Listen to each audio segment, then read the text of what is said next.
There's a lot that is heartbreakingly wrong with India. It's a tragedy that so much of this country remains so poor, that we're torn apart by different kinds of divisions, that our discourse is still so poisoned and still so clueless about the root causes of our suffering. This is not because of any one political party or person. We've been hit by bad governance and worse thinking for pretty much all our 76 years. So, as an individual, how do we deal with this? One way is to say, hey, not my problem. I made it out of this. I'm just going to do what I can to maximize my happiness. That's all I can control. Another way is to try and help the unfortunate around us whenever we can. Find charitable causes to support, help the unfortunate people we come across, and generally be a kind person. But a third way is to dig deeper and decide to do something about the root causes of our backwardness, the poor economic thinking, the bad public policy, the terrible incentives of the state, the terrible incentives that it creates for our people. To change the system is not a trivial task. In fact, it is so big that you might have to go all in and give yourself up to this, even though there can be no immediate gratification. You have to battle self-doubt. You have to do something not because it brings reward, but because it is the right thing to do. You have to play the long game. This requires a special kind of cussedness and maybe a special kind of person. Welcome to The Seen and the Unseen, our weekly podcast on economics, politics, and behavioral science. Please welcome your host, Amit Varma. Welcome to The Seen and the Unseen. My guest today is Nitin Pai, director of the Takshashila Institution and an important public intellectual of our times. I first met Nitin online during the legendary blogging days of the aughties when we were both early bloggers. I remember him as a sharp thinker on foreign policy in those early days, who also had strong opinions on what is wrong with our country. As did I. He worked in Singapore in those days, and unlike many armchair gyanis, decided to not just talk about change but try to make it happen. First, he built a community of thinkers around himself. Then he shifted to India and started the Takshashila Institution to train people in public policy. They have turned out over 10,000 students so far, adding 1,000 more to that list every year. Takshashila has strong principles in its DNA. They do not accept foreign funding, and they insist on staying bipartisan and not supporting this party or that party. They have stuck to these principles at a high cost. They've also gathered some fine thinkers in their team, many of whom, like Pranay Kotasani and Manoj Keval Ramani, have in fact been on this show. Nitin and his team used to run a policy magazine called Pragati, and I was the editor there for a couple of years and used to hang out with them in Bangalore quite often. After Pragati shut down, I continued to use their office and their in-house studio. That's what I do whenever I go to Bangalore. And this episode was one of 4 recorded there earlier this month. I've recorded episodes with Nitin before, but never in this new format, where I dig deep into a person's life in an oral history kind of way. I enjoyed learning about his life here and also discussing ideas. His thinking is always so clear. He pulls no punches, neither do I. So if you like some masala, you will actually hear a heated argument between us. But some disagreements aside, I love Nitin's drive, his commitment, how he stays so engaged, and this fabulous institution that he's built. He didn't just sit there, he did something. Oh, by the way, Nitin has also written this wonderful book called Nitopadesha, which is great fun to read and will both entertain and enlighten you. Pick that up. We didn't discuss the book at all in this episode though. Nitin's had a rich life, there was so much to talk about, and in many ways the book speaks for itself, so do buy it. And now, before we get to the conversation, let's take a quick commercial break. Have you always wanted to be a writer but never quite gotten down to it? Well, I'd love to help you. Since April 2020, I've enjoyed teaching 27 cohorts of my online course, The Art of Clear Writing, and an online community has now sprung up of all my past students. We have workshops, a newsletter to showcase the work of students, and vibrant community interaction. In the course itself, through 4 webinars spread over 4 weekends, I share all I know about the craft and practice of clear writing. There are many exercises, much interaction, and a lovely and lively community at the end of it. The course costs rupees 10,000 plus GST, or about $150. If you're interested, head on over to register at indiauncut.com/clearwriting. That's indiauncut.com/clearwriting. Being a good writer doesn't require God-given talent, just a willingness to work hard and a clear idea of what you need to do to refine your skills. I can help you. Nitin, welcome to The Seen and the Unseen. Hey Amit, it's a pleasure to be back on this show after such a long time. It's we've done episodes before, but in my new format, this is kind of the first time I've really had you on where I get the opportunity to know you a little better as a person, because most of our interaction has been over ideas, and we were bloggers once, and then we worked together over here when I was with Pragati, and all our interactions have been in the field of ideas and things we do and all of that. But I don't really feel I mean, I think I know you well, reasonably well as a person to get a sense of the kind of human being you are, but I don't know any of your backstory. So I really want to begin there, but before we even kind of try to get to a chronological narrative of your childhood and all of which I am interested in, I was wondering, what can you tell me about yourself, which people who only know your public face do not know? For example, one question to start with is that when it comes to art, like books, music, films, what makes you cry? What's the last time you cried while consuming one of those? I think reality makes me cry more than art, right? For me, even to this day, being on a street, being inside a car at a street junction and a kid coming there and begging is still a point where I have to fight back tears, right? Because it seems unconscionable that you're in 2023, people around you are fairly well off. India is not poor, dirt poor country, which used to be, 40 years ago. And yet you have in a city like Bangalore, where there's prosperity all around, a little kid at the street corner begging, right? I think that makes me cry more. In terms of art literature, I try to read stuff and watch stuff that doesn't make me cry. Because reality is, there's already enough in reality that can bring tears into your eyes and make you feel bad, that you don't need to resort to fiction or art to get that same kind of emotional experience. So in that sense, my wife calls it an escapist attitude. I practically avoid tear-jerking scenarios in movies, arts, etc. My reading list is specifically tuned towards avoiding those things. Which is kind of interesting, because I think that there is sort of disjunction or a dissonance there. Like, there are two aspects to that about seeing kids begging outside the car. And one is that they get normalized really fast because we see it every day. And it's really a case of the seen and the unseen. Like, I often think of there being like two cities. And the seen city is the city you are in, inside your car, inside your office, inside whatever. And the unseen city is what you do not see because it's normalized, not because you're a bad person or you lack empathy, but it just becomes invisible to you if you are to go on with your life, because you can't have tears every freaking day when you're commuting, right?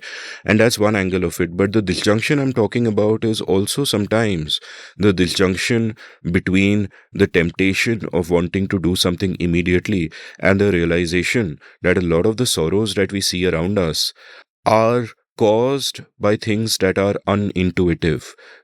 For example, you might be tempted to pause and give money to every person you see begging around you, every person. And it is correct to think in a sort of an immediate sense that it will help them in an immediate sense if you're giving a 100 rupee note to every kid. And it will help you in a self-aggrandizing sense because you will feel better about yourself. It's good for your ego also. But it does nothing to solve the problem. And in fact, it might make the situation worse for everybody concerned. So how does one sort of, it's almost as if we have to adopt two frames of thinking. And one frame of thinking is that immediate thing, So if somebody is hurt, if a child bangs their elbow on the table, your immediate thing is, how can I make her feel less pain right now? How can I make her stop crying? How can I soothe her? That's your immediate concern. But at another level, your mind is thinking, okay, I need to stop having sharp objects in the house or tables with ends that are kind of jutting out because there are kids in the house. So it's almost like two ways of thinking. And one could be Nitin, the person who is upset by sorrow to the extent that you try not to consume it in your art. But at the other end is also Nitin, the thinker, who has to take a dispassionate look, sometimes beyond it. Yeah, you're absolutely right. I think it's actually a coping mechanism. The invisibility of pain around you or even ugliness around you is a defense mechanism that humans have when confronted with challenges that they cannot grok how to solve, right?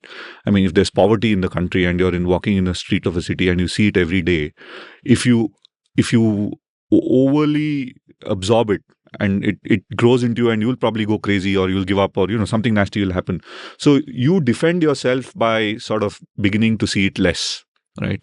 And I think that's probably what's happening. I used to be judgmental about society for ignoring these things, but now I'm a little more sympathetic, because I feel that you have to protect your brain, right? You need cognitive security. You have to protect your brain from impulses, feelings that can consume you, and problems that are too large for an individual to solve, right? Or even as a community to solve in a finite period of time. So you just stop seeing it. Speaking of which, as a detour, China Miéville has a book called The City and the City. Lovely book. Fantastic book. Yeah. And that's the seen and the unseen, right? I've actually referred to that book in this context in an episode I did with Mohit Satyanand and Pooja Mehra a long time back. We were talking about the economy. So in this exact context, because that's exactly what it is. And for listeners, the book is basically there are two cities inhabiting the same space that are invisible to each other. Not in this rich-poor kind of way, but just in a science fiction-y kind of way, but it's quite beautiful. Yeah, and I think that's, in a way, we are all in that city and the city, right? Because we are in this wonderful, well-designed, nice place to live in, nice place to work in environment. And then we have to transit through the other city, which we then, after a while, stop seeing, especially if you have a chauffeur or a driver who drives your car, in which case you don't even have to worry about what's happening in front of you, in front of the windscreen. I drive every day. And every drive, every commute reminds me of the challenges that you have. Not in a way, it's a metaphor for the larger public policy challenges that you have in the country, right? The way people behave on the roads are constructed, the way you behave on the road, and the feelings that you have when you encounter other people behaving on the road. That's one. But back to your question about the micro and the macro, right? Whether, if you want to oversimplify and frame it, should you give arms to every deserving person that you see, or should you not give arms at all and do something else in order to alleviate that suffering?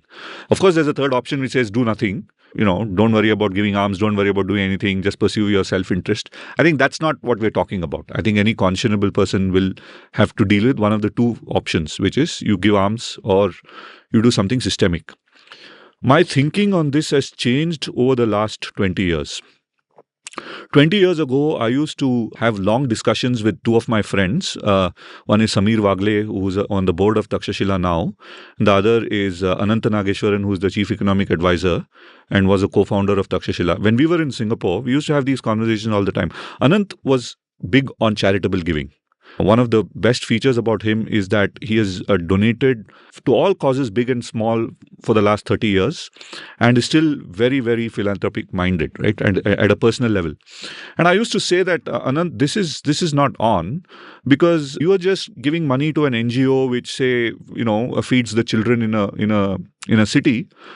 By doing so, you are reducing the incentive for the society and the state in that city to do what it's supposed to do, right? The Constitution of India says we are a welfare state, which means that the state has an obligation to provide welfare services to the people. Now, whether we agree that it should be a welfare state or not is another story.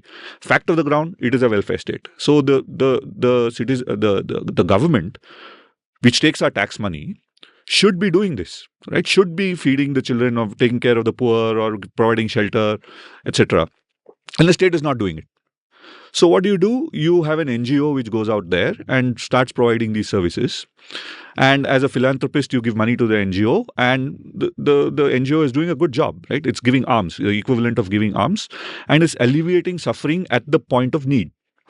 But in doing so, you're reducing the incentive for the state to even think of this as a problem it needs to solve. It still takes your money, but instead of spending it on welfare, it spends it on some, boondoggle somewhere else, right? So I said, look, you're feeding the problem, right? You're making the problem worse. And Anant used to say, look, I agree with what you say, but I think as a person, I feel I should give money and alleviate suffering. And I used to be, unconvinced with Anand's answer. Now, 15, 20 years later, I have a more sympathetic approach to that, because I think that the systemic solution might take too long and might be too diffuse to alleviate immediate suffering. So if you look at this as a trolley problem, will you now give 5 rupees or 100 rupees to a person you see and alleviate that suffering immediately, or will you work in ways that will alleviate that person's suffering in a finite period of time? The second answer, I think, will take too long, and you don't know what level of effort you need to put in, right, as an individual. Right? Forget about public policy wonks, those of us who are in the social sector. If you're an ordinary person working in a private sector entity, what is the level of effort that you need to put in to get a systemic solution, right? Is that effort more or less than 100 rupees, which alleviates the suffering individually?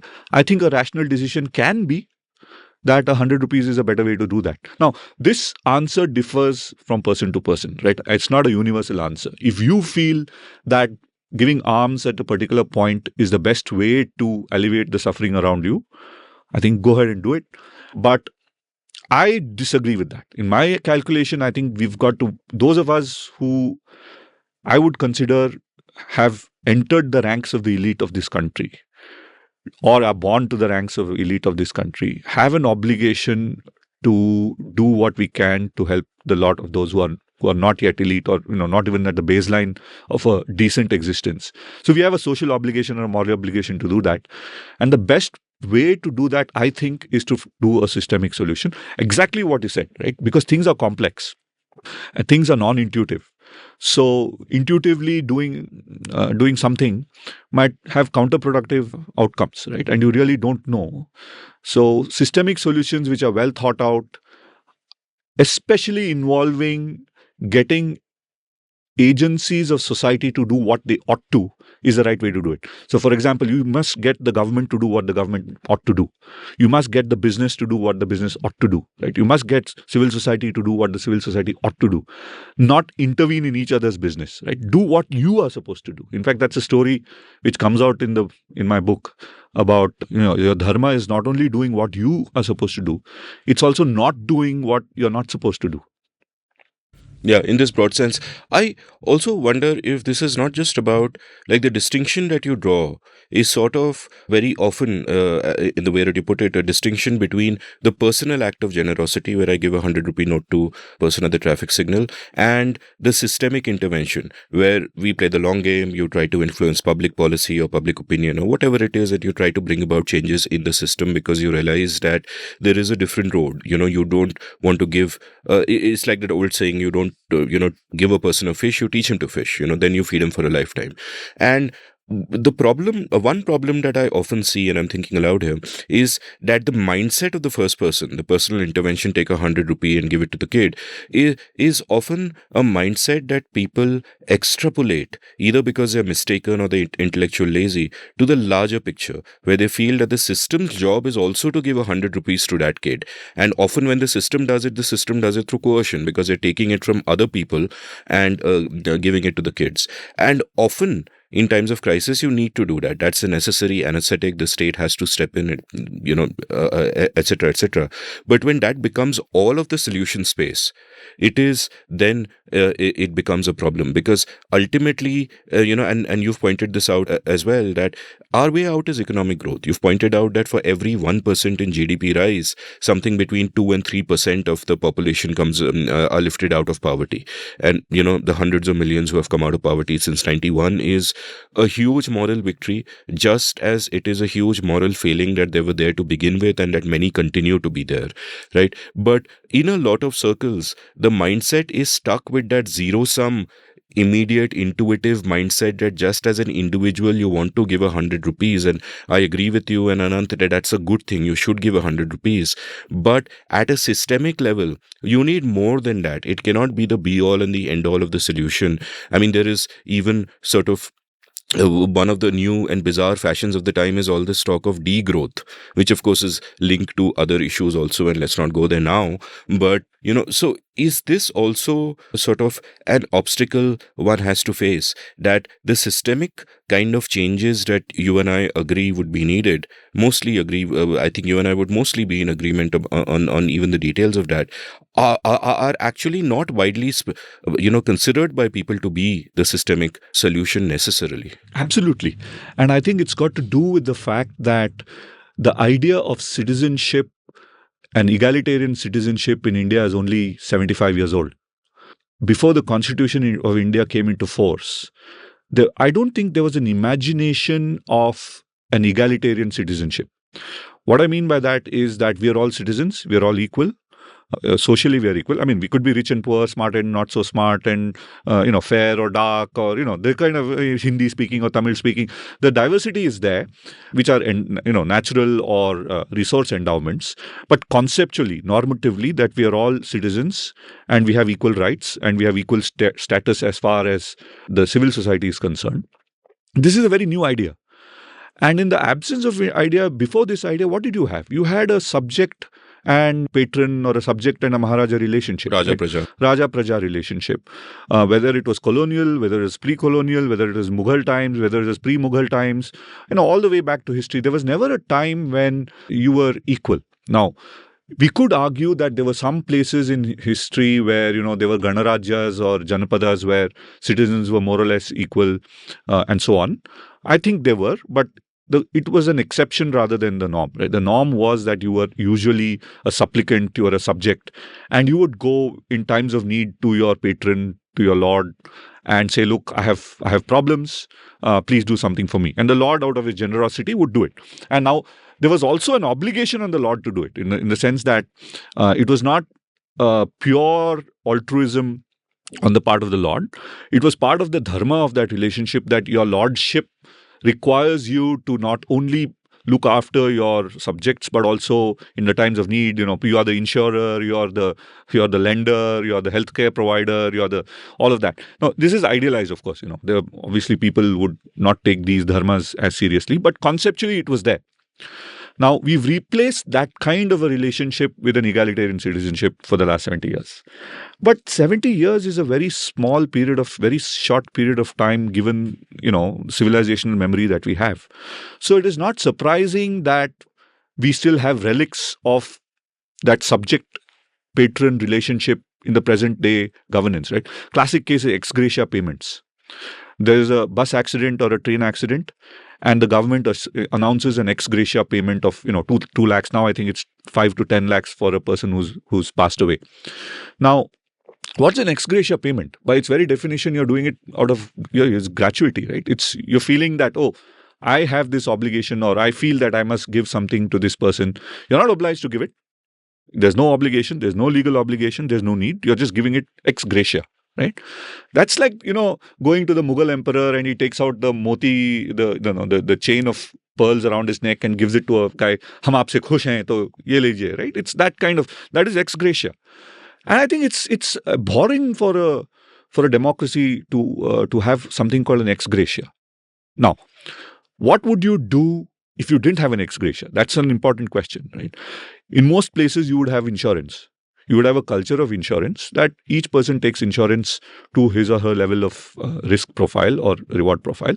And there might even be a public insurance. So, for example, every railway journey will have an insurance of 10 rupees taken by the state with LIC or somebody. And when there is a crisis, when there's an accident, then there is an insurance payout. That is a egalitarian way to settle it, because you as a citizen value your life, so you can privately insure it. But you as a citizen are also part of this national community, and we as the state, especially a welfare state, has this obligation to look after you should anything go wrong. So we'll have a compulsory insurance which is provided by the state to insure you against downstream. You don't have this. Instead, you have an ex gratia system.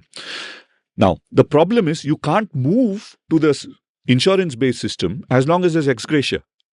Right? And people will resist moving to that because an ex gratia seems to be a much easier way to get your 10 lakhs versus the same 10 lakhs which you might get with an insurance scheme. The end result is the same, but perceptually there are two problems. One is citizen is always now doesn't trust the state enough to do this right.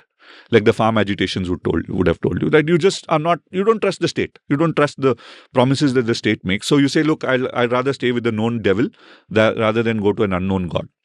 The second is a lot of people don't know how insurance works, right? And they probably think there's a lot more paperwork to be done and so on and so forth.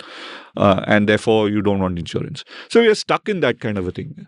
And getting to this idea of being equal citizens of an egalitarian state, I think is a big mental transition all of us have to make over the next couple of generations. Until we get to making that mental change, that we are no longer in a subject-client citizenship. When your chips are down, it is not that the government must come and give you arms. Right? It's the equivalent of, as you said, right, the 100 rupees which you give to a beggar on the streets. That's what it is. It's the $1 trillion government giving a 10 lakh rupee arms to a person who's been, hurt or has faced bad times. That's exactly the relationship. We have to change that conceptually. And I think until you change that, a lot of the other things which you would expect from a liberal democracy just doesn't happen, because you're starting off the relationship on the wrong footing. And it strikes me that that mindset of thinking of yourself as a subject is actually a dual one. One is, of course, the older Indian tradition of the feudal traditions that survive with us, that you go to whoever your local ruler is or your Raja is, and you're the Praja, and they bestow largesse, and, it works according to the extent that they carry out the dharma well, as you said. But the other part of it also is that on gaining independence, we essentially took the same colonial state apparatus, and you change the color of the skin of the rulers, but you're still ruled. You still have the same colonial state apparatus. You still have most of the same laws which are meant to control a populace and not necessarily always to guarantee them their rights, and so on and so forth. And also part of the reason and why there is sort of why it, although we need to use words like we and the nation, but the reason that even analytically I feel they break down at some point in our understanding is that who is this we? I mean, if you think about it, the independence struggle was fought by different sections of society for different reasons in different ways. Perhaps there was a small elite group of people who believed in a certain kind of Western liberalism and whatever. They tried to bring some of those values within the constitution. But by and large, society did not share many of the liberal conceptions of the constitution, though both you and I would agree that it needed to be far more liberal. But if you look at society, it is deeply illiberal. And today we seem to be in a place where A, politics has caught up with society, and B, the elites at some places abdicated the task of building a liberal society by just saying कि ठीक है, we've built the constitution, we are building institutions, we are doing all of this, our work is done, the nation is free, we've got rid of the foreign ruler. But the mindsets, as you say, kind of remain the same. And therefore it would seem that society is where it is, but our politics has gone backwards, in a sense, but perhaps become more reflective of society. So my saying it's gone backwards is more reflective of my bias and my values. So I shouldn't be judgmental in the language I use, but I can't really find another term for it, but you get what I'm saying. What does that mean for your task ahead? Because I would assume, and we'll get much later to, where you are on the journey and what the institution is trying to do, what you are trying to do, the long game that we are playing. But at one level, the task is that let's make public policy better, and let's kind of bring more clarity into the way that the state functions and the impact that policies have and all that. And that's one level. But another key level is still that old task, which elites of the past ignored and elites of the present shouldn't. That how do you bring about that social change so people see themselves as citizens, so people don't normalize the way their rights are trampled upon, so that we demand better equilibria, as it were. The preamble of the Constitution, right, that single page, the original one and the 1976 amended one, I think just one page tells you so much about the history, the politics, and the future of India. Just that one page. For example, it starts with "We the people." The first thing which is mentioned there, apart from sovereign democratic republic, is that first thing you want to assure for the citizens is social justice. Then comes liberty, equality, fraternity. So in the ordering of priorities, justice, social, political, economic is right on top, above liberty. And then, of course, there's this thing which is forgotten most of the time, is fraternity. And Ambedkar spends a lot of time talking about fraternity and how it's been forgotten. Now, let me talk about each of this, right?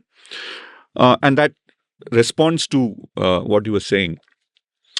See, I think my realization in the context of experience of trying to change things in the last 15 years, my reading of history and my reading of genetics and science leads me to one very scary and very, I would say, troubling conclusion that there is no we, right?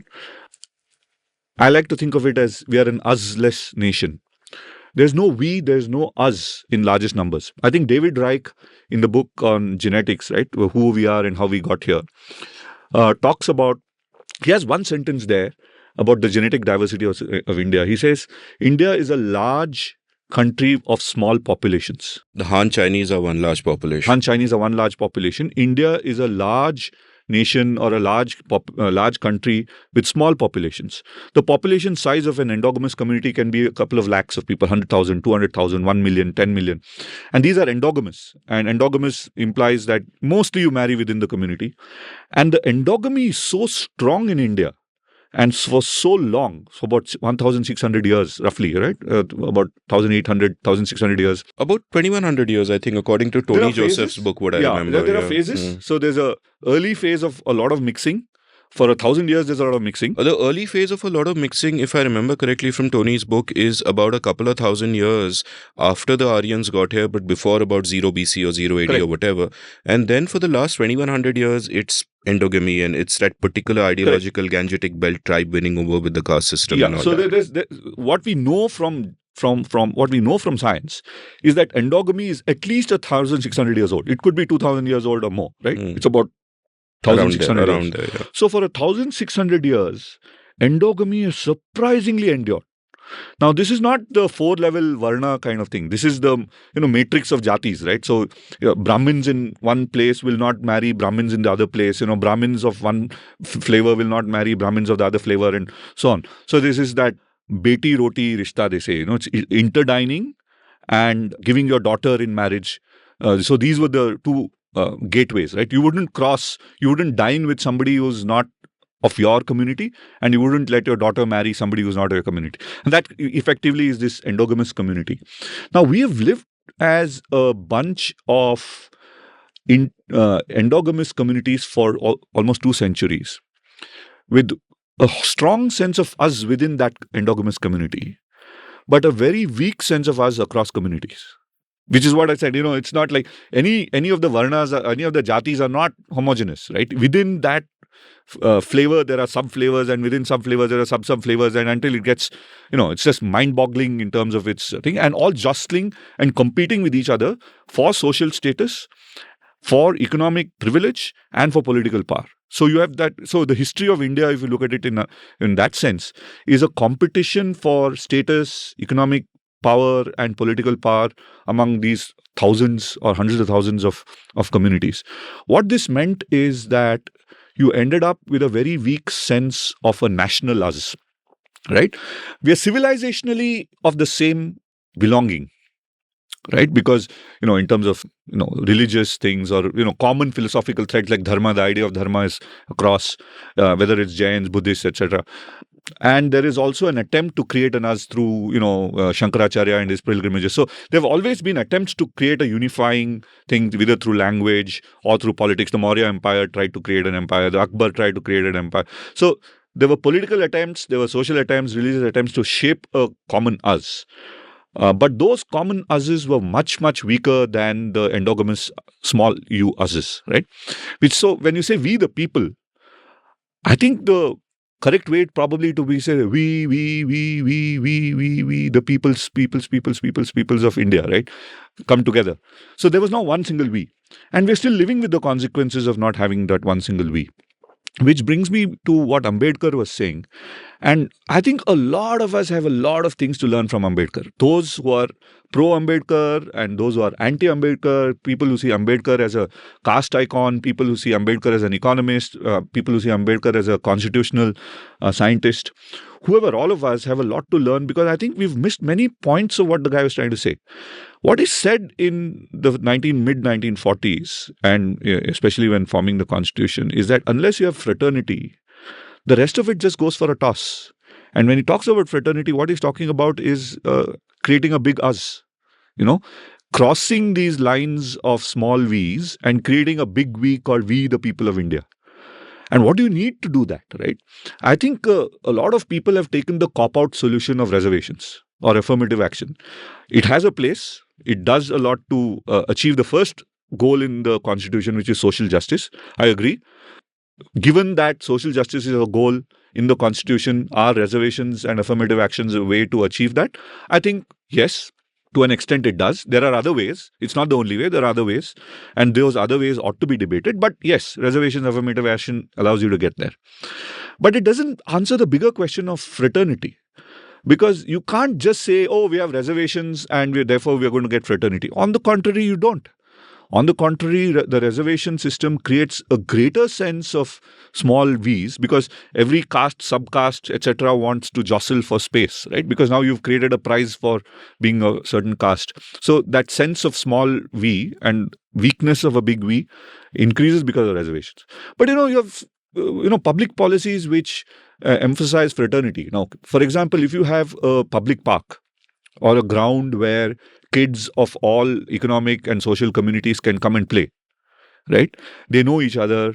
Early childhood experiences are very instrumental in creating egalitarian societies. Imagine, and I had the privilege of being in such situations as a kid. And we would play with people from rich families, from poor families, from Gujaratis and Tamils and Malayalis and Brahmins and non-Brahmins, and many of those distinctions, Muslims and all, were hardly they were hardly relevant to us when we were kids, right? And Tamil Nadu, I think, was a great place for growing up like that because it showed what egalitarian societies could be, which is agnostic to your backgrounds. And imagine you are in playgrounds like that, right? That creates a sense of fraternity. But if you see cities of today, and I'm aghast, after coming back to India, I've seen many of those grounds which are open are now closed, right? There are ring fences around it. Of course, it's private property. Somebody's protecting private property from encroachment. But it also means that the kids who would play and would play across communities are now excluded. Right. So now the middle class kids play in a middle class playground. Right. The rich kids get to play in a highly well manicured lawn, upper class kind of a playground, and the poor kids play on the streets. Right. And that division is there right from early childhood. Now, this is an anti-fraternity measure. Right. This goes against exactly what Ambedkar was warning us about. Right. To have fraternity, you need those open grounds. Use that open ground as a metaphor. Right. Public libraries, government schools, public transport, roads which are nice to you. The more you have public systems which encourage fraternity, the more egalitarian a society you'll be. Now, the corollary to this is, why don't we have them? We don't have them because of the sense of we. Right. We don't have a big sense of we. So there's no sense that your public spaces matter, right? All private spaces, your private communities, your private gated communities, these are the ones that matter. So you don't care if the public building is ugly. I mean, why is it that modern India, public architecture in modern India is ugly? I mean, let's face it. You have the beautiful buildings are an exception. Most of the buildings are ugly and they get uglier over time because you just build a second story, you paint it whatever color you want, and then you do all sorts of modifications. Why are they ugly? Why are, roads ugly and wires running all around the place? Nobody cares about. It's because nobody thinks that the public road is part of us, right? You just free ride on it because you need that to conduct some kind of common business. But you really don't want to invest in these things. You are okay with the building being ugly or the road being ugly or the parks being destroyed, right? So we, the people, I think need to be constructed. And that process of construction was attempted at various times in the past and is being attempted now. The metaphor and the design of that construction of we is different for different. I think Nehru has a different view of that. Modi has a different view of that. The Janata Party types had a different view of what that we is. And I have a different view of that. Ambedkar had a different view of that. But I suppose until you are able to create that we, many of these problems won't go away. So these are profound thoughts, and I'm going to think aloud a bit and just share my thoughts rather than lead to a specific question. The first thought that kind of struck me as you were speaking is that out of these three, social justice, liberty, and fraternity, I would view social justice as an end and liberty and fraternity as two of the means to get to social justice. And they should, of course, be an end in themselves for their own sake. But I would view like if social justice is an end, to get there through liberty and fraternity. Now, the quote of David Reich is something that I bring up often, actually, in my conversations with people, because it was a mind-blowing moment for me to read that sentence and to understand, what it implies in terms of the framework that it gave me. And it's a beautiful way to put it that we are many small V's, as you just did. And I think what modernity does is that it tears us apart by taking us in two different directions which lead variously to liberty and to fraternity. One direction is towards privileging individual rights and privileging the individual. So you take the small v and you break it out into every individual and you emphasize individual liberty, and not in a negative sense of an atomized person, that whole straw man kind of thing, but in the sense that you recognize the liberty and autonomy of every individual, not force them into conceptual boxes, whether they are identities of birth or location or whatever it is. And that is one way to begin, and then that becomes a basis of what individual rights you guarantee, of free markets, and so on and so forth. The other direction is that you take these smaller V's and you expand them into a larger V. For example, different terms we could use for it is Schirmer's term of the moral arc, or Lecky's term of the expanding circle of humanity, where gradually you begin by only caring about yourself, perhaps as a little baby, unable to conceive anything else, but then about your family, and then the tribe, and then the community, and it expands and expands to the extent that Peter Singer wrote a book called The Expanding Circle, where he said it'll expand to animals one day as well, and it well might. And then people will, look down on us for eating the food we do, just the same way we say, hey, Jefferson owned slaves. And I hope the circle continues to expand. Now, and this direction of going away from the small V's to the bigger V, to making the V as big as possible, is fraternity, right? And that's what you're aiming for. And it seems to me that both promoting liberty and fraternity, privileging the individual, but also allowing these larger communities and V's to evolve through mutual respect and through, positive sum games and double thank you moments, as I put it, and then liberty and fraternity can work together. Markets can bring growth, can bring progress, can take people out of poverty, can remove a lot of the scarcities that otherwise lead to our tribal bickerings. And again, perhaps two ways of reaching fraternity, which is one, like you said, that the state can encourage it by having public parks, private public libraries, and through different policies.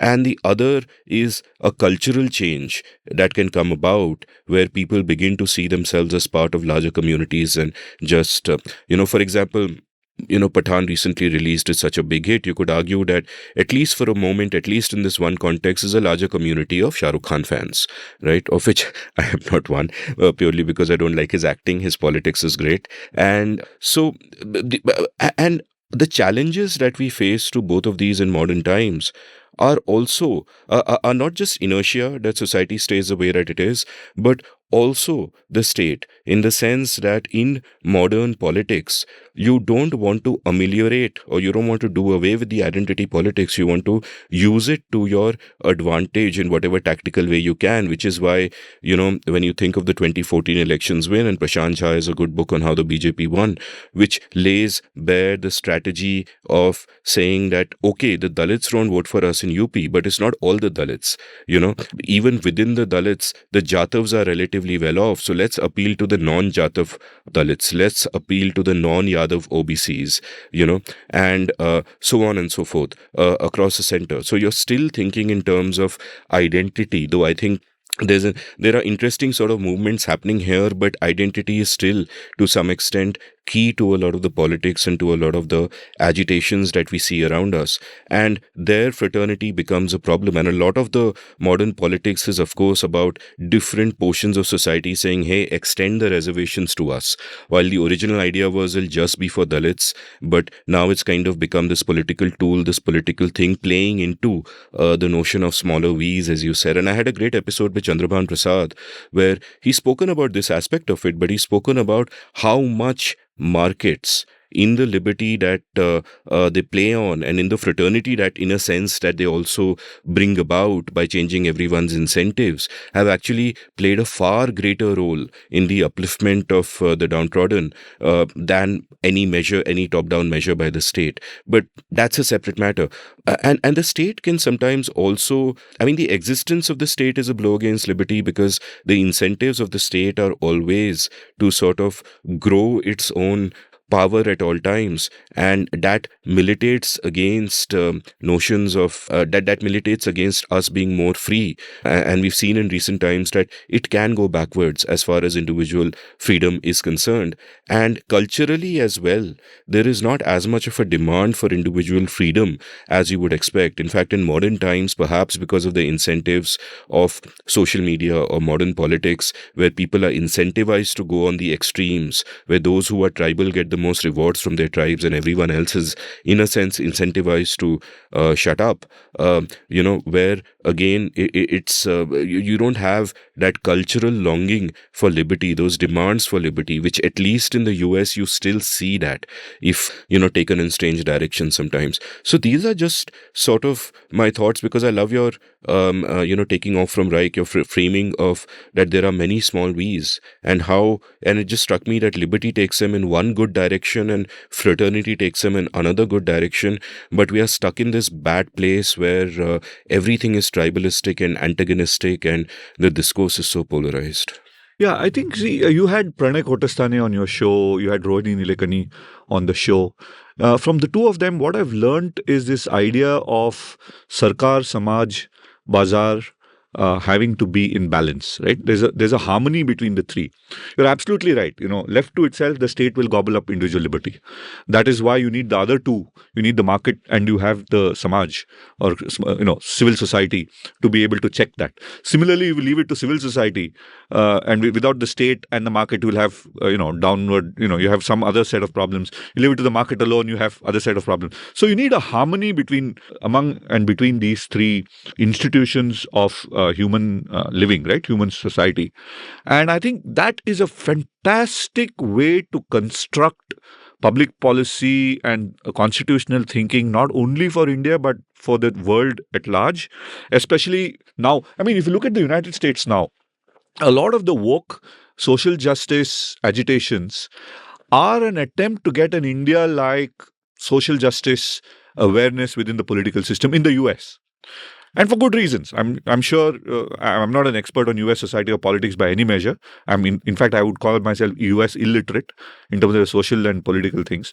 But I can understand that there will be communities or groups in the US who feel that historically they've been oppressed or underprivileged, and therefore they need some kind of correction, and then social justice is a way to get it.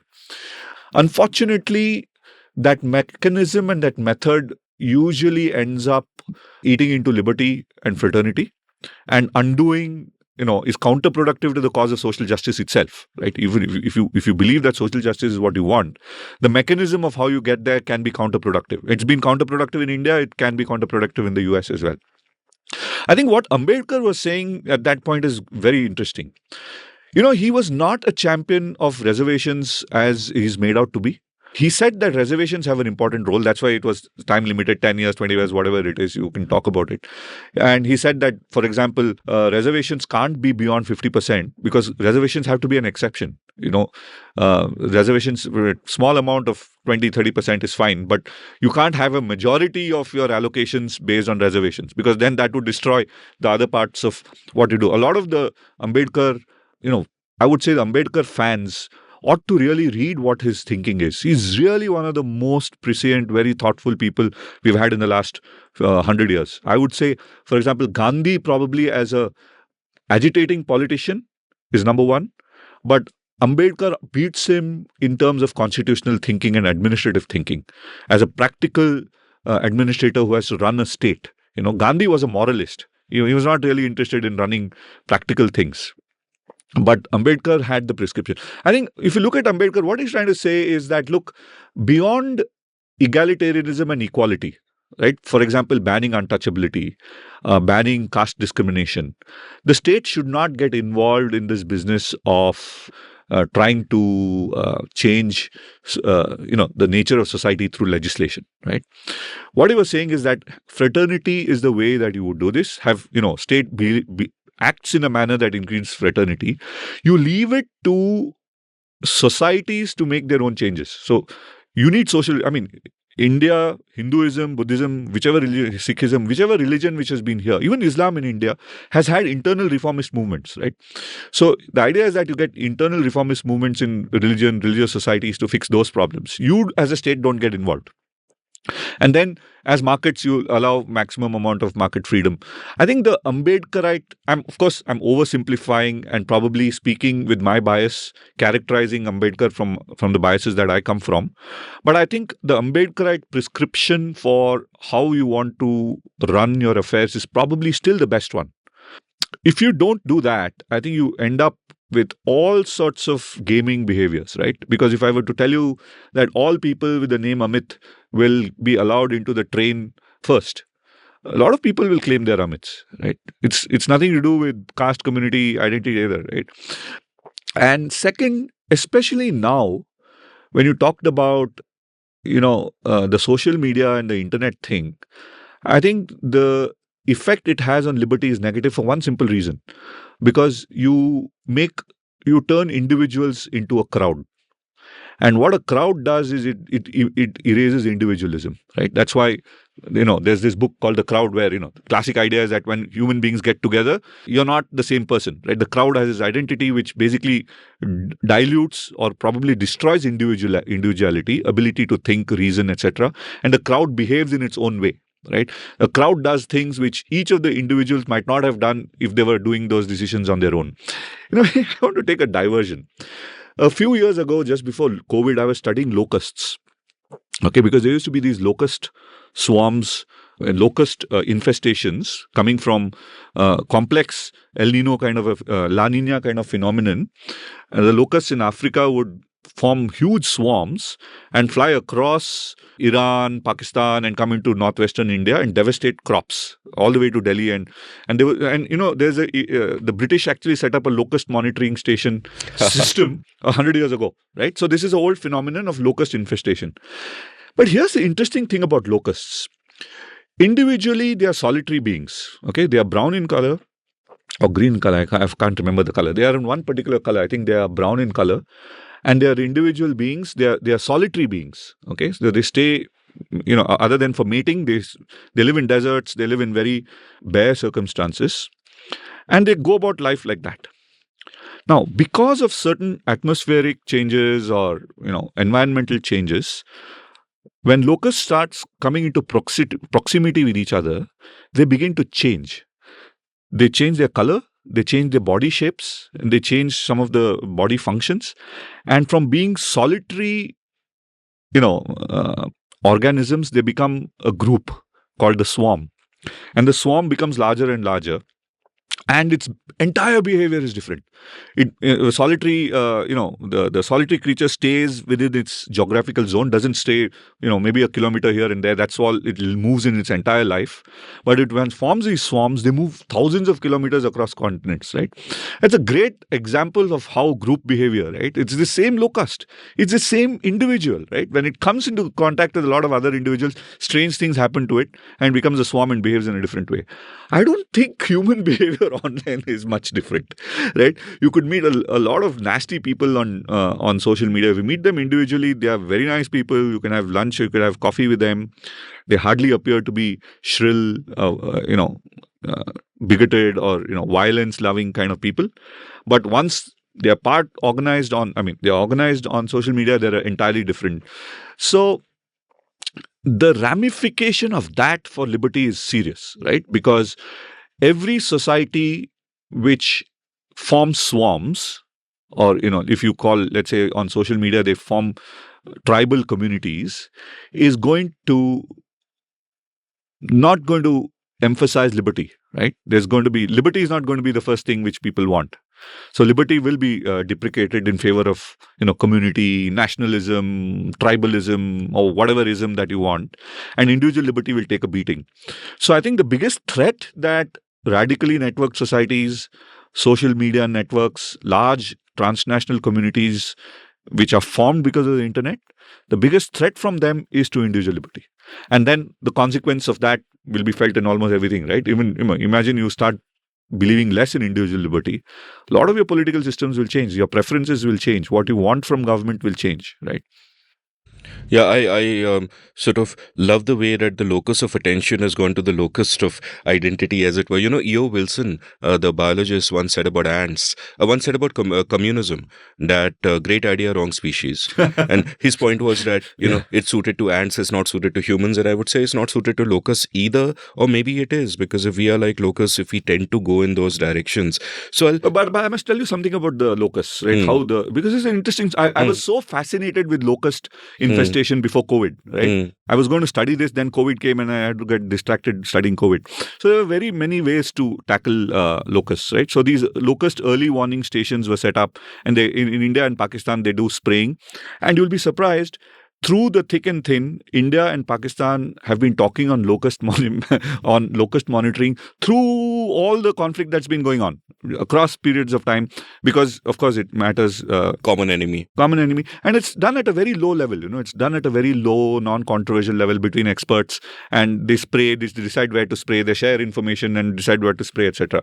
That was the Indian and the Pakistani way. The Chinese decided that they have this particular type of geese which eat locusts. So they bred these geese and sent them into areas of Western China where locust infestation was happening. And they were organized, I suppose, by the PLA or in some military fashion.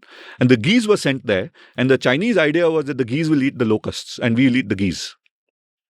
That's mind-blowing, and it reminds me of, the well-named, the Greatly Forward of Mao. I mean, they seem to like this kind of social engineering, right? So in 1958, and I don't know if all my listeners would know this, but in 1958, Chairman Mao decided that sparrows are eating all our grain seeds, agriculture is suffering, so for the greater good of the country, all the sparrows have to be killed. And all the sparrows were indeed killed, but the problem was sparrows ate locusts.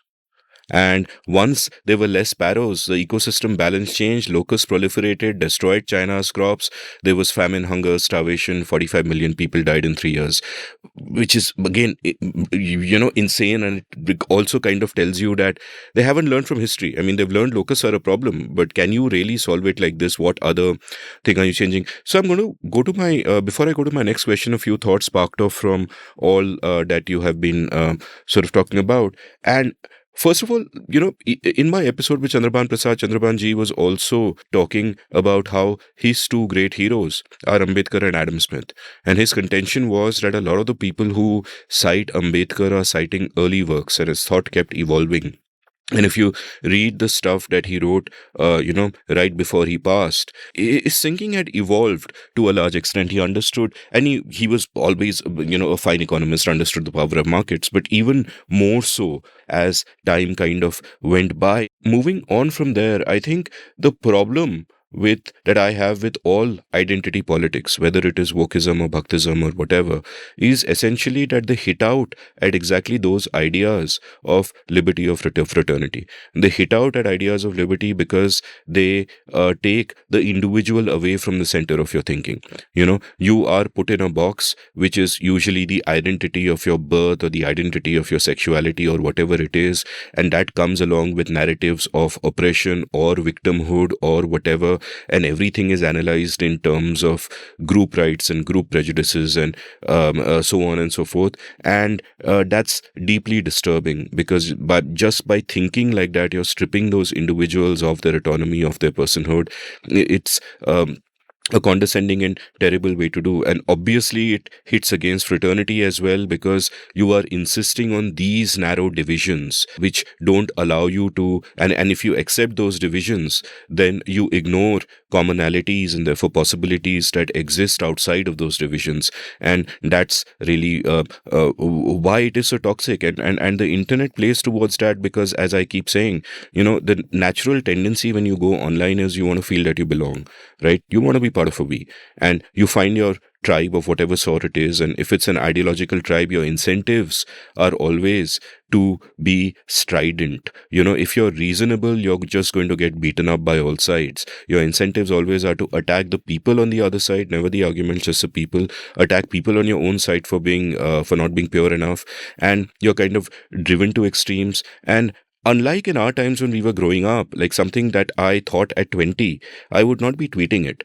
Today, there are people whose minds perhaps aren't fully formed, and they tweet something, and then they have to double down on it. And then they find tribal solidarity, and they stop growing as people and at an intellectual level, and they become ossified in a way of thinking that perhaps they would have moved past had they lived a little bit more, seen more of the real world. And while I believe that a lot of the noise on social media comes from vocal minorities, and the silent majority is largely just staying away, the problem is that the silent majority is silent. And that is kind of an issue. And by the way, even about mob behavior, like one of the fascinating things I learned about mob dynamics, and a friend of mine who was once lynched and survived to tell the tale, because lynching doesn't mean you're killed, it just means you're beaten up by a mob. So he had told me the story of how he was, a bunch of people surrounded him, and they were talking to him, and they accosted him, and they were giving him galis. And then someone from outside that group, just from the periphery, just came in and gave him one whack. And then another guy gave him a whack, and then they all started whacking him. And the way crowd dynamics work is everybody has a threshold of violence. There are some people who won't have a first use policy as far as hitting someone is concerned, but their threshold is 10. If they see 10 other people hit somebody, they will lose that inhibition and they'll go. Some people might have a threshold of 100, and there are thresholds all the way along. So your initial guy might be someone with no threshold, who's just seeing something and he's like, overcome by feelings. But then gradually, as thresholds are broken down, an entire mob of people who otherwise mostly would be sensible individuals, respecting of your time, saying kaise ho aap, and theek hai, I don't agree, mujhe aapse baat nahi karna hai, but that's the end of the matter, are suddenly all lynching one poor fellow. So the mob dynamics is really interesting, and it plays out exactly in that Locustian manner. No, but on social media, there's another thing, right? In a physical mob kind of a thing, no one's watching you. You don't have to signal to anyone that you're part of that mob. But in a social media thing, let's say someone is getting attacked, right? And everybody, as you said, they have their thresholds. If you're seen as not attacking, you will be judged. Right. So you have to now show to everybody else that you are also one of those guys who criticize Amit Verma for saying something wrong. Right.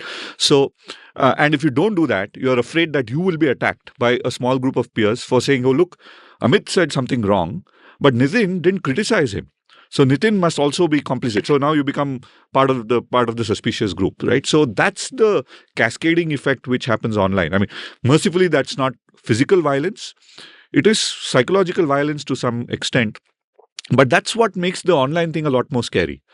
Because physical, in a mob, you're not showing anyone that you've participated in. I mean, you might be showing a small group of people, but here your audience is global, online. I mean, in social media, things online. If you've not criticized Amit Verma for something that he did, the whole world is watching you, and whole world will judge you for not having attacked Amit Verma when he was supposed to be attacked. And there are pathologies at play. Like I know for a fact that there are people on the left who will coordinate attacks. There'll be WhatsApp groups where somebody will screenshot someone and they'll send it to the whole group. And then the whole group will feel the pressure ki isko quote tweet karke shit on this person or put the screenshot and shit on this person. And I personally know of friends of mine attacked in this way. I know of this done to me as well. We've seen this happen. In fact, I would say I was one of the... I must tell you, this is an interesting story. Since we were talking about... we might be going into some other part of this conversation. But my first experience of this was during the Anna Hazare movement. So this was 2011. And suddenly there was this moral panic in the country. organized to some extent, manufactured to some extent, genuine to some extent. And everybody said, oh, all we need is a Lokpal bill. And that Lokpal, once you do it, all our problems will go away. So I had a FAQ on my blog at that time saying why this is not a great idea. And the worst way to get anything you want in a democracy is by doing a hunger strike. I mean, it's like, what can be more undemocratic than saying that, oh, I'm putting a gun to my head, and if you don't change the law, I'm going to shoot myself. I mean, that's very undemocratic. At that point, I think one particular weekend, I think there were 2,000 tweets or hate mail messages. I can't remember this, email/tweets, which happened just one weekend. And that's my first experience of being attacked online, right? And this happened long before trolling, etc., became a thing. This was early experiences. And the good news of that was, of course, I could block a lot of. I think I started blocking people on Twitter at that point. My first block was at that point. But what good news came about that was, of the thousands of people who were like dumping on you for saying, oh, who's paying you money? Is Sonia Gandhi giving you money? Or are you a BJP person? Or all sorts of things were thrown around. One person said, you keep talking about constitutional methods. What are they? I thought this guy was trolling me. And then he came back and asked me this question 2 or 3 times. And he sent me an email also. And then I realized this is a genuine case. Like, out of the 10 million or 100 million people who are, mesmerized by Anna Hazare, I used to call it Hazare mania. There was a Hazare mania, right? There was this maniacal thing that you just have to support it. You can't stay neutral in this, right? You can't oppose it. So, out of the 10 million or 100 million people, there probably are a small fraction, maybe 1%, 0.5%, who really are interested in positive change, but don't know how to go to do. What do you do next? Right? I'm this person, I want to change the country. How do I do it? And that's when it hit me that we probably should introduce a course which allows people to learn how to change the country the right way, constitutionally, right? That's how the GCPP course was born. I think November 2011 was when this trolling happened. Late November 2011 was decision to do the course. We announced it in middle of December 2011, and January 2012 we launched the course, right? And we've done great work after that. But through that experience of being trolled, this nice thing came out. But the experience of being trolled, I still remember, was very, very scarring, because you have all sorts of random people saying all random things about you. Some of them are threats. But threats are okay, you can deal with them in one way or the other. But the worst ones are the ones which says, who's paying you to say this? Or you're an anti-national, you're privileged, some kind of thing. People who have no idea who you are, people who have no idea what you've said and done in the past, people who have no idea what experience you've been through, will just come out gratuitously abuse you for saying this, right? Over time, people say that, you should not care much about these things, but they still hurt. And one way to deal with them is, of course, to mute and block on social media. And a better way to do it is to get off some of the worst parts of Twitter, of social media entirely, right? Because to the extent that such things affect your work, they influence, you sort of compensate for that by doing something else. I think they are negative influences on somebody who has a positive agenda, right? You still have to do what you have to do. And people who have zero stake in what you're doing should not have a way to influence your work. I mean, why do they matter, right? So muting and blocking was something which I had scarcely done until that time. 2011 was when this whole thing started. It's a new phase in my thinking about how do you engage in social media. And what's interesting here also is that what you're seeing is a coming together of two opposite worlds which ideally should not come together, which is a world of shallow posturing versus deep engagement. So you could be a scholar in a particular subject with a lot of lived experience and you're sharing some of that. But at the same time, because posturing is so cheap, you have all kinds of people come out there who have no idea of the real world, who have no idea of the depth of where you're coming from, who might be responding not even to what you said, but to some phrase that has, like a hot button phrase for them, and then they'll attack you and they'll go with it. And after a point in time, fashions form where it becomes fashionable to attack, someone for anything they do. Like for example, no matter what our friend Sadanand Dhume posts, he's going to get attacked. Yeah. Right? He's basically criticized everybody, been on but he's going to get attacked no matter what he does. And so my really experience with realizing blocking was a way out was after demonetization, where I wrote a bunch of pieces against it, and one of them in TOI went madly viral and was retweeted by Kejriwal and Rahul Gandhi, and of course the hordes came after me. And I realized that blocking is damn effective for two reasons. One is that there are a finite number of cell leaders, and if you block enough of them, it does affect future attacks. So you got to block indiscriminately. You got to block, and I'll block just for rudeness. I never block for disagreement. I always block for rudeness, even if the person agrees with me and they're dissing somebody else.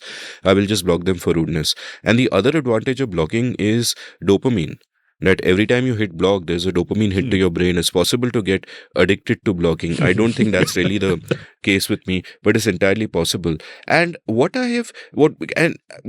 to this day, when attacks happen and they can just happen randomly for something you thought wasn't controversial, it's disturbing. You never really get used to it. And part of the reason it's disturbing is that these are real people. Sometimes they're acquaintances. Sometimes they're friends of friends. They should know. They would never, ever dream of behaving like this in the real world if they saw you. But online something happens. And I had kind of two theories about it. And my original thing was that social media brings out the worst in us. Because at early times, even I would posture and even I would shit on people. Like today, my policy is I am simply not going to shit on anyone unless I'm talking truth to power and I'm talking about politics and all that. That's a different matter. But I'm not going to shit on another individual randomly. Like screenshotting is it's just so toxic, the whole nature of the quote tweet where you and I are at a party and I say something you don't agree with. So you call all your friends over and while I am there, you point at me and say this moron said this, and we would never do that in real life. And so that was one thing, that was one theory, that it brings out the worst in people. But my other theory now is that it also reveals the worst people for who they are. The most intellectually lazy people, the most, people who might otherwise socially put up a front of being generous and empathetic, but they don't really give a shit. But by and large, actually, I would say that person who wrote to you and asked you the question and you realized he was genuinely inquisitive, and it might have seemed to you that that's a very tiny minority, I would actually argue that is a tiny minority of the silent majority who actually decided to contact you and speak to you. What I have found is that most people are open. Most people, don't actually fall prey necessarily to tribalism. Most people want to know. Most people know there are many sides to issues, and most people are not judgmental. And I guess you must have realized that also over the years with the massive success of your course, and that deep engagement matters. But this kind of thing that Twitter did, where it allowed people who can do shallow, cheap posturing to randomly attack and engage with people who are doing serious, deep engagement and thereby affect their work, is just a really interesting sort of dynamic. Yeah, and I wrote one article last year about how social media in its current form is an existential threat to civilization, right? I deliberately went out and made it a superlative thing, mainly because the way... Okay, let's rewind back, right? Why is it that we believe in liberal democracy and and free markets? Why do we believe that liberal democracy is a great political system and free markets is a great economic system? It rests on the idea that the individual matters. And why does an individual matter? Because Enlightenment thinking told us that the individual is capable of reason, right? The ability to reason makes you an individual. And the fact that you are an individual, therefore, a lot of things follow. Therefore, you have rights. Because you have rights, you have liberal democracy. Because you have rights, you have markets. Because you have right to property, and therefore you can trade. And you can trade based on. Let's unpack that, right? Why is a trade good? Because a thinking person is, when engaging in voluntary trade, leads both parties to be better off, right? Let's say I have a pen and I value that pen at 100 rupees and you value that at 110. You can pay me 110. I give you the pen. So I get more money than I think is the value of the pen. You get the pen at the value that you think is fair. And if both of us are rational in our valuation of the pen, both of us are happy, right? It leads to a positive sum game, and that's the entire basis of trade theory and market. That's what John Stossel calls a double thank you moment. That when we make the trade, I say thank you, you say thank you. And we are both better off. And I think it's a triple thank you moment, because I think society is better off, right? Because we've created this positive relationship between us, and markets can therefore take. Liberal democracy is the same, right? Why do you think that a person is entitled to choose, entitled to a vote to choose who governs that society, right? Because that person is capable of reason, is capable of understanding what is good for that person, and which among the various choices is a better choice for this person, and therefore exercise choice, right, based on reason. And reason basically means you weigh the pros and cons, and if the pros outweigh the cons, you do it. If the cons outweighs, you don't do it. Or if there are multiple options, the one with the greatest number of pros is what you do, right? That's reason. That forms the basis of liberal democracy and free markets. Now, for a moment, if you think that this person is not capable of reason, let's say this reason argument doesn't hold, right? The argument for liberal democracy and for free trade also falls apart, right? If you can't reason it out, if you're of unsound mind, as in legal parlance, right? If a person is unsound mind, usually a person can't enter contracts, right? Because that person is not capable of reason. Children can't enter into contracts because they are not considered capable of reason. Children can't vote because they are not considered capable of reason. But social media is exactly attacking your capability for reason, right?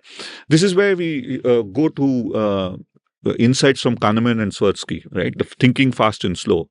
Now, what happens is that your fast brain is intuitive, jumps to conclusions, and the slow brain defends those conclusions. In other words, this turns the whole idea on its head, right? The earlier it was thought that you deliberate, you think, you weigh the pros and cons, and then you decide. Kahneman showed us that you decide first, based on various things, and then you use your brain to sort of justify your decision. Now, what makes you make intuitive judgments? Again, Kahneman shows that social proof is one of them. You don't buy a phone or a car based on most people, other than us electrical engineers or nerds. I mean, we look at specs and all of that. But most normal good people will, buy a phone or a car which their friends are buying, or which their friends tell them is good, right? Or the kids tell them is good. So it's not based on weighing the pros and cons. It's done on something called social proof. Now, social proof it's at a global scale on social media, right? So you don't have an opinion based on weighing the pros and cons, but you have an opinion on politics, on economics, on cars, on climate change, because people around you have that opinion, right? That is your fast brain. And what your slow brain does is just sort of defends that. So if I come to you and say, Amit, you shouldn't be thinking about buying this car or electric car or something. And not Amit, a hypothetical Amit, because this Amit is probably going to use reason, but a hypothetical Amit who decides based on social proof will jump back and throw back the WhatsApp arguments at me, right? And when those arguments fail, he'll say, look, you are a climate change denier, or you are a privileged person, right? You are an NRI, you are an elitist, you are a whatever. So ultimately, that person is not going to be persuaded by rational arguments, but going to hold on to social proof, right? Now, what it's doing is it's hitting this idea of reason at its base. Now, social media in its current form, to the extent that it perpetuates this particular cognitive mechanism, means that it is hitting and damaging liberal democracy and free markets at the foundations. That's why I said it's going to be a risk to civilization. Apart from the fact that it creates tribalism, etc., which were tribalism is what civilization replaced, right? Before civilization we had tribalism. So if social media is going to take you back to tribalism, it means it's a risk to civilization. So I went out on a limb and made this very purposely provocative case. But I believe this, I believe that unless your technology and the business model of social media changes, I think liberal democracy, free markets, and human civilization are going to have a bad time. So I agree with you, and but I also think that it can be turned around. A couple of frames I'll share with you, and one I'll say that even before Kahneman and Tversky, Michael Gazzaniga showed us that we overestimate our capacity for reason. You've heard of Michael Gazzaniga's Yeah, yeah. split brain?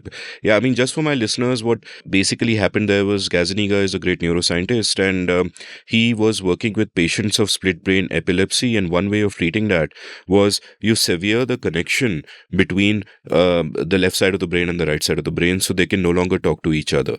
And one side of the brain controls the other side of the body, so something like that. Simply put, the right side controls the left side. And then he carried out an experiment where one side of the brain was shown a certain message, such as get up and walk, and then the person was asked, why did you get up and walk? And the person would respond to the message by getting up and walking, but then it would say, oh, to get a coke. Or why did you raise your hand after a message was shown to him? Oh, because I wanted to scratch my neck, and he would scratch his neck. And what was happening here was that the right brain was being shown the message and would do what it was told, and the left brain was what Gazzaniga, or was it Steven Pinker, while writing about this, I forget which one of them, called the interpreter. So it was like a press officer, that something has been done and you're finding a justification for it. You're rationalizing rather than reasoning. And now we know that most of human cognition is basically this. Before we come up with the reason for something, we have already decided to do it and we're not aware of it. There's a great book called The Elephant in the Brain. I'll also link from the show notes about exactly this. And why I'm not so negative about this, or why I think it can be turned around through human action, is that what has really happened in the last few centuries is that we have acted upon the fact that we are the only species that can be aware of its programming and can work to counteract its programming. Now, we are hardwired through our genes for different, often contradictory impulses. We are hardwired for tribalism. We are also hardwired for altruism. We are hardwired for different things that militate against each other. And the great task of culture is, therefore, to empower the battle angels of our nature, as Pinker would say, to use his phrase. And I think what has happened with social media is that without there being an intention in that direction, purely in the act of maximizing engagement, which is rational, we have reached this stage where we are actually pushing the wrong buttons. We are pushing, in a sense, the worst demons of our natures, empowering them, the tribalism, and so on and so forth. And I think that once we are now aware of it, it is possible to kind of turn this around, to stop pushing these buttons and to push different buttons. And it is possible to do. I've kind of written about it. I don't know if it will really happen, but the possibility exists. For example, if you just think about the meta questions, don't think about what features would I change in Twitter or Facebook, but if you think about the question of what features would make people be positive about each other and would stop people from shitting on other people, you know and so on and so forth, that I'm sure that there are ways to ameliorate some of the problems that are kind of Yeah, I agree with you. And I think the reason I agree with you is that I'm an engineer, right? An engineer who's now found his way in public policy, also now looking at tech policy. It's a big circle for me. But as an engineer, you look at this as a problem of a massive size. And as a problem, as an engineer, you just look at a problem and say, look, we've got to fix this, right? You're not going to solve it 100%. Unlike a physicist or a mathematician, you're not going to get an elegant, RHS equals to LHS kind of a solution. What you're going to get is a series of improvements over the status quo. And as long as you keep improving on the status quo, you're getting there. And that's how I think, I look at policy, public policy as an engineering problem. And this, especially one, is one of that kind. Now, it is difficult, exceptionally difficult, because it mucks around with the cognitive processes of a brain, right? It's not something, it's not a technical problem, as in it's not technical. It's not even something like NREGA or some food security or something which is on the ground and you can fix. Most of the playground of this problem is the human brain, and the very people who are supposed to be solving it are the people who are affected by the problem. So it's a little more complicated than, or probably a lot more complicated than a normal problem, but it's something which you can tackle. Now, one of the areas of work which I'm looking at very seriously in this is what I call cognitive security. Now, during the pandemic, a few of us were working on information warfare, right? How do you use information in a geopolitical sense to create political outcomes in third countries without firing a shot, right? I mean, firing a shot is incidental. Terrorism, for example, is information warfare. Terrorism is not about killing people, right? Terrorism is about using violence to persuade people's minds about a certain political cause, right? That could be, freedom or jihad or, supremacy or bigotry, whatever the political cause is. There is a political cause, and you use violence to change people's minds about the cause. It's a brutal form of information warfare, but it is information warfare. So you're thinking about it in the modern information age, where everybody has tools to influence each other's minds. How do you secure a country? How do you secure India in the information age, right?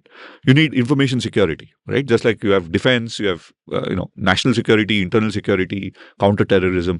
You also need an information security apparatus at a national level. And when you're thinking about deconstructing this, how does this actually work? What does it actually mean by a national information security framework? It boils down to an individual's cognitive security. It's not about giving you antivirus software and saying, please use this, right?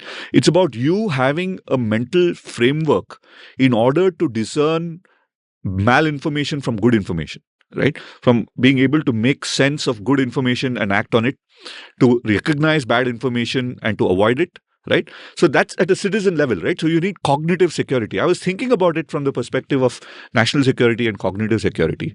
When I came across a book by Susie Allegre. Susie is a barrister in the United Kingdom, and she's working on this idea called the freedom to think. So her book is called Free to Think, and I really recommend it to all your listeners, where she says that, well, I'm not an expert in international law, but what she says that is under international law as we have it today, freedom to think is already part of the basic suite of human rights that we have. And our job is to now make that actual in the legislation and the statutes of various countries. So make sure that the courts and the system recognizes the freedom to think. Now, I look at freedom to think as the same idea as cognitive security, but seen from a different perspective, right? As a security thinker, I think you need to protect your mind, not close your mind, to protect your mind from malinformation, wherever it comes from. Freedom to think is exactly the same thing. It's saying that, look, as a citizen of a democratic country or a liberal democracy, you have a whole set of rights: right to life, right to property, right to freedom.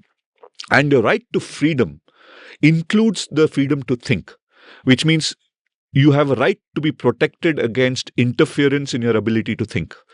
And that's a very, very interesting line of thinking. It's early stages because we've got to develop this framework further. But these are the kind of things we need to do to protect ourselves from, or protect civilization from the worst parts of social media. I grew up on the internet. I created parts of it in my earlier life. So I think it is generally, as information in the hands of everybody on the planet is generally a good thing, right? We've got to figure out the best way, the best models of delivering this, as well as, more importantly, the best way of governing these things. A lot of it is a governance problem. I mean, the Supreme Court of India telling you that right to privacy is something which we have seems like you and I would have thought this is basic, man. I mean, you didn't need the Supreme Court to pronounce on it. But actually, until the Supreme Court pronounced on it, it did become real. Now it's somewhat it's a reality, right? Although the legislation has to form. But at least we know that in the legal framework of India, in the constitutional structure of India, you and I have the right to privacy, right? So similarly, I think we'll have to work towards a point where the legal and the bureaucratic system understands that you have a right to the freedom to think, and from a national security perspective, that you ought to have cognitive security. So many things I want to double click on, and one phrase that I loved, which your colleague Pranay told me, is something that is a concern of yours, is cognitive autonomy in the information age, which is such a lovely phrase and exactly what you're talking about. You've written essays which variously have the headlines: "Liberal democracies must protect their citizens' minds from being hacked," and then another one: "Technological power must be deconcentrated," and they're all on this theme. Let me take a step back and come at a question, and the step back is that, going back to what we were earlier talking about, being aware of our hardwiring, one phrase which I think sums up the interplay of nature and nurture very well is Steven Pinker saying that nature gives us knobs, nurture turns them. Now, here's the thing, that we have those knobs and they are being turned all the time in different ways, whether or not we are aware of it, right? And a lot of the turning is accidental, a lot of it is deliberate. For example, long before social media, for me, an early model of using these understandings to manipulate human behavior came in casinos, because as you would remember, I was a professional gambler for a few years. And there's a great book I'll link from the show notes by, I think, Natasha Dow Schull, about exactly this, where what casinos would do from the 80s and 90s onwards is, if you're sitting on a slot machine, everything there, the lights, the sound, everything would be arrived at to manipulate you to just stay there.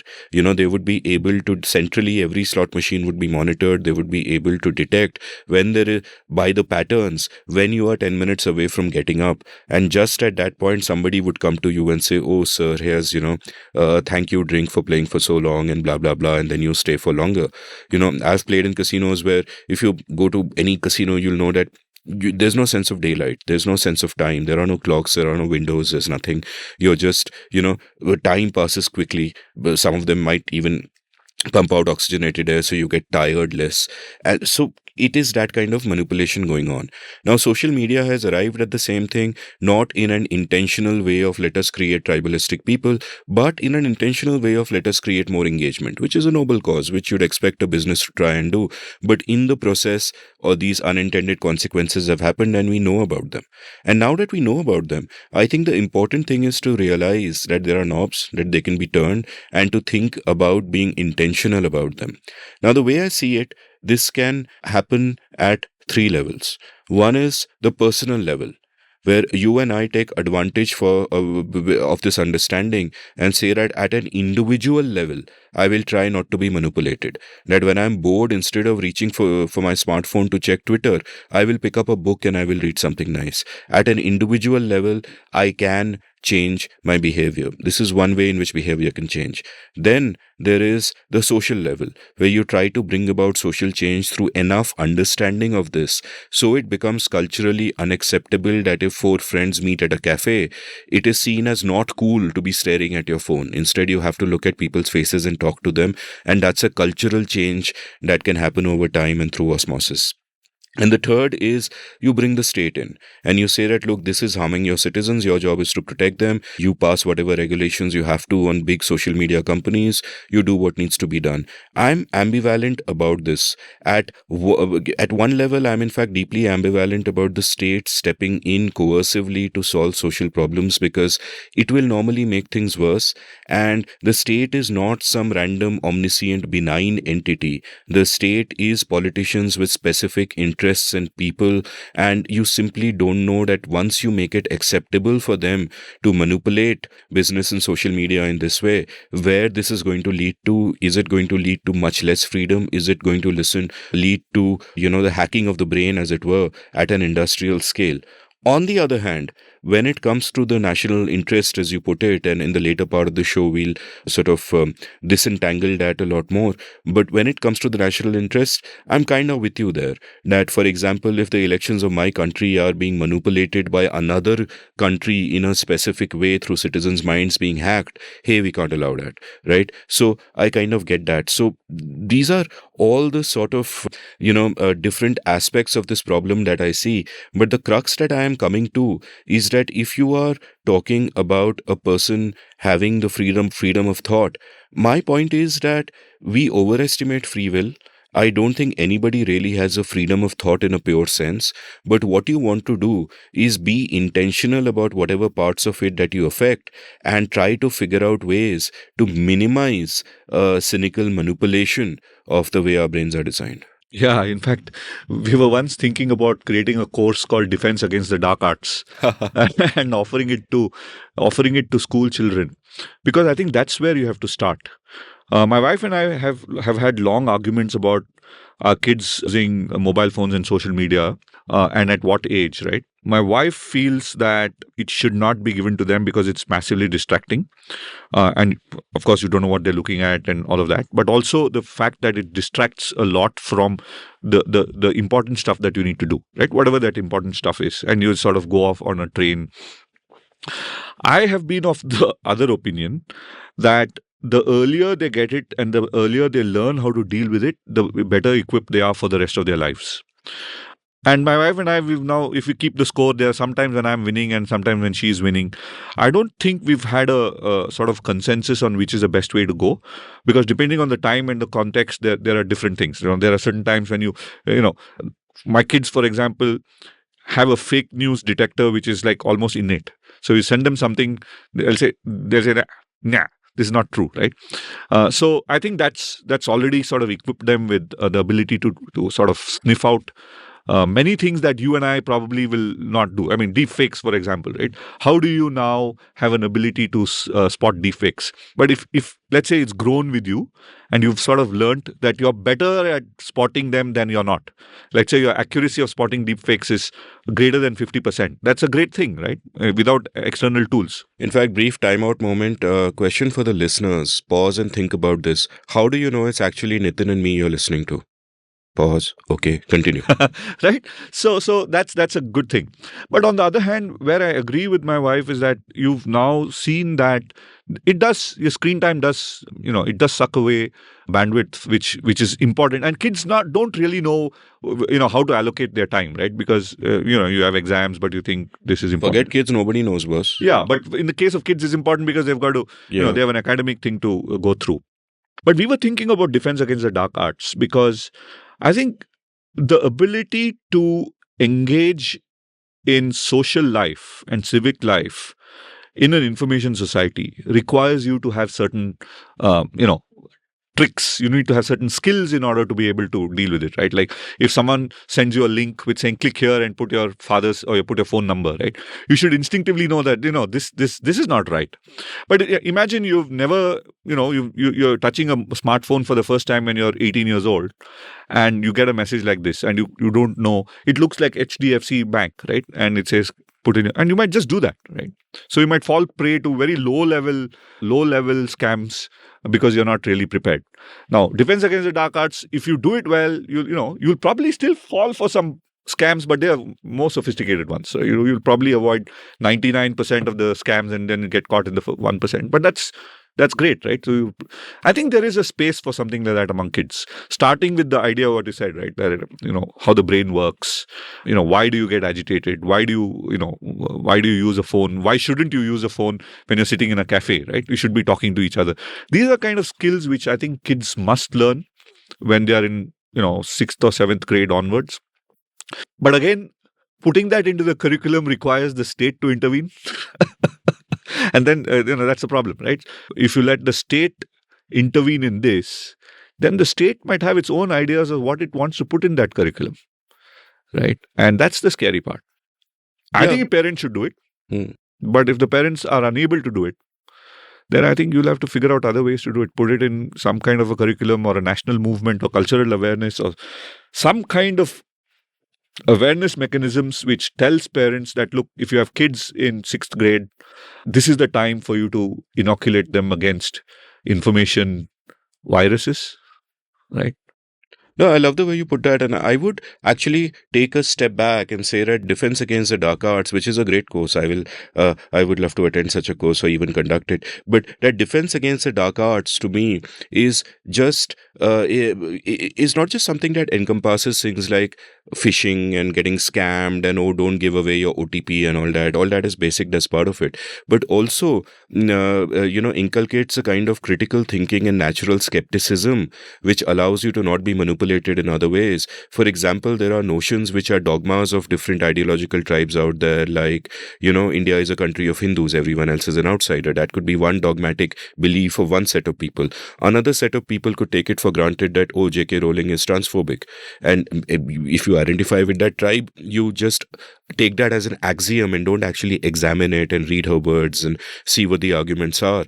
And I think we also need critical thinking where people just don't just assume that, or just adopt all of this dogma as their own beliefs without being skeptical of everything, not adopting an ism, just thinking through everything for themselves and withholding judgment until, they feel reasonably certain of it. So that's also, I think, an important part of that. And I know through all your different courses, you are pushing critical thinking of different kinds. So we'll talk about that. And before we talk about that, we'll talk about your childhood and the young Nitin Pai. And before we talk about the young Nitin Pai, we'll take a quick commercial break. Long before I was a podcaster, I was a writer. In fact, chances are that many of you first heard of me because of my blog India Uncut, which was active between 2003 and 2009 and became somewhat popular at the time. I loved the freedom the form gave me, and I feel I was shaped by it in many ways. I exercised my writing muscle every day and was forced to think about many different things because I wrote about many different things. Well, that phase in my life ended for various reasons, and now it is time to revive it. Only now I'm doing it through a newsletter. I have started the India Uncut newsletter at indiauncut.substack.com, where I will write regularly about whatever catches my fancy. I'll write about some of the themes I cover in this podcast and about much else. So please do head on over to indiauncut.substack.com and subscribe. It is free. Once you sign up, each new installment that I write will land up in your email inbox. You don't need to go anywhere. So subscribe now for free. The India Uncut newsletter at indiauncut.substack.com. Thank you. Welcome back to The Seen and the Unseen. I'm chatting with Nitin Pai, and we were going to start by talking about his childhood. A significant amount of time has passed. We haven't reached his childhood yet, so I'll just go straight there rather than leave scope for digression. So tell me about your childhood. Where were you born? What was your childhood like? What were your parents like? What was it like at home? I belong to the class of people who in the 80s and 90s had to move around India, right? And mobility, I think a lot of people take for granted now. But in the 70s, 80s, 90s, mobility across the country was not normal. People wouldn't move from one place to the other. Your ration card would be given in one place and you would have it for all, voter ID. You'd always be a voter in that place. Mobility is a post-90 phenomenon. My father used to work for Canara Bank. So we had the luxury of moving around the country. My father joined Canara Bank because he wanted to travel across the country. He was a physics graduate, but he became a bank manager because he wanted to travel. So I was born in Bangalore, and then we moved to Mysore when I was still a toddler. We moved to Delhi, then we moved to Kannur in Tamil Nadu and Coimbatore in Tamil Nadu and back to Bangalore before I left to do my undergrad in Singapore, right? So moving around the country and being the son of a bank manager meant at that time that you would learn the local language. Each place you would go to, you would blend in and be a local there, right? So I'm still a local in Tamil Nadu. I have 7 years in Tamil Nadu. I consider myself partial resident of Tamil Nadu and now a partial resident of Karnataka. So my second state is Tamil Nadu. But I grew up in Tamil Nadu. Conscious memories of growing up in Tamil Nadu, in Kannur and Coimbatore. And then I'm a pseudo Bangalorean because I was born here. I studied for 2 years. I did my pre-university here before going to Singapore. So before moving back to India in 2012, the state I'd lived longest was Tamil Nadu. And now it's Karnataka, of course, because I've been here since that time. So Chennai dosa versus Bangalore dosa? Well, that is a very sensitive topic, but I don't have divided loyalties on this one because my loyalty is towards the dosa, not the state. The Bangalore, I think, still has the better masala dosa. Chennai has something which they call a dosa or a roast.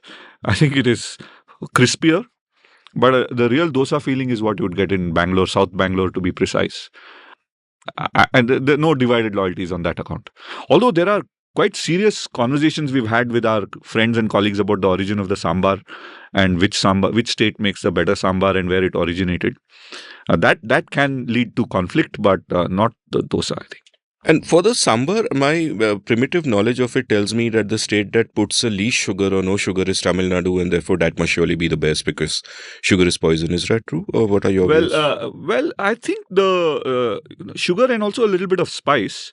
But the origin of the sambar, for those of your listeners who are curious and want to attack people for having the wrong view of sambar, sambar was invented by the Maratha army of Shivaji on their adventure down south. So it's probably Shivaji's father who brought it down to Karnataka and his descendants who brought it down to Tanjore in Tamil Nadu. So the DNA of the sambar is with the Maratha army. Whether it's in the Tamil lands or the Kannada lands, well, that's still up for dispute. For an Amit like me, all these lands are the same. So, we're pretty much the same age. So I've also, had that childhood in the 80s and, 90s, you gradually come to adulthood. And I've realized that the forming of myself has really happened in two phases. And this is probably unique to our generation in the sense that initially you grow up with a scarcity of books and knowledge and all of that. And I was, of course, from a very privileged house where I had books all around me, but there are still, nevertheless, limited sources. Putting together a good mixtape of music you like is still an adventure and a thrill. And you're growing up in that limited way. And when I look at myself in college, intellectually, I was very far from formed, because you just did not have that same access to ideas and ideologies and frameworks of looking at the world. So that's sort of one part of my growing up where, you become a sort of confused adult and you're not fully formed in those ways. And the second part is when the internet comes and then you're learning about the world again through the internet. You're forming friends, your frames, you're forming friendships through them.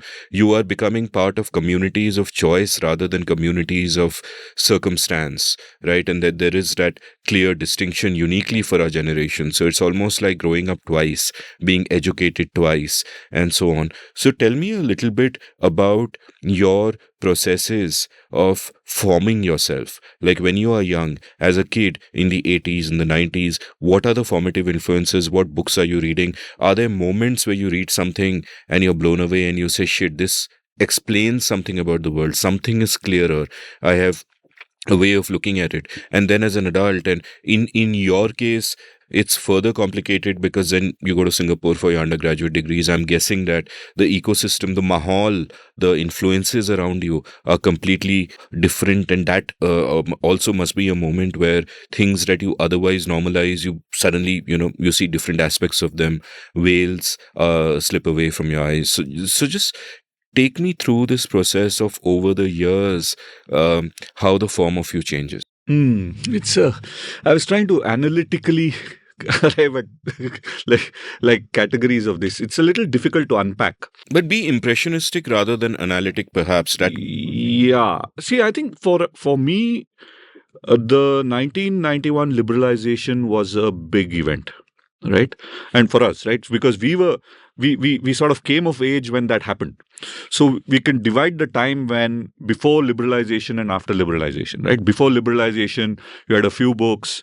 Having a Nike sneaker was wow. Someone who had a Nike sneaker was, I mean, this guy was somewhere, right? You would have one pencil box which is Camlin. You would have mixtapes, right? You would have tapes. You would go and record it. You would watch Doordarshan. There was nothing else to watch. Cars meant ambassadors or Premier Padminis, and a telephone was a luxury that you had to wait for 20 years to get, and so forth, right? So pre-liberalization, even as you would say, we were part of the new elite of India at that time. It's still middle class in the sense that your family income is not great, that you don't have great amount of savings and so on, assets and so on, but it allows you a comfortable life. 1991, I think, changed a lot of that, right? Because suddenly there was openness. But before that, I think I learned a lot on Doordarshan. I used to watch Krishi Darshan regularly. I knew a lot about farming. Okay, Wow. about fertilizer, what fertilizer to use. Maybe my interest in locusts also came from that. But I didn't know what fertilizer to use because that serial that Krishi Darshan used to be very interesting to me because I was seeing how crops are grown. This is what is applied and learned a lot of about Can you farming. remember any specific thing you Very learned little about now. farming? Very little now. But the other thing I learned from Doordarshan was Tamil because in the late 80s there used to be an adult education program for adult literacy. So at 5 o'clock every evening, there was a teacher with a blackboard and used to teach and all of that in Tamil. So I could speak Tamil before that, but I learned to read and write because of Doordarshan, right?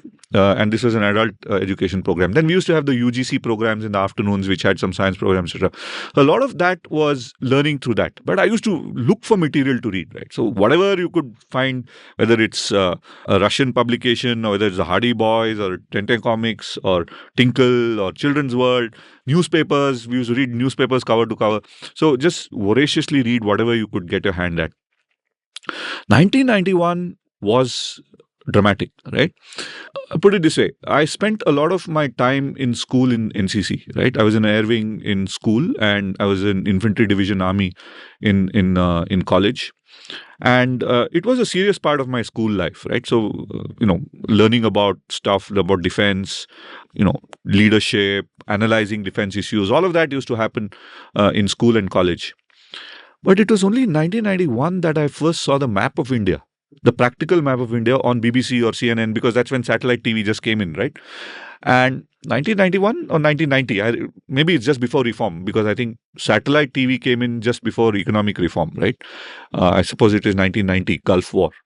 So BBC and CNN were available on satellite TV, and they used to show the map of India, and I said, my God, where the hell is Kashmir in this? Because we were used to seeing, the full map of Kashmir. The lady with the sari. Yeah. And suddenly you see this map of India with its ears clipped. And then you say, oh my God, what the hell is this, right? Why is this happening this way? And first of all, you get upset. You get upset that the BBC and CNN are being, they are taking Pakistan's line on this. And then you try and figure out what exactly is this? And then you find out, actually the line of control exists, right? The line of control is what divides. We actually have a claim on the whole of Kashmir, but actual control is only till the line of control. Ladakh, the eastern part of Ladakh is in China's hands. So in that sense, it was a sort of a reality check that you realize that the closedness of your information ecosystem or what you know, when you open it up, you know a lot about yourself. You know about your country, that you know that, this territory is not ours. I mean, practically not ours. Theoretically, legally, probably ours. So that's just a metaphor, right? Suddenly you have a moment that you discover a lot about India. Then after liberalization, you suddenly realize, oh my God, you don't need to have waiting lists for many things, right? You don't need permissions. You can actually conduct business without having to go for licenses. But that's the year when I actually went to Singapore, right? The year, I think 92, 93 is when I went to Singapore, just after reform. And they go to a world where suddenly everything is free. It's a freaking free market, right? And it's unbelievable to a person who just spent time. I mean, we were not communist China or communist Russia, but I can sort of empathize with people who are in that system and suddenly go and see something free. Go to a supermarket, there are like 40 types of toothpaste, right? Or 20 types. 10 types of toothpaste, 40 types of soft drinks. I mean, this is unbelievable, right? I mean, kids today will not find it strange because that already happens in India. But that was a time we had two kinds of soft drinks, right? You had Campa Cola, Campa Orange, and I think Torino. These were what And Thumbs Up before that, right? Thumbs Up, Thumbs right? Up in the 80s. Thumbs yeah. Up. These were about 4 or 5 drinks that you have. But you go there and you find out there are 20 types, right? And what do you do with 20 types of soft drinks? And then, you could do what you wanted. There was no, of course, Singapore was an information closed market because Singapore didn't allow satellite TV at that time. But in all practical purposes, it was open. Being in an engineering stream meant that we were kept very busy with engineering. I remember reading only 2 books of fiction during my 4 years of engineering. So I always say that NTU, Nanyang Technological University, where I went through NTU with my education intact, right? I later found out that it's a Mark Twain kind of statement where he says, I don't let school interfere with my education. I had similar kind of a thing. I didn't let NTU muck around with my education. In fact, you have a great term, Twainism, that you have what you think is an original idea, but you find out that somebody, perhaps Mark Twain, said it. So I love that term Yeah, of it's yours. a Twainism, and it came out because of that, right? So it was Twainism. I realized that NTU, but what I learned in NTU is I mucked around with the school's computer system, with the university computer system, set up things like Facebook and Twitter of that era, which is on a text-based system. I've had great fun setting up the university satellite system. So I did a lot of things which were not really examinable. So I had terrible grades for the first few years, and then the last year I just whacked the grades out of the park. Very strange. I don't know why either of this happened, but this happened. But that period was when I was very focused on technology. I didn't read much outside technology, but I lost my job, my first job, in the Asian economic crisis. So after 4 years of engineering, I joined a company which was making pagers and mobile phones. I was designing pagers and mobile phones. And that company went down in the Asian crisis, 1997. And I'm on the streets of Singapore without a job. And I was looking at the newspapers and applying for every single job which said electrical engineer or engineer. And so happens that the government had some positions open, the Telecommunications Authority of Singapore. I applied, I got in. And it was very interesting because at that time, the government of Singapore was trying to do something called govern or regulate the internet. And when I went to the interview, I realized why exactly they wanted me. Because none of the people there who were interviewing me had any idea what the internet was. Because they were all telecoms people. They knew how to regulate Singtel, deregulate, all of that. But internet was this new thing. And in the interview, I found that they're eating out of my hands. They were asking for information and they're learning from me in that first interview. And in the second interview, it was the same. The higher level guys were trying to learn stuff. So the cohort which joined the government with me, we were half dozen of us. We had great fun. We were young people. We were 21, 22 years of age. Some were 25. And we really wrote the liberalization policies for telecoms and internet, etc. for the Singapore How government. old were you? I was 21 years of age. And one of my most interesting things of 21 years of age was when I was the Singapore delegation to an ASEAN meeting and I signed it's probably legally a treaty on behalf of the President of the Republic of Singapore, and I put the chapa on it. It was some treaty or agreement or something. And I was the Singapore delegation, 21 years of age. Good fun. How was your thinking then being shaped in terms of contrasts? That you're working in Singapore, in the Singapore government, you've come from India. They're very different in terms of cultures, in terms of systems, in terms of all of that. So at this point, for many people, they would think that, yeah, life ban gayi. Puri zindagi we'll be in Singapore, we'll have a good life, we'll chill, this is a place to be.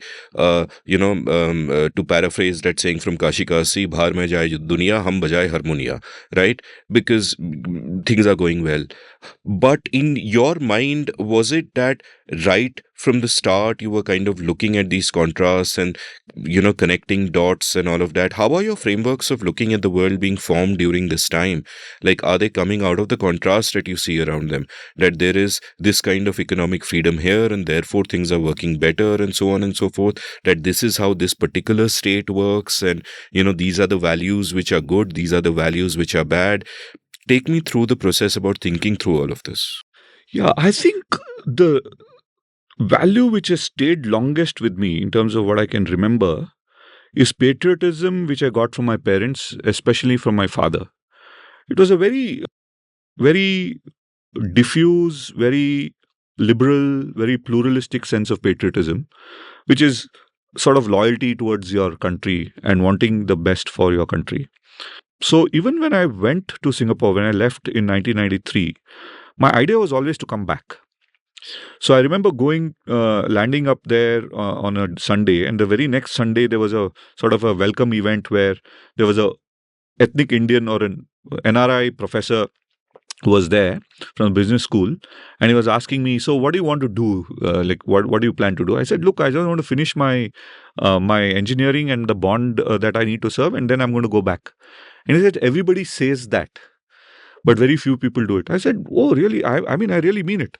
And that I really meant it until I came back. I was never on two minds of that I will come back. The question was when and how. right? My first attempt at coming back was between two stints in the government. I did a short stint for Singtel, which at that time I'd invested in Bharti, and they were building telecoms infrastructure in the country and between Singapore and India. And the Singtel guys wanted me to join them because I knew telecoms and I knew India, and said, "Hey, why don't you join that?" I had a great time at that point, and I still remember Singtel. We were in driving through in Delhi, and one of the chief guys at Singtel looked out of the window and said, "Nitin, we would like you to be based here, and this is where you could live." Right? He pointed at one of those Lutyens' bungalows. I wanted to tell him, "Boss, even if you pay me, I don't think we can stay in the Lutyens' bungalow." Right? But I think they wanted me to stay back and do the joint venture with Bharti. I enjoyed that stint, but I somehow felt that that was not the kind of things I wanted to do after moving back to India. So that was one attempt which didn't happen. The second attempt was the one which succeeded, where after studying public policy, I said, "Look, it was an aha moment." One of my colleagues, who's a co-founder at Takshashila, pointed it out. We don't have a public policy school in India. And that's when it hit me. Look, this is something which I can do, right? This is something which there's a space for this in India. It's of great importance to the future of India. And there's something that I can do with my resources, right? Without $100 million in the bank, with the kind of people and the knowledge that I had, it can make this happen. And I remember talking to Sanjay Baru at that time. Sanjay Baru was media advisor to Manmohan Singh, and he was there on exile for a short while. And I told him that, "Look, I have a 2-year plan to go back to India." And he says, and I told him, "I have a 2-year plan to go back to India, but I've been unable to succeed on this for the last 4 years, right? I've been planning this. It just doesn't seem to happen." He said, "2-year plans don't work. 6-month plans work. So at some point, decide that you're going to do this in 6 months and it'll work." And true enough, that's how it worked out, right? At some point, I said, "Okay, 6 months from now, we're going to move this and happen." So the reason to move back to India was, you can blame it on patriotism. I don't think it is of a nature which is, you can blame it on idealism, right? Idealism, patriotism. There are a set of ideals which I think would, but it's also something where you see that, look, if you have a career ahead of you, what is it that you can do that is most fulfilling, right? I've worked as an engineer in high tech. I worked as a regulator for government. In the government, I realized that the power of the government to change things is massive, but you need to inject the government with the right set of ideas, right? And if you can play that ideas game over a long term, you'll be able to do a lot of good outside, and you'll also be doing fairly well in your career, right? For example, I have a job today where I can think, I can do what I like, I can explore areas which I'm interested in. I hang around with some of the smartest people from almost all disciplines, right? Public policy is the only discipline where you can't say that this doesn't concern me. Every bit of knowledge in any domain concerns you. You need to know something about something, right?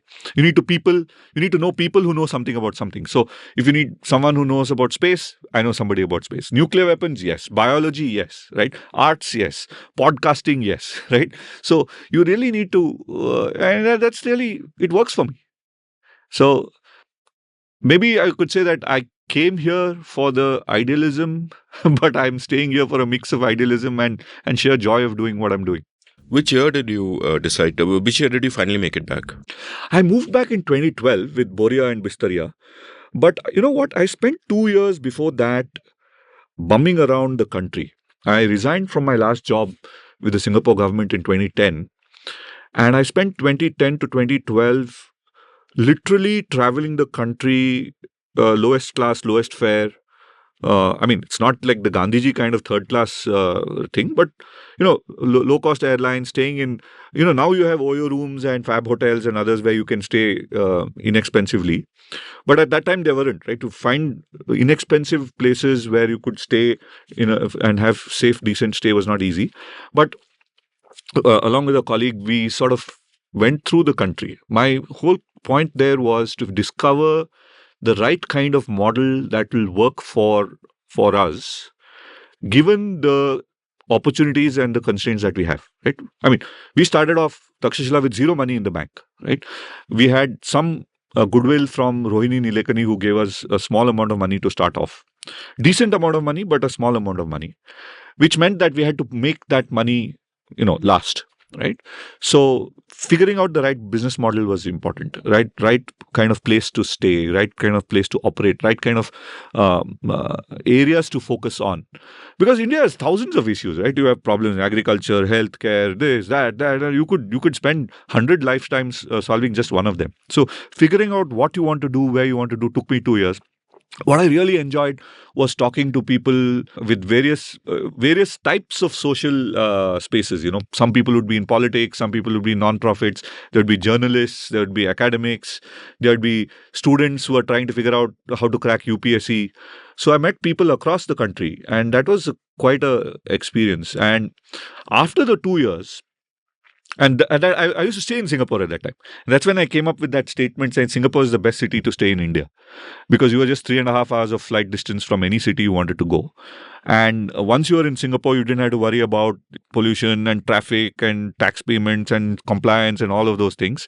You had a clean place to sort of sort things out, move into India, do your work, and then move back. Around 2 years later, I sort of figured out the model, and then Bangalore happened. So there are sort of two interesting intellectual journeys that are kind of related to each other, and I guess would be parallel, that I'm curious about. And one is, that journey from the abstract notion of I want to do something in this space to a concrete understanding of what does it involve, what is this space, what are the practical constraints, what are the specific areas I want to work on, and just having a better sense of ground realities and then deciding to do stuff. That's one journey. And I guess a simultaneous journey, which would perhaps have started earlier and would be an ongoing process, is the journey of figuring out the frames through which you look at the world. Like when we are young, what happens early on is that you get drawn to the first explanation of the world that seems complete in itself and which seems coherent. And truth doesn't matter there, but something seems to explain this complex world, and we will usually have a tribe attached to it. And there is a temptation just to go for that. And then over time, if you're intellectually honest with yourself, if you have the capacity for rigor, you start realizing that the world is really complex. No one story explains everything. You get a little beyond.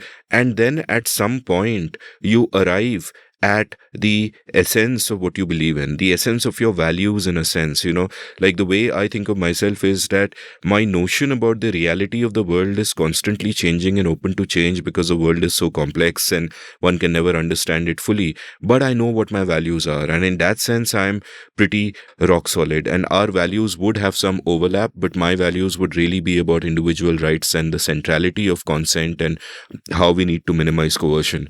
And, your values eventually landed up at, I guess, what you would call liberal nationalism, and we can deep dive into that later. But first, just to go through sort of these two journeys, which would have overlapped, I think, to a large extent, getting from an abstract notion of I want to help to I want to help in policy to, oh, this is what the political economy is like, and oh, this is what it will involve, and oh, this is a narrow area in which I'll go down. That's one journey. And the other journey being that, these ideas are enticing. These ideas seem to have explanatory value. And then all the way down to this is who I am. This is what will inform everything I do. I was fortunate to have become an engineer before getting into public policy. Because when I entered this policy space, I was not encumbered by any school of thought, any ideological, persuasion or anything. I was an engineer who joined the Singapore government to work on internet and technology policy. And once you're in government, one of the things you realize is pragmatism is a very important thing, right? You do, in any kind of civil service or a bureaucratic or a political system, there is a constraint in which you do. Most of the time, you're moving incrementally from where you are, based on the best options that you have, right? So ideology is there. It can be a mooring in some people, but most of the time, you could do delta from where you are, right? You could go a little bit to the left, a little bit to the right, a little bit forward, 2 steps forward. Those are the kind of options that you have, right? It makes you a realist in terms of what policy can achieve. But my education in public policy started with reading The Economist. So I was in my employer's library. The Telecommunication Authority of Singapore had this nice old colonial building on Robinson Road. And there used to be a library on the second floor, if I'm not mistaken. And I used to go to the library often. Very few people would be in the library. So, and the Economist used to be there, right? And until that time, I hadn't read The Economist because it was hard to read. The small print The Economist of the 90s was a very sort of nerdy. And relatively expensive compared to everything else. It was like buying a book. Yeah. And it was thick, and I started reading it there. I got interested, right? And by, in a couple of years, I was reading The Economist cover to cover. And it was like The Economist to me at that time was like this very opinionated friend, right? This guy has very strong opinions. I might not agree with him on many things because instinctively I feel that's not quite right. But he has an opinion. He had an opinion on everything. And it helped me a lot in terms of understanding public policy, and maybe pushed me into certain directions in the way that I was operating in government. So 5 years into my job in government, I became a critic of government intervention in markets while having a job that required me to intervene in markets. You were a regulator. Yeah. And I was a critic of government action while being an actor who's intervening in markets, right? So I think it helped me balance a lot. A lot of people, whenever people my colleagues used to say, we're going to have this big program, we're going to do this, we're going to do that, I always used to be skeptical. I said, really? Are really sure you want to do all of this? I mean, is it really going to help? And once I remember asking one question in a staff conference where I became very unpopular. I said, look, guys, let's say the whole organization goes for a year-long holiday, right? And we go, all of us go play golf, football, or whatever. And we don't turn up at work. We get our salaries. We do all of this. We don't do any work. Do you think that the indicators we are measuring in terms of contribution to GDP, innovation, all of that in the market, would it like sort of really fall because we don't exist? Or will it sort of increase? Put your hand on your hearts and say, right? And people sort of said, okay, these are not the kind of questions we need to ask because, hey, this is about survival of the organization and entity. So I was that kind of a guy in government. So to the extent that I was persuaded about liberal economics, individual liberties, all of that came through a journey much after my undergrad education. It came through my practical experience working for the government, observing what government can do, and observing where governments have failed doing and achieving certain things. So in that sense, the liberalism has always been tempered by practical reality. Patriotism and the word nationalism, I think, the US, the European word of nationalism is bigoted. And I think we are adopting that kind of word of that interpretation of nationalism. But Indian nationalism, I've always felt was liberal. We'll talk about this later. So that's where my sort of political education happens, right? This is how you start off as an electrical engineer and then you learn a lot of other things about the world while doing things. Now, your question about, what's the gateway into this, right? One realization I had somewhere around 2005 was that India in 2005 looked very similar to the United States in 1905. So almost 100 years behind. But you look at the US in 1905, right? You had a spurt of growth. And because of some kind of liberalization, there was a massive expansion of people who were earning new money. The Rockefellers and the Carnegies and all of those guys made money. There was a whole lot of corruption. US politics was a cesspool of corruption in 1905. What they call it, the Gilded Age and so on, right? You had massive amount of social problems. I mean, it was a very unequal country. Black people were treated badly, to say the least. And their external orientation was, and around 1914, they were saying, hey, look, there's some kind of war happening probably going to break out in Europe. Do we really need to be concerned about it? Right? It's highly insular, looking at the continent-sized country called the United States and focusing on that thing. They were all looking at their navals and figuring out what to do. They had very little idea of what's happening in the world outside. And yet, by 1995, it's the sole superpower. Global presence, great university education, globalizing. Not that all of that helped them make the right decisions in wars and all of that, right? they screwed up in many places, but still you're the world's biggest economy and all of that. Now the question is, how did that happen? To me, I think there were few things which happened. Right, of course, participation in wars and those large things. But one of the important things was that around 1905 is when the United States, the elite in the United States, started seriously thinking about their place in the world. Right, what kind of value systems do they represent for themselves? What should it be? What should obtain around the world? Right, Woodrow Wilson in 1917 talks about internationalism. Right, where did that come from? Before Wilson, there was, I mean, theoretically it might have been there, but 1917, when we was talking about an international order, right, which is based on liberal principles. So that's all of that is an intellectual journey which the US elite made roughly between 1890 and 1945. Not only was there an awakening in that sense, there was also creation of institutions, the New York Public Library, Rand Corporation, Council on Foreign Relations, Harvard University's new schools and out. So they spent a lot of their time thinking about what they stand for, how they should organize themselves, how should the world look like. And there was money coming in from the Rockefellers and the others, right? And then, 70 years later is a different story. So I said, look, if we can learn something from these guys, knowing that they were in a similar kind of a place than we are. Of course, per capita income might have been different, but more, many ingredients seem to be in the right place. So what was that missing piece? To me, the missing piece was intellectual establishment. We did not have, and even to this day, we don't really have a strong intellectual establishment that befits an economy and a country of our size. Right, we might think parochially. Probably it's the small v problem, right? But how do we make a big we thinking, big we for India, and maybe you want to expand it, big we for the world, right?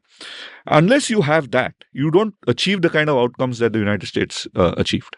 So the answer was, okay, we're going to do something intervene in the intellectual space. And, blogging started. And that's when the other thing is when I met you, I met a lot of smart people online. The internet made it happen. We could connect across like-minded people across countries. Blogosphere, I think, really created and educated me and created Takshashila, right? And we were, working on Pragati as a magazine. So we were sort of roughly in the space, figuring out exactly what to do. Now, one day, my good friend Anand, who works for a tech company in Singapore, and his colleague who was an accountant in Chennai, we were having lunch at the Lee Kuan Yew School of Public Policy, where I probably just graduated or was still studying there. This is 2008. And we were talking about what to do and all of that. And Srini, the accountant friend of ours, looks around and says, Nitin, sir, he still addresses me as sir, which is very funny. Probably because he's a CA and CAs do that to each other, right? So, to other people. He says, we must build something like this. Then I asked him, Srini, what are you talking about? He says, sir, like this. He waves his hand across the building and says something like this. He says, what? You mean cafe?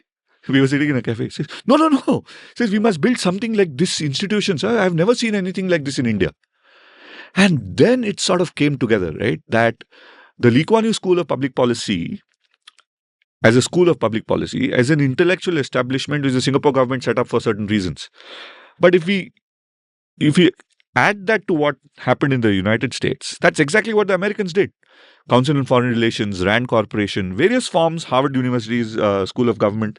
So various forms of this come down to creating an intellectual establishment which connects, the national aspiration to an international kind of a mindset and to the realm of ideas which will take you forward to the next stage, right? And it all comes together in a school of public policy.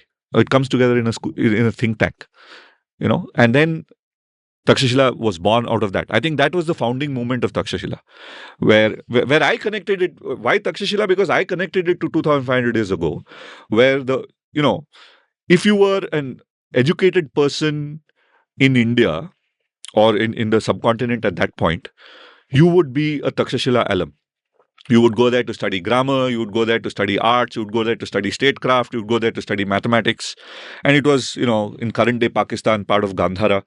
And very few people realize that it was a cosmopolitan place.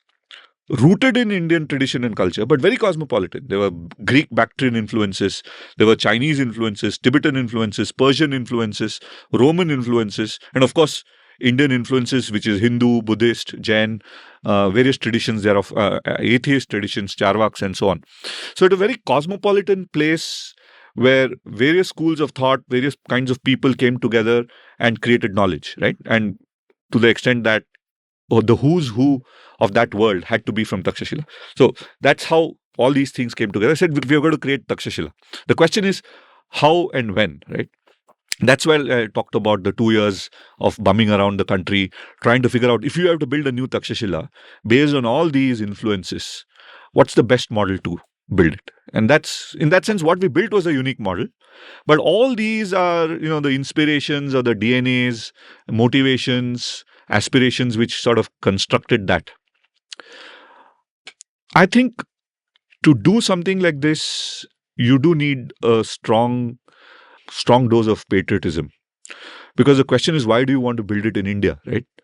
Because when I said we're going to do Takshashila, you'll be surprised. There were two foundations which were willing to giving me a lot of money.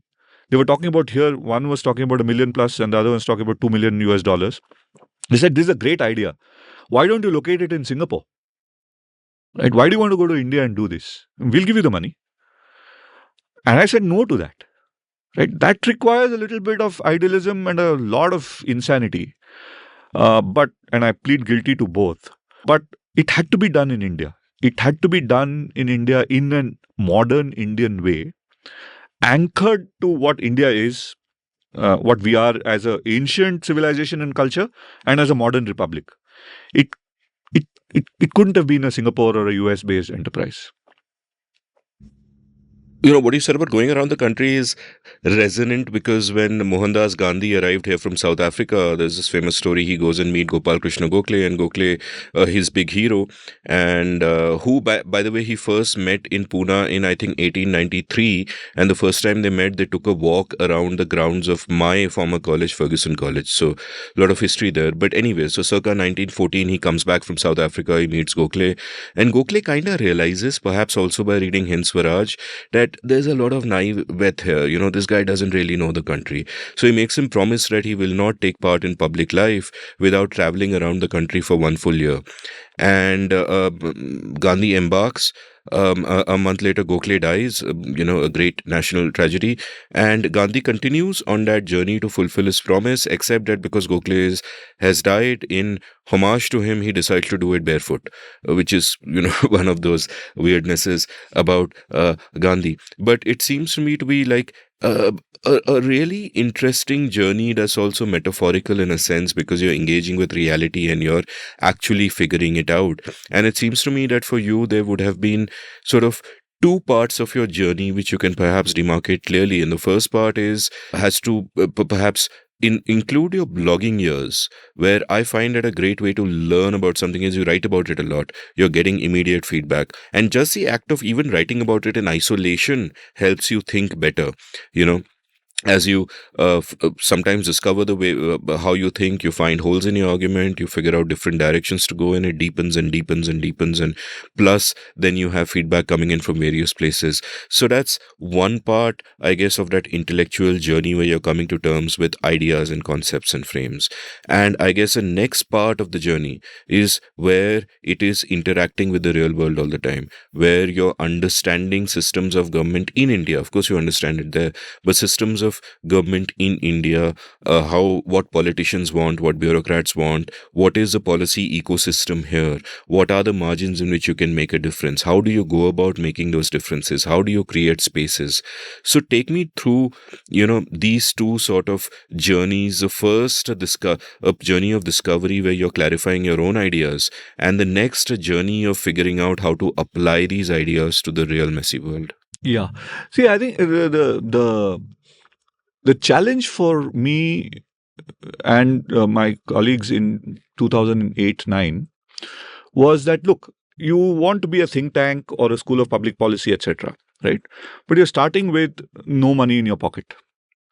You don't have a political background.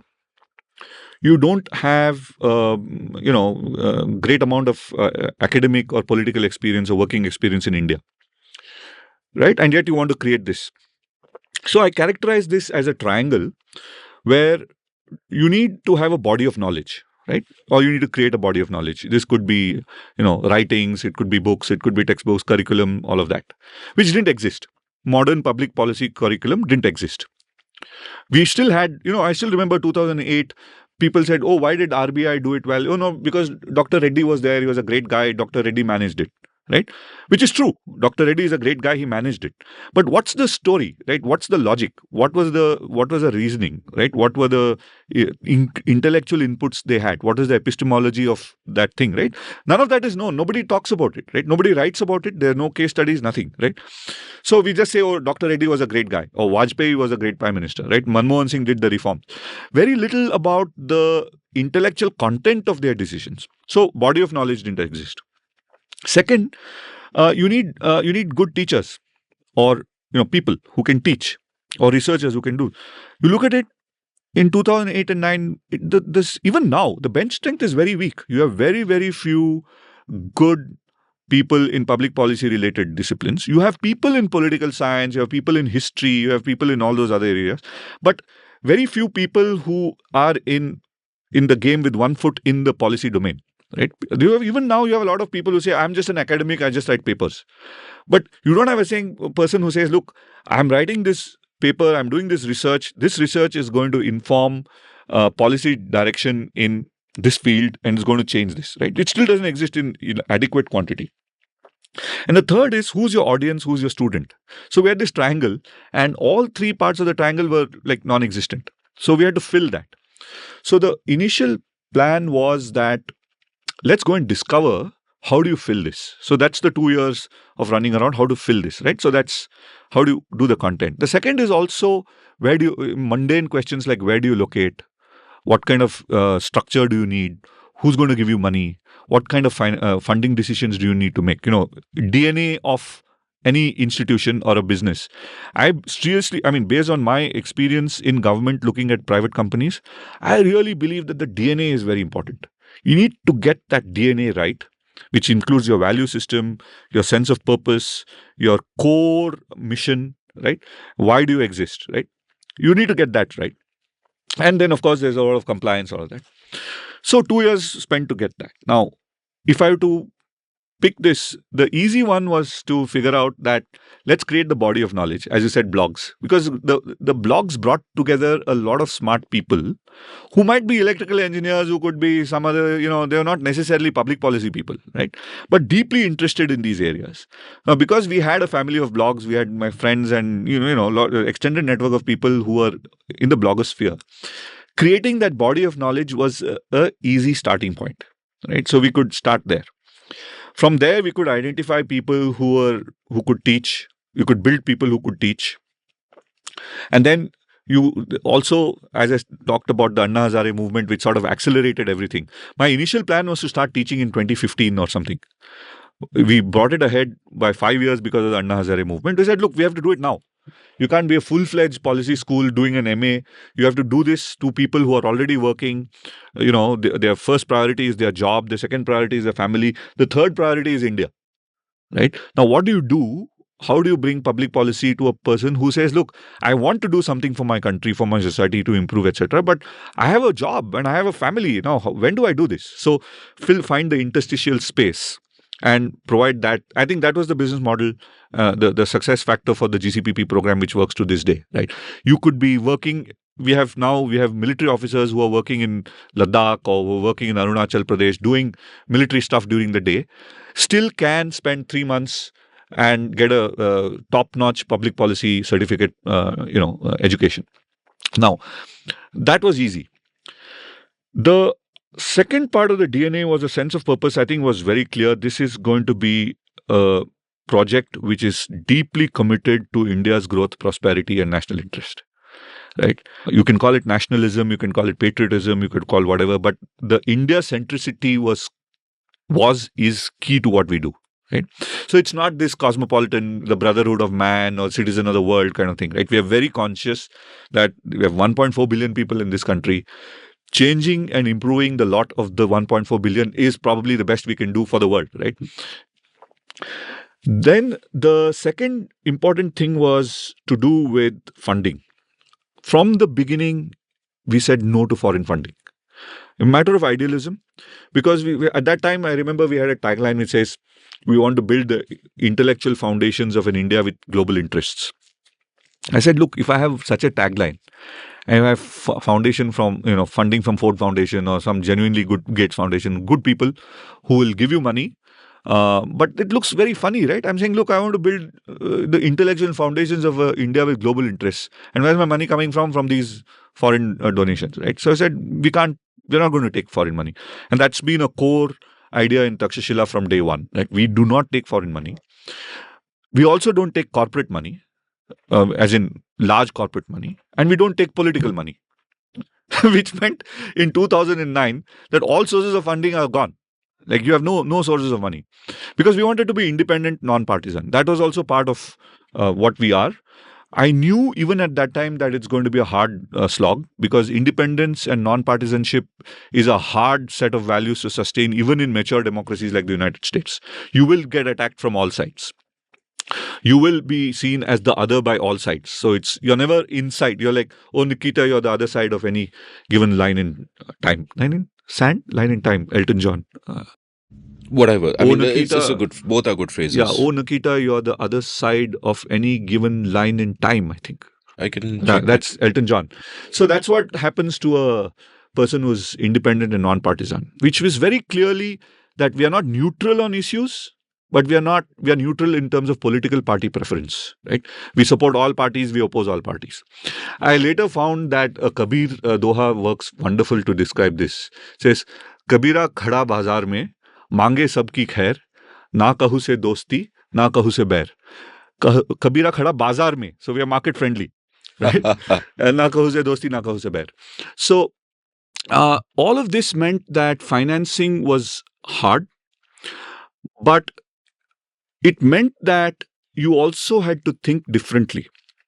Because if you start off with $10 million, as most projects like this start, you will say, where do I get land? What kind of building do I build? Right? What kind of administrative structure do I need to have? And so on. But when you have zero money in your pocket, you say that, look, if I get my first rupee, what will I spend it on? Right? If I get my first 100 rupees, what will I spend it on? And then the answer to it always comes back to, you'll spend it on people. You use the money to give it to people, let the people think, get the right kind of people, make them think, give them an environment where they can think the right set of ideas or the wrong set of ideas, doesn't matter. It's a free flow of ideas. And then those ideas create policy. So your money should go into people and ideas, right? And then the message was that you take the right set of ideas, connect them to the right set of people, connect them to the right platforms, and then you get change, right? That's the theory of change, which was discovered through the 2-year journey, right? That you don't see, the traditional model would be you take $10 million, get a big building in somewhere in Delhi, close to the corridors of power, employ a few former IAS officers or defense officers or IFS officers, and you have a think tank. And how does this think tank operate? It operates by trying to get it in the corridors of power. It tries to whisper things into the ears of the powerful. It tries to formally be part of committees, commissions, the feedback mechanism that the state has. And that is the theory of change. That's if you have if you have $10 million, sugar daddies and access to this. But if you have zero, what's your theory of change? Especially if you want to be independent, non-partisan. To me, the answer is very clear, right? You try and influence the elite of the country. And the elite of the country are literally people who read op-ed pages of newspapers. The elite of the country are not necessarily people who are rich, who fly in chartered flights, right? People who have spectacles and can read are probably the elite of the country, right? So the bar for eliteness in India is quite low, although each one likes to accuse everyone else, oh, you are an elite person, right? Usually a person who's accusing another one of an elite person is an elite guy. I mean, it's almost... When I describe myself as part of the elites, is both a confession and a lament in a sense, but perhaps it shouldn't be. But Yeah, continue. but we are who we are. We don't choose our parents. So, if you have very little money in the bank and you're fighting this battle of ideas, being independent, non-partisan, you realize that you have to persuade the elite of the country, and you have to do it for a long period of time, and agnostic to which party is in power. And that's your theory of change. You need to go to young people who are going to be in influential positions over a period of time and give them, look, these are the foundational constitutional values of the country. Liberty, equality, fraternity, social justice is there in the preamble of the Constitution. And this is the way we are going to govern ourselves. And you say, we are not, you're pro this party, pro that party, it's all fine. All of you guys are welcome. You can study this stuff. We're going to give you the same education. We're going to give you the same policy recommendations, whichever party or politicians you belong. If you like it, take it. If you don't like it, too bad, right? So we don't directly try and influence policy. We are not trying to get a seat in New Delhi or into this committee or that committee. That is why we are based in Bangalore, right? The distance from Delhi is physical. But the distance from Indians is very, very close because you're in Bangalore, you're on social media, you're on, you're on every kind of mechanism. And the internet has allowed us to reach everybody in the country without having to be in Delhi, without needing to be in Delhi. Right? So that's the theory of change, which is why we are based in Bangalore. In fact, we have this Pawan Srinath, who used to work at Takshashila, and we were talking about it several years ago, and we came up with this idea of distance from Delhi. Right? The theorem goes like this. Your objectivity towards India's national interest is proportional to your distance from Delhi. So the further you are from Delhi, the more objective you are towards the national interest. I think it's a mild put down to the people in Delhi, but I think it works to that extent because you're not caught up in the partisan debates of the day, right? You're not trying to give advice to the government on what they have to do tomorrow, but you're looking at issues, 2-5 years down the road. And you're trying to create ideas and a set of broad consensus on how to approach these issues. What do you need to prioritize? How do you go about it? And you're talking to the elite of the country. In a way, that's what your podcast is doing. Right? You're trying to talk to important people in the country and build a sort of broad general alignment in a particular direction. That's what we do also. Yeah, and future elites as well. Like I often kind of, one of my aims is to put a repository of thinking and work out there so that some 15-year-old girl listening to my podcast today is hopefully Prime Minister of India in the year 2050. And that's a long game. That's a difference that you try to make in whatever small way that you act. And that bipartisanship is so important to this because I remember when I was editor of Pragati for you guys 2016, 2017, my core principle was that we will talk about ideas and policies, not people or parties, which is exactly the value that you stated as well. But sometimes the environment makes it hard for you, right? So tell me about your sort of struggles with that, because what would typically happen is that people are pushed in different directions, as an institution. It's always, people will try to co-opt you. Money will play a role in that. So what have been your sort of struggles through that period of time with that question? See, I think the biggest one, given the times that we started, like 2012 onwards is when the Modi phenomenon became massive. I think there was, and to an extent there still is, pressure that you join that side. Well, there are many things which we support, which Modi has, for example, taken up, and the Modi government and the BJP government has taken up, and which are unpopular among the left and the liberals, but we still support that. There are many things which we disagree with, and many things which are sort of neutral on. So there's this desire on the part of many people to want you to be on their side. I think is the biggest one. People don't understand that. Look, I must tell you of this. I was at a function a couple of years ago, some wedding reception, I think. And I was chatting with a person who was a member of one of the members of the RSS family. It was not the RSS itself, but she was one of the cultural areas or whatever. But she was very clearly from the Sangh Parivar, and we were having a nice conversation on something. And one of my friends walked in, and he was a Congress party politician, and we were talking, and I sort of introduced them to each other, and then she said, you know, she points at me and says, Nitin is not on my side, he's on your side. And then the Congress politician tells her that, oh, no, he's not on my side, he's on your side. Then I told them, hey guys, what are you talking about? I'm neither on your side, I'm on my own side.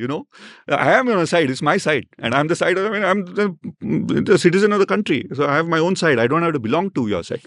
I think that was and still is challenge of non-partisanship. Well, it's the same with the opposition parties as well, the Congress and the others. They're always suspicious of someone who's not them, right? Be careful, those guys are pro-BJP. No, we are not pro-BJP. There are certain things which we said which might be what the BJP is supporting at this particular point in time. The BJP changes its position on various issues, right? At this particular point in time, it seems to be aligning. It's not because we are pro-BJP or we are not anti-BJP. We are not pro, neither are we anti-BJP. Right? We are not pro-Congress nor anti-Congress. But every political party in these polarized times wants to see you as part of them. And if you're not part of them, you're the other, right? And your worst suspicions about the other come about and say, okay, once you're not us, you're a Satan. You have horns and you have all of that. I think dealing with that is hard, because what it does is it stifles debate, right? It stifles open debate. It stifles your ability to persuade others. And internally, it creates a bias in you, because you feel, hey, these guys are all attacking me, so maybe I should sort of see them as adversaries, right? You don't see them, you can't be agnostic to someone who's attacking you. So all of that makes this job a lot more difficult than it ought to have been. But then we don't choose our reality, right? Just like we don't choose our parents, we don't choose the world, the kind of world we live in.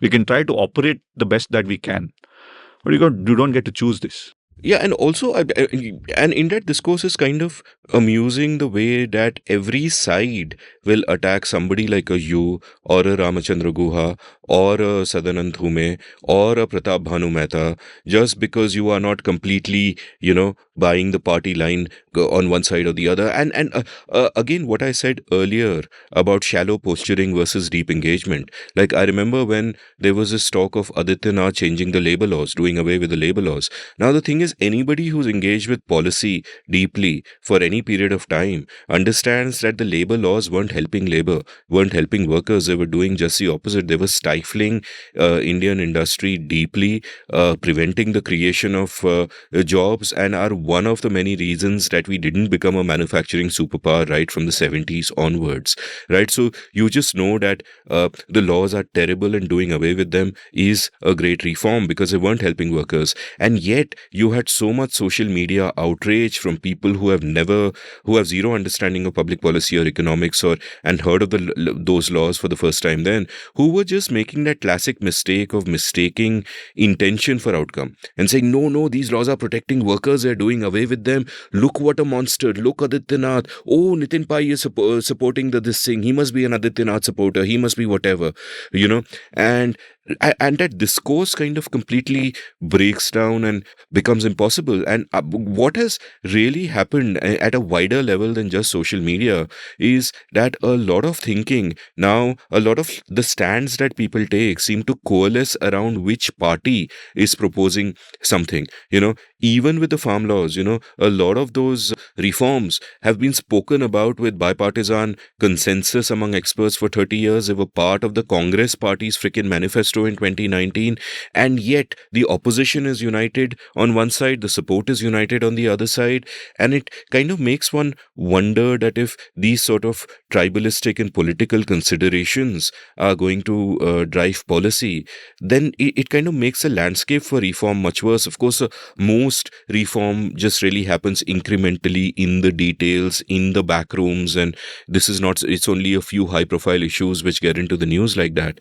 But Does this changing landscape complicate matters? And also how much of your of the work that you do, like the key focus of the work that you do is, of course, educating people, and we'll talk about the thousands of students you've had and how the courses have grown. But I'm guessing a certain part of it is also interacting with people in government, whether they are politicians or bureaucrats, many of whom, in fact, do your courses and you train them. And how do they look at you when they come into the picture?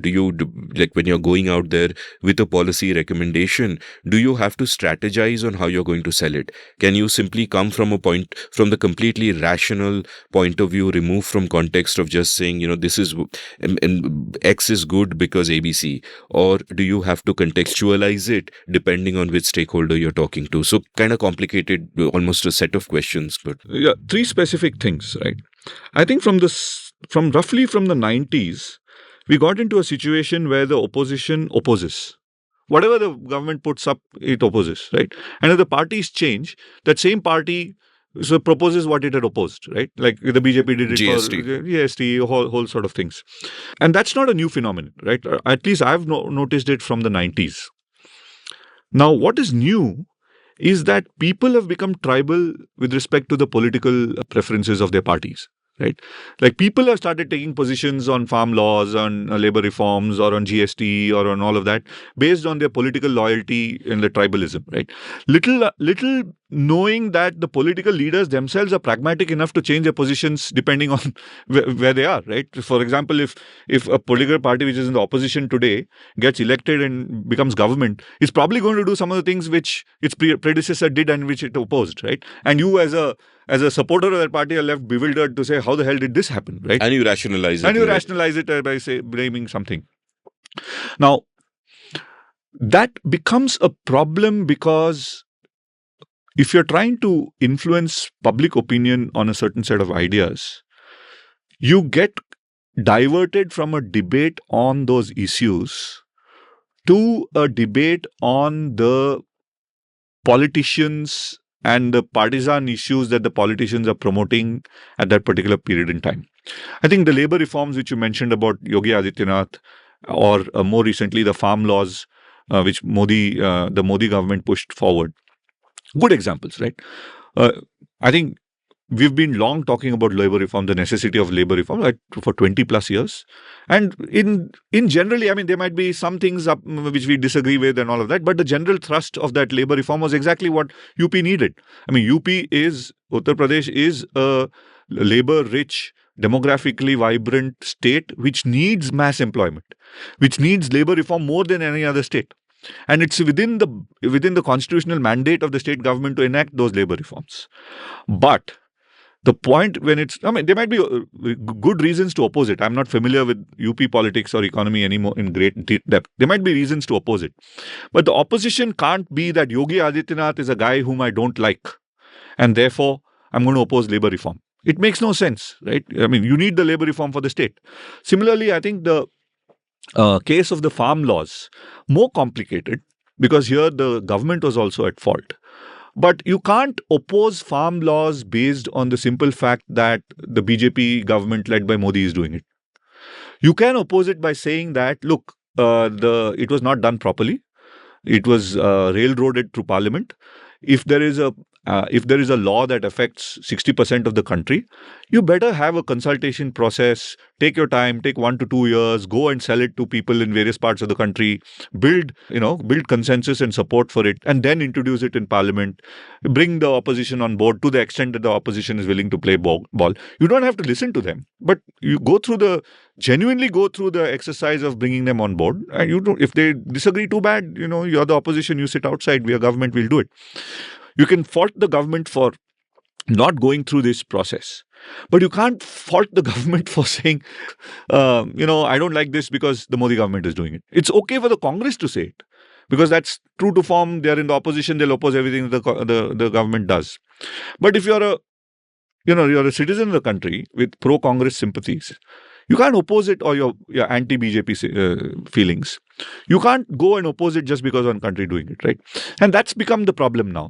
Even in the court of public opinion, it's very hard to have a debate on issues which are in the national interest by taking out the partisan things of it, because the partisan element comes in at every point. And that's bad for the country. We've got to figure out how to sort this out and moving forward. One way is the way Takshashila has always been doing it is we never, as you mentioned, we never talk about the political leadership or criticize the politician or the party that is doing this. The issue matters. If the labor reform is good, it's good. If it's not good, it's not good. If demonetization is a problem, demonetization is a problem, right? You just call out the issue for what it is. Sometimes that is liked by those in power. Sometimes people don't like it. But that's I think, the way to move forward. It doesn't make you popular. One of the things which you have to do in a social media era is, you want to get popularity and eyeballs and engagement. You have to make a comment that Mr. X is bad or X did this thing. You have to bring a personality in, be partisan, and then everybody listens to you, right? So the cost of non-partisanship is lower viewership. So you've got to take that. Now, the other question of how do you deal with government? Contrary to what people think, in many areas, the civil service is open to ideas. Unfortunately, the civil service is caught in an apparatus where the system itself does not generate enough good ideas. So what do? Right? If you're a civil servant today and you want let's say you want to find a way to generate economic growth in a particular state, what do? Your internal system, the way government hires, the government promotes, the civil service system is broken and dysfunctional, except for some people really conscientious and doing stuff. So you need to get ideas. What do? You can do two things. One is you can go and commission a consultant to do this for you, which is a very popular thing now, right?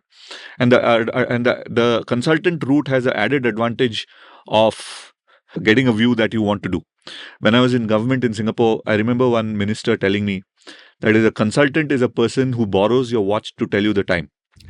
Right? And the corollary to that is, if you want the time, if you want to tell the time that you want, you lend him your watch, right? So the consultants usually will do what the establishment wants. And there are advantages to this. But the disadvantage is that the consultant might bill you at very low prices because he knows that he can bill that industry, private players in that industry at much higher prices. Let's say you're writing the policy brief for the government of a particular state on liquor policy, right? Or some tender, you're speccing out a tender on a particular project. You can sell your services to the government at very low prices because you know that in the same state or in some other state, you can bill alcohol industry player or infrastructure player much higher to prepare bids for that, right? Of course, you'll say I have China walls and all that. There's been enough controversy in India to know that really doesn't work, right? There is the consultants are moving across states, even if they do it with some amount of diligence, right? There are multiple states. If you write a law in state A, you can help the bidder in state B, right? It's perfectly okay and it's perfectly legitimate. So that's the challenge with consultants. The other thing you can do as a civil servant is you can approach think tanks. The good thing is, to the extent that the think tanks are competent, you will probably get a much more independent and critical view of what you need to do. The bad thing is many think tanks want the glory and the glamour of saying that we did it, right? They want to go to their donors and to their supporters and say, oh, we wrote the tender specifications for this, because that's stock in trade. That's how a think tank shows that it's influential to its community. The problem with that is that nobody in government wants that. And truly enough, it is if Mr. Modi signs off on space policy reform, it is Mr. Modi who's taking that political risk. If there's a civil servant who tabled that space policy reform to the Prime Minister, it's that civil servant who's taking the risks of that.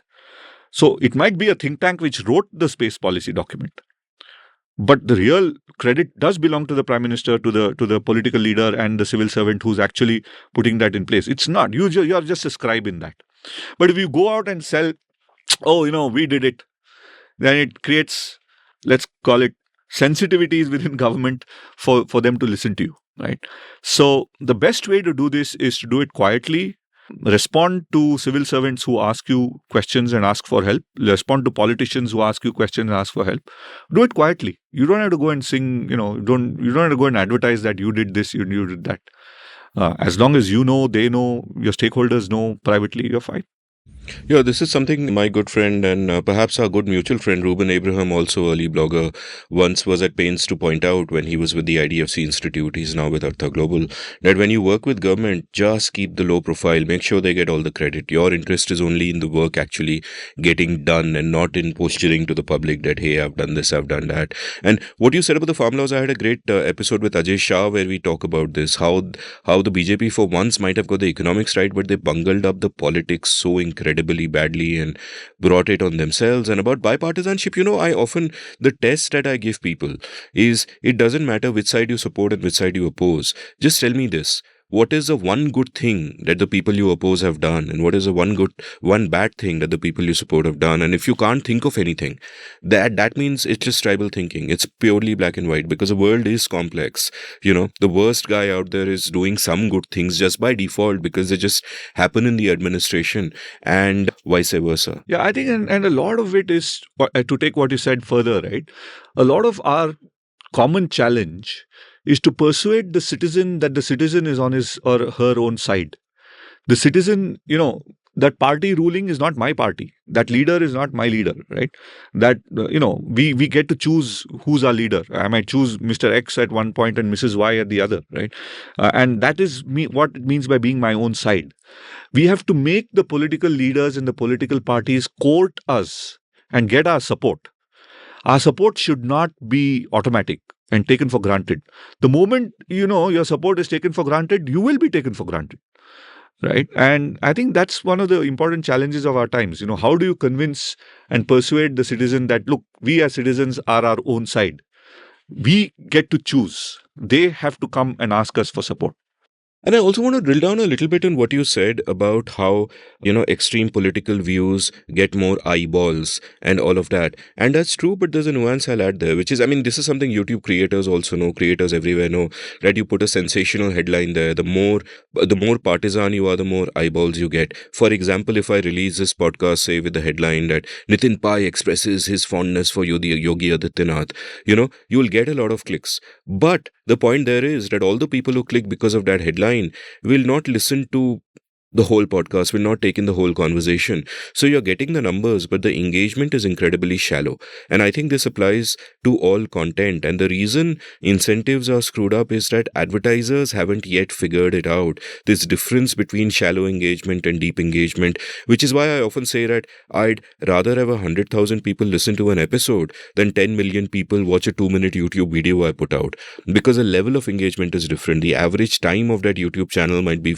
15 seconds, but the average session on the Seen and the Unseen, for example, last I checked, is about 40 minutes, and people listen across multiple sessions. And you got to value this deep engagement, but because advertisers don't value it, or because enough people haven't found ways to monetize it, the incentive for the creator, the reporter, the media house is to go towards the sensational and put up those headlines which are getting shallow engagement, and it's kind of a vicious circle. But at some point, I'm kind of hopeful that it breaks. Yeah, and it's also column writers' challenge, right? Because there are several columns where, very few people know that the columnist doesn't get to choose the headline. The headline is written by the editor, and it's usually the editor's privilege. Some editors might consult you, some might not, but it's the editor's privilege or the publisher's privilege. So very often the editors frame a headline that makes it more interesting, right? And the engagement levels go up. And the column itself might be nuanced, but the headline might be very, very stark and, giving a very simplistic kind of a statement. And then people just look at that, especially on Twitter, right? That's what is tweeted. People just look at the headline and say, you said this. Well, the actual fact is, this is the headline created by an editor of a column that I wrote, and the column itself might be more nuanced than what the headline is saying. And people don't, they'll throw this back at you and say, hey, you said this. And I guess it's one of those occupational hazards of being a columnist that people don't read the thing. Although Twitter, I think now has that before you retweet or respond, they say please read it before. I think Twitter has it. They did that for something I wrote. Somebody linked to a piece of mine. I was trying to retweet it. Twitter was like, "Do you want to read that first?" And I was like, "Dude, I wrote that." But yeah, I mean, Yeah. that's Twitter can't know that. Yeah, That's yeah. fair. That's what maybe that's helped at the margin, right? But people don't read because usually, as an analyst, right, we always have to be aware of how much we know, right? We can only be confident to the level of awareness of the facts that you have. Usually, you'll see like Pratap Bhanumehta is a great example here. You will find him writing sentences like, to the extent that, before you say something, to the extent that we know X, I think Y, right? That's a very important nuance. But what happens in the headline writing is that they leave the to the extent that we know X and just jump onto the I think Y, right? And then the headline is I think Y. And that's lost. And I suppose that's again one of the challenges of this age where people don't read. And people don't read an op-ed, right? People want, even if you see some of the newspapers now, they have bullet points in the first three. Even if you don't read the rest, here are the 3 bullet points. Maybe that helps. Maybe it's a quick way to communicate the nuance to the reader without the reader having to read the whole thing.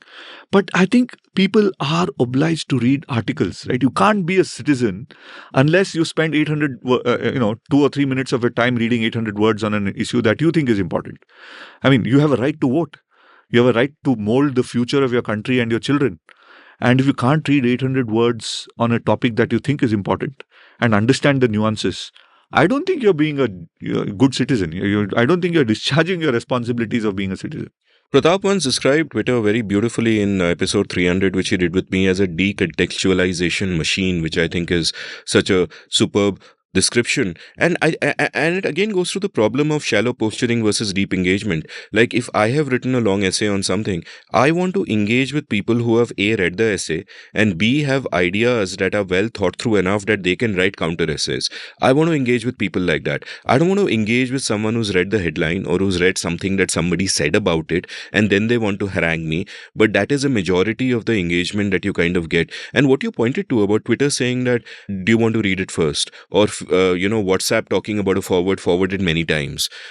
I think those are great examples of social media platforms on their own doing something to ameliorate the problem that happened because it tried to maximize engagement.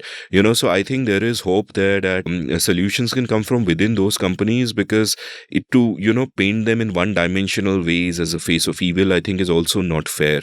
You have responsible people in those places who kind of get it, but it's I guess a long, painstaking process.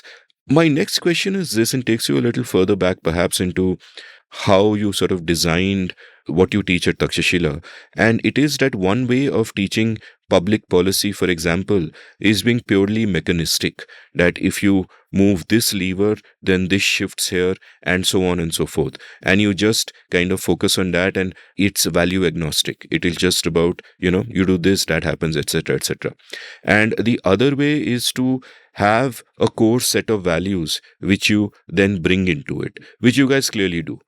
Those values being realism when it comes to foreign policy, liberal nationalism, which I'll ask you to speak about soon, and so on and so forth. So how do these kind of play into each other? Like, at one level, the values play directly into the levers that you're moving. For example, I believe in individual freedom, and that's part of my set of values. But equally, in a mechanistic way, the more you enhance individual freedom within the workings of the state and how it relates to society, the more society benefits. So the two kind of go together there. So what was your thinking on this when you started getting into it? And if you want to kind of preface that by talking about how those values formed and fructified in the first place, I'd sort of find that interesting as well. Yeah, I think the first thing I wanted to do, and I still want to do, is that whatever we do must be interesting and awesome. Right? It should be interesting for us to do. Right? I mean, and there's no reason why public policy can't be interesting. It is one of the most interesting topics that you can think of. Right? It so happens that the prevailing orthodoxy in academia is to make everything boring and make it so stultified, and it's like so plain and so energy sapping that you end up with a very small number of people who want to study that stuff. What we do at Takshashila is make it interesting and awesome, right? Now, once you start with that frame, then you see that, look, what is it that people would like to learn, and what is it that we have a duty to teach, and you bring that together, and that's where magic happens, right? Now, the good news is, having been through a fairly good public policy master's program, I came to the conclusion that you don't really need 2 years of a master's program. Okay, you can actually do it in 1 year. You can even do it in shorter than 1 year. What you need is a good mix of people, right? The class composition and the engagement of the class by the faculty makes a huge difference, right? The curriculum itself, the basics and the fundamentals need to be taught, but beyond that, you don't need to go and teach, all the application areas, how various things are applied and so on, right? So get the course and the fundamentals right, get the class composition right, and get a great faculty to interact with the class. That's your magic formula. It's simple enough to say, but you'll find it very, very few institutions, even ones with lots of money and lots of things they can't do this because they don't think from this perspective, right? So our curriculum, therefore, always is one where there's a blend between having a firm grasp of your fundamentals, right? If we teach economics, for example, microeconomics, demand, supply, price flows, all that, you need to get a good handle. India's constitutional system, right? How does the India's constitutional system? You have to get a good handle on that. Now, beyond that is when you bring the students into the class. So in one of my first GCPP lectures, I said, look, this is a scam. Right? I'm not going to do anything. Right? You guys are going to talk to each other. We're going to have a great conversation. At the end of it, we all come out a little more educated. And of course, there's an exam. You pass the exam, it's an open book exam. You have 2 weeks to take the exam. You take it home. You take 2 weeks. You can talk to whoever. As long as process is original, you don't plagiarize, you're fine. But the whole magic is bringing the class together, which is why from the earliest days, although we teach the course largely online, I was not interested in making it a MOOC, because public policy is not like programming. It's not like learning Greek, right? You have to get this knowledge, but most importantly, you should learn how to talk to each other, persuade each other, and learn from each other. That's why the class composition is important, right? What we've done, the secret sauce really is being able to put together a class that comes from various disciplines, different age segments, different professions, motivated to learn, and is willing to share with each other, right? So, and we create platforms, within the class, there are class discussions, online, offline, written, and all of that. And then the faculty also, I was really impressed by this idea of Upanishadic teaching. Now, when I said Upanishadic teaching for the first time, he says, this is Hindutva, RSS, Hindu Brahmanism. But I said, look, you know what the word Upanishad means, right? Upanishad means come sit next to me. Right?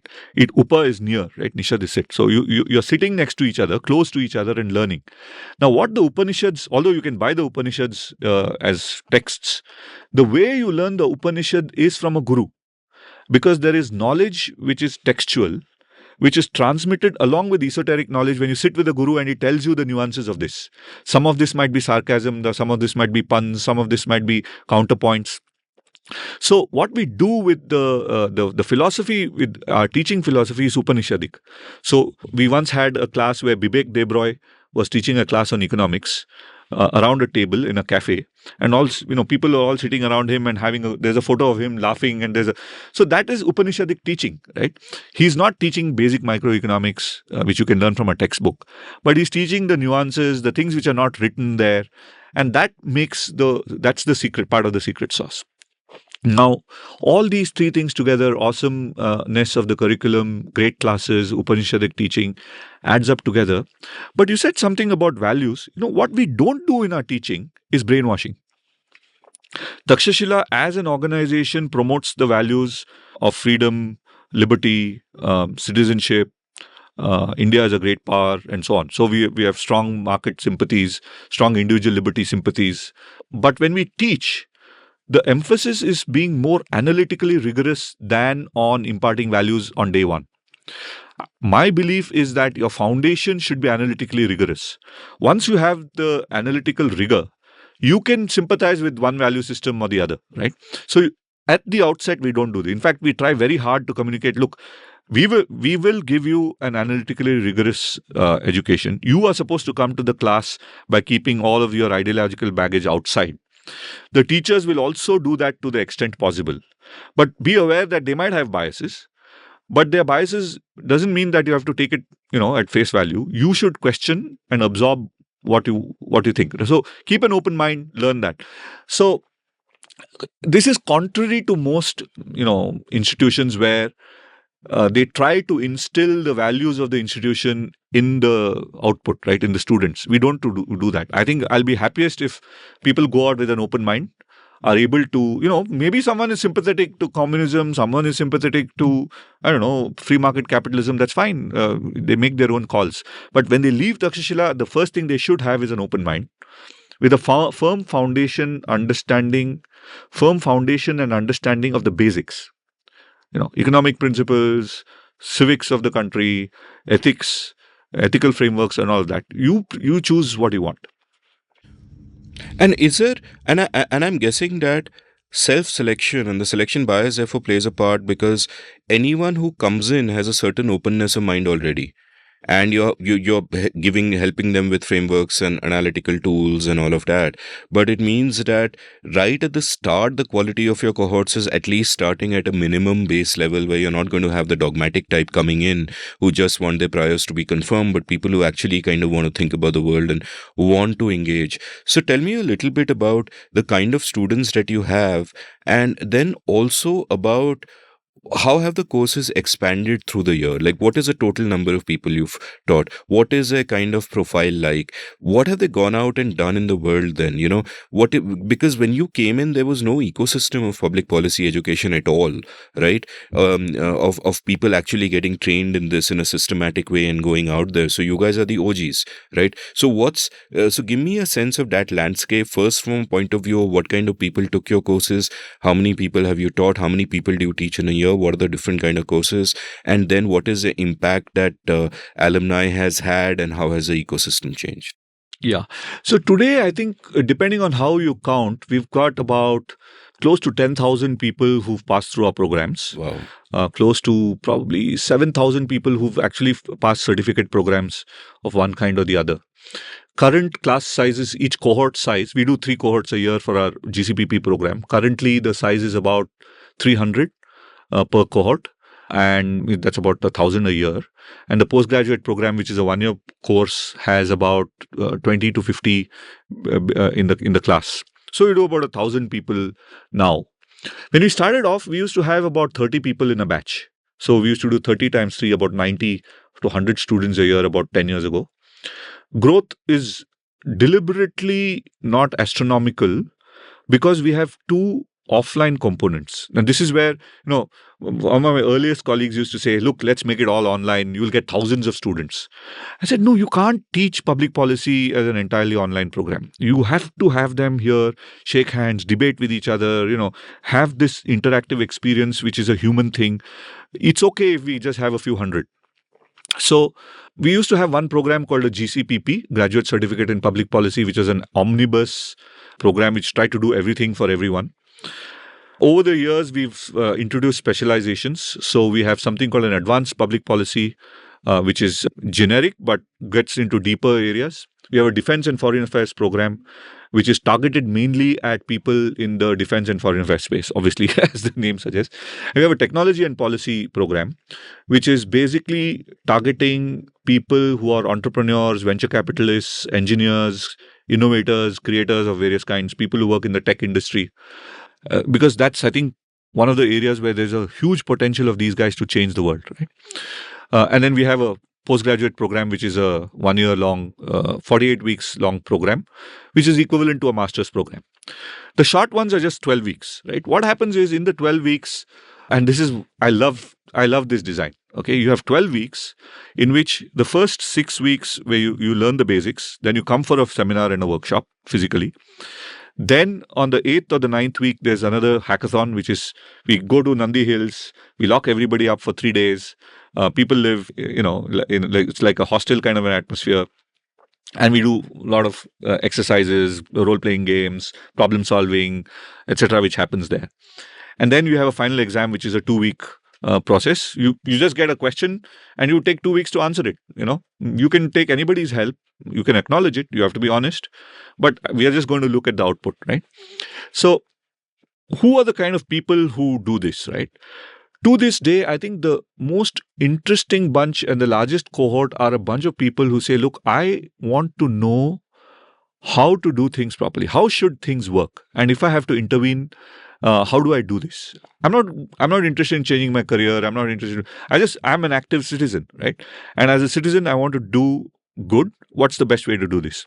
So usually these people are not looking for jobs. They're not looking for, there's no expected outcome. Now, in the last few years, we've had a lot of defense officers taking it because thanks to the generosity of our donors, we are offering full scholarships to colonel level officers of 3 services. About 150 of them take the course in each batch, the Defense and Foreign Affairs program. They are nominated by the service headquarters. So the Army, Navy and the Air Force, they delegate these guys and they come and take the course. And we don't charge them anything because donors were very generous. They support this completely, right? We provide them the most advanced course in strategic studies available, right? Including a course on the Arthashastra. So we are the only institution in the world which provides strategic studies plus Arthashastra is a critical component of the strategic study. In that sense, it's a holistic strategic studies program. It's defense, it has technology. So it has the 21st century stuff. It also has the Arthashastra, the evergreen stuff. So, and one of the joys of talking to students is during my introductory sessions, I ask them, what's your name, where do you come from, and tell me your professional specialization, right? So someone says, look, I work for Microsoft and I'm working in artificial intelligence. I write bots. Some guy says, I'm working for some financial industry and my specialization is, filing income tax returns, something like that. And then there's this guy who said, oh, I'm working for the armed forces. And my specialization is dropping tanks into war zones from an aircraft. Wow. I said, boss, tell me that again.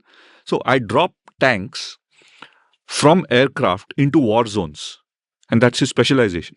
Wow. I said, boss, I'm done now. I've achieved. I don't think there's any other guy in this country who can boast of having a student who says, my specialization is dropping tanks from aircraft into war zones. So we have a lot of interesting people. We have people taking the courses, both civilian and military officers taking it from all sorts of interesting places in India. Arunachal Pradesh, the guy in Port Blair, because location doesn't really matter. And as long as you have a good bandwidth internet connection, you can take the course. So we have very, very interesting people. We used to have Afghan nationalists who used to take this. These are the guys who are fighting the Taliban. So Amrullah Saleh and the Afghan Green Trend was a liberal nationalist formation in Afghanistan. And we used to train about a few of them each batch. I think we've trained a total of about 30 to 40 of these young people, age group of 25 to 50. Who are now, I don't know what they're doing because they're probably in quite... They should connect with your other guy and drop tanks on the Taliban. That's unfortunately what we don't do. In fact, at that point, we didn't have any military officers in the course, right? It so happened that the military things happened later. I think it would be great to have, people like that in the thing. But right now, it's, the Defense and Foreign Affairs program has only Indian nationals. The other programs don't. Yeah, no, these courses are kind of awesome. I've been privileged to I haven't done any of these courses, but I've watched recordings and stuff, and I couldn't recommend them more highly, not just because you guys are friends. So I'll put the links in the show notes. Do check them out. What have been your sort of learnings from putting all of this together? Like learnings, one, in terms of sort of how to teach, how to get across to these guys, what to teach, because I'm guessing at some level there is a craft to teaching also. Just as there is, the craft of writing, that I might have a story to tell, so I tell it, but the first time I do it, or the first time I make an argument in an op-ed, it's like really boring. The structure might be something conventional. I'm not really thinking about the reader. My initial thing is I have thoughts in my head, I want to get it out on paper. Then the craft begins to come together when I start thinking that there is a reader at the end of it, and that magical process of changing his mind, engaging him, entertaining him, changing his mind, all of that. And that's when the craft really begins to become meaningful. And I'm guessing there's a similar process like that with teaching as well, that sure, you have all the material, you've been to the School of Public Policy in Singapore, the knowledge is there, but when it comes to actually communicating it, making it relevant, building local context, telling stories, going beyond the abstract and putting in things that are concrete there. So take me through your processes of learning about it and designing it. Yeah, I think the most interesting thing I saw was that people who have come through the traditional Indian education system are expecting to receive lectures, right? Somehow the education system makes them feel small.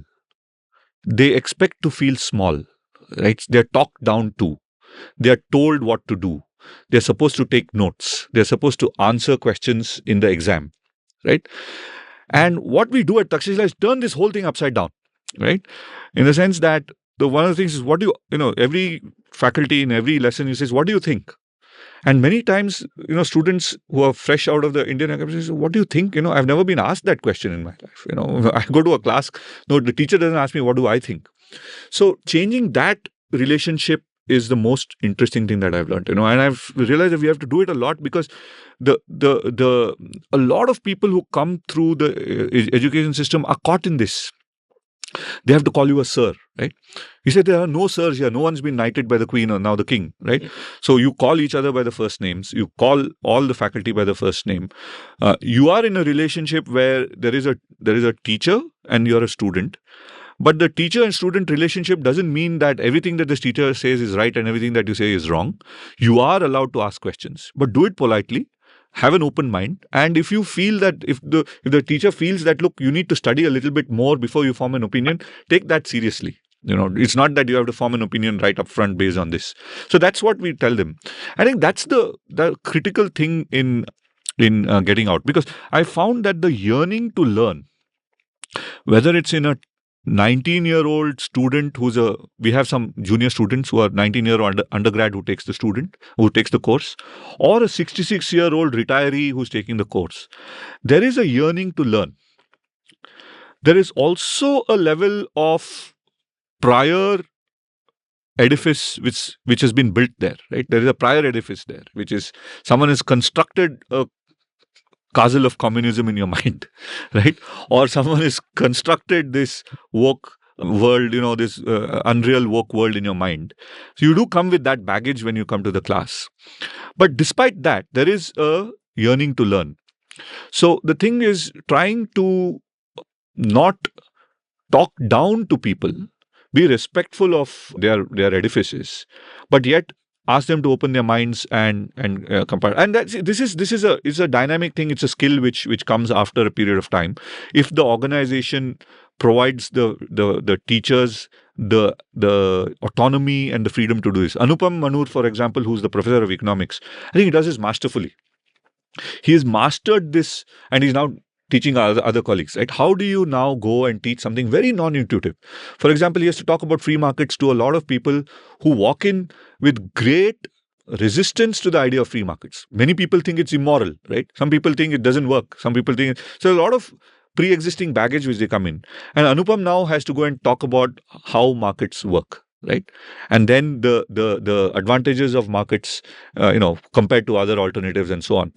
He has a huge bridge to cross, right? He has to first absorb the prior biases and the sentiments of the class, digest them, and then present it in a way that the students can still pick it up, right? Especially when a time when you're saying, look, we're not trying to brainwash you. Now, if you can walk out of the class still hugging your castle of communism, I mean, you're welcome to do that. We're not asking you not to do that. But how do you persuade?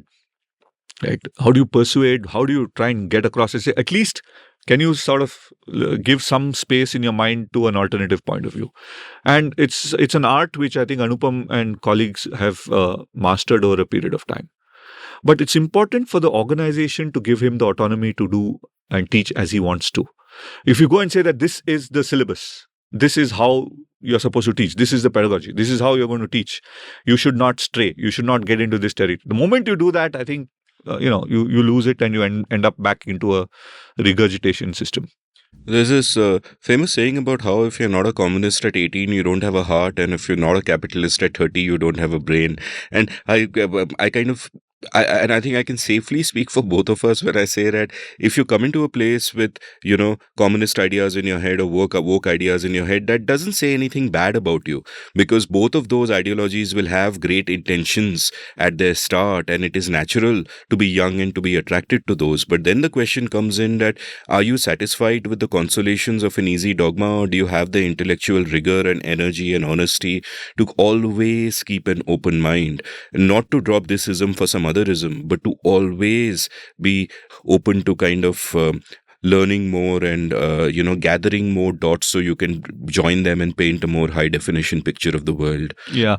And in many cases it's important for people self-realization, right? And this is my own learning, and I think I find this in our students also, right? The first thing is, your certitude is almost always a sign of ignorance. Yeah. You are certain about things because you don't know the full picture, right? The more you know, the less certitude you have.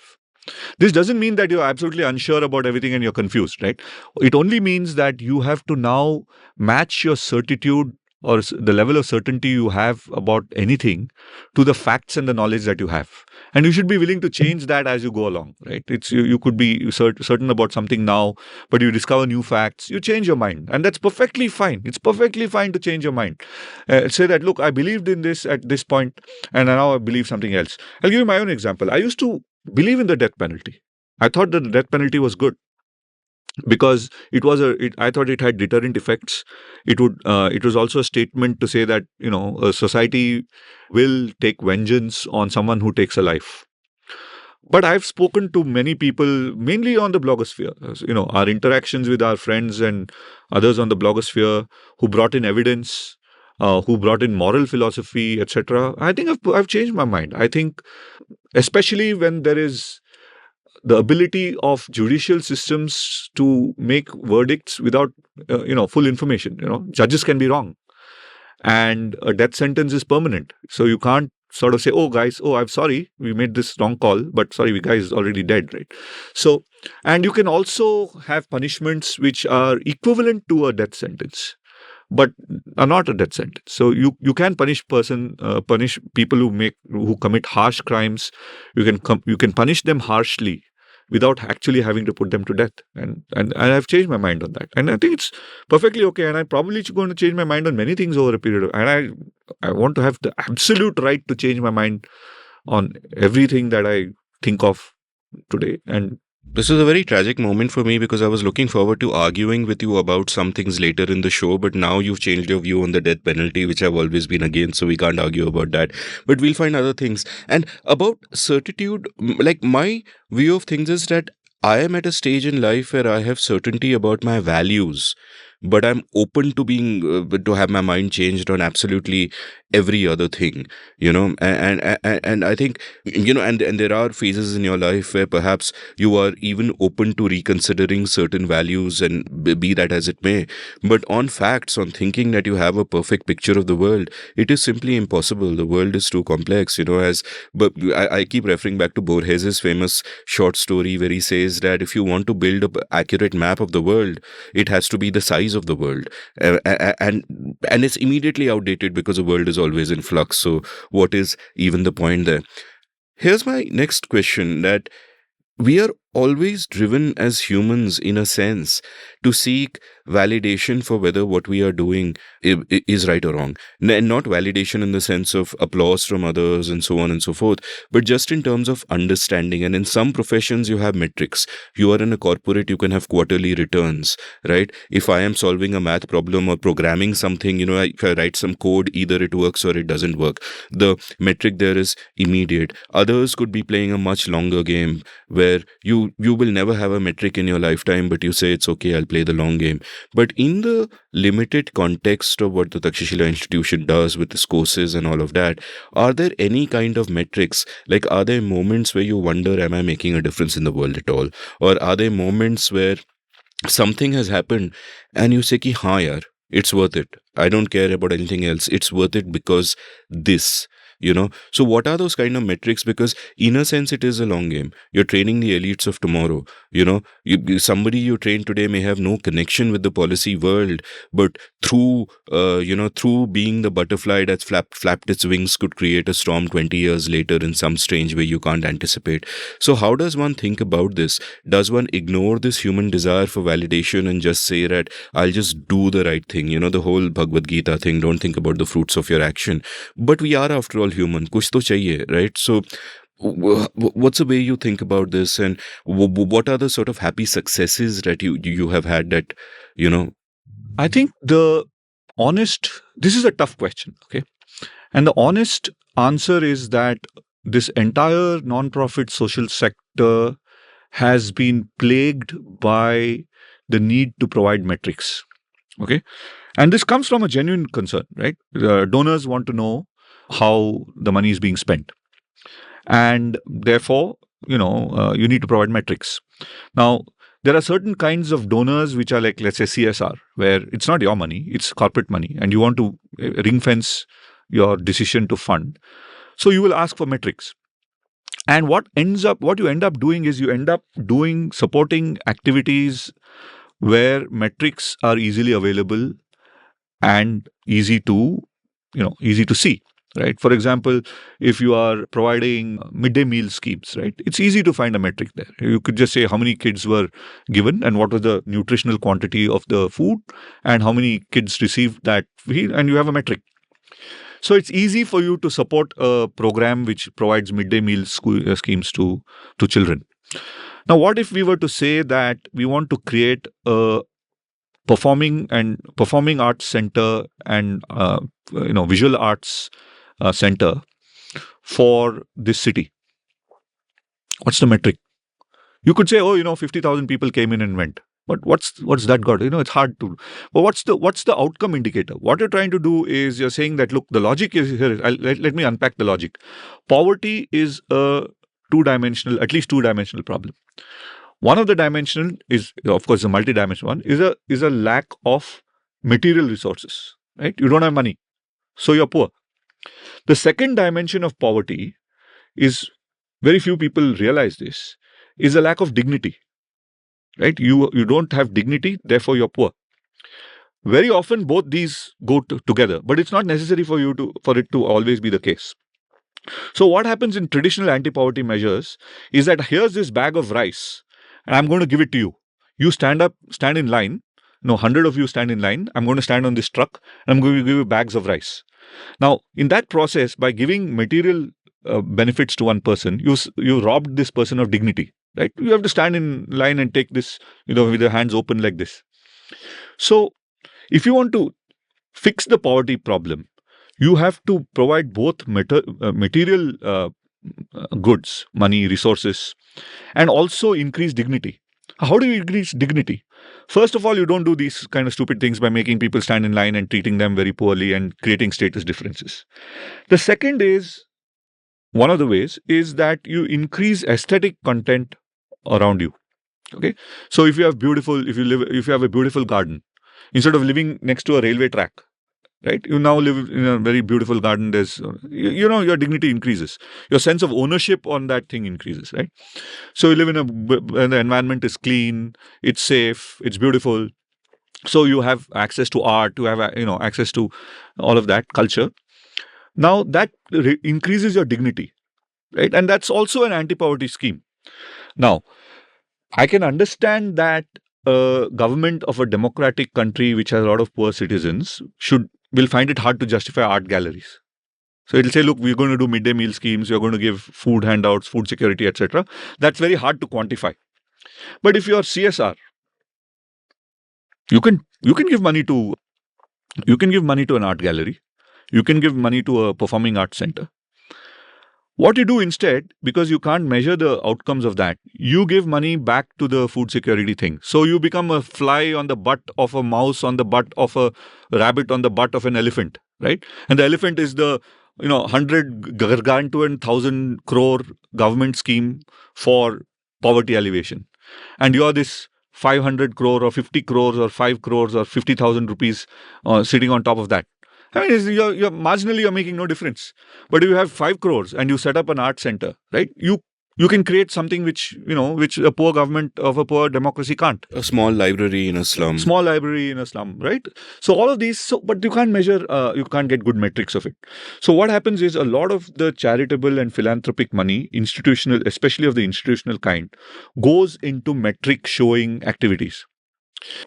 I've worked for the Singapore government. I've worked for governments. I've worked with consultants. I've worked in public policy. I can create metrics of anything that you want, right? Even for art galleries or for musical system, I can create the metrics and I can fool you into showing how the metrics are improving year after year so that you give me the money. But I don't think that's an honest thing to do. Honestly, we have to be able to say that there are certain things that we can't show you metrics. I can't show you metrics, right? I can give you a qualitative explanation of how this works. I can give you anecdotal evidence of anecdotal evidence. I can give you anecdotes of how these things are working.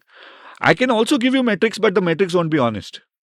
So, do you want me to honestly tell you what's happening, or do you want me to give you dishonest metrics, right? So, I think the honest way is what we need to prefer, right? Say, look, there are certain things I can't give you metrics, okay? But this is what you have to see. We can show you our books. We can show you how we spend the money. We can show you the processes that we use to spend the money. We can show you what the money spent on. But you ask me whether there's a growth in appreciation of art 10% over last year. I can't tell you that. I can create a metric to fool you, but I can't tell you that. So, in the non-profit sector, I think we need, in general, to be confident enough to tell donors and to tell the ecosystem, to tell the public, not everything can be measured, and not everything can be measured. And secondly, money should not only go to things that can be measured. Money should also go to things which can't be measured. So, what we do at Takshashila is we have metrics for things which we can measure, right? I mean, number of students, what grades they get, what kind of jobs they do, all of those are measured, but we don't take them seriously beyond a point. That's why I didn't know the number when you said how many students did you have. Depending on how you count, we have 7,000, maybe 10,000, maybe slightly up and down. I don't really track that. Similarly, I don't track how many people visit our websites, how many people download our podcasts. I just don't track that. What we do is that you still need to know, you need to get feedback on what you're doing right? So we're very alive to contextual feedback on what our students and alumni are doing, right? So for example, if we hear that, look, one of our alums has set up this institution or won this kind of a prize for something, that's good. One of our alums has gotten into Harvard Kennedy School, great to know that. Oh, one of our alums wrote this in the media, which was shabby, and we didn't, we know that it's bad news, right? So whenever we come, then I call Anupam and say, hey, look, this person seems to be a Takshashila alum, and this is what this person wrote on Facebook or on a blog. And look, the data is wrong. Like, how is it that this person could pass through our program? So then we go and see, okay, what do we need to do to avoid those kind of outcomes? So for the purpose of internal feedback, it works. But what about the larger thing, right? How do we know that we are making change in society? Right? How are we changing macro outcomes?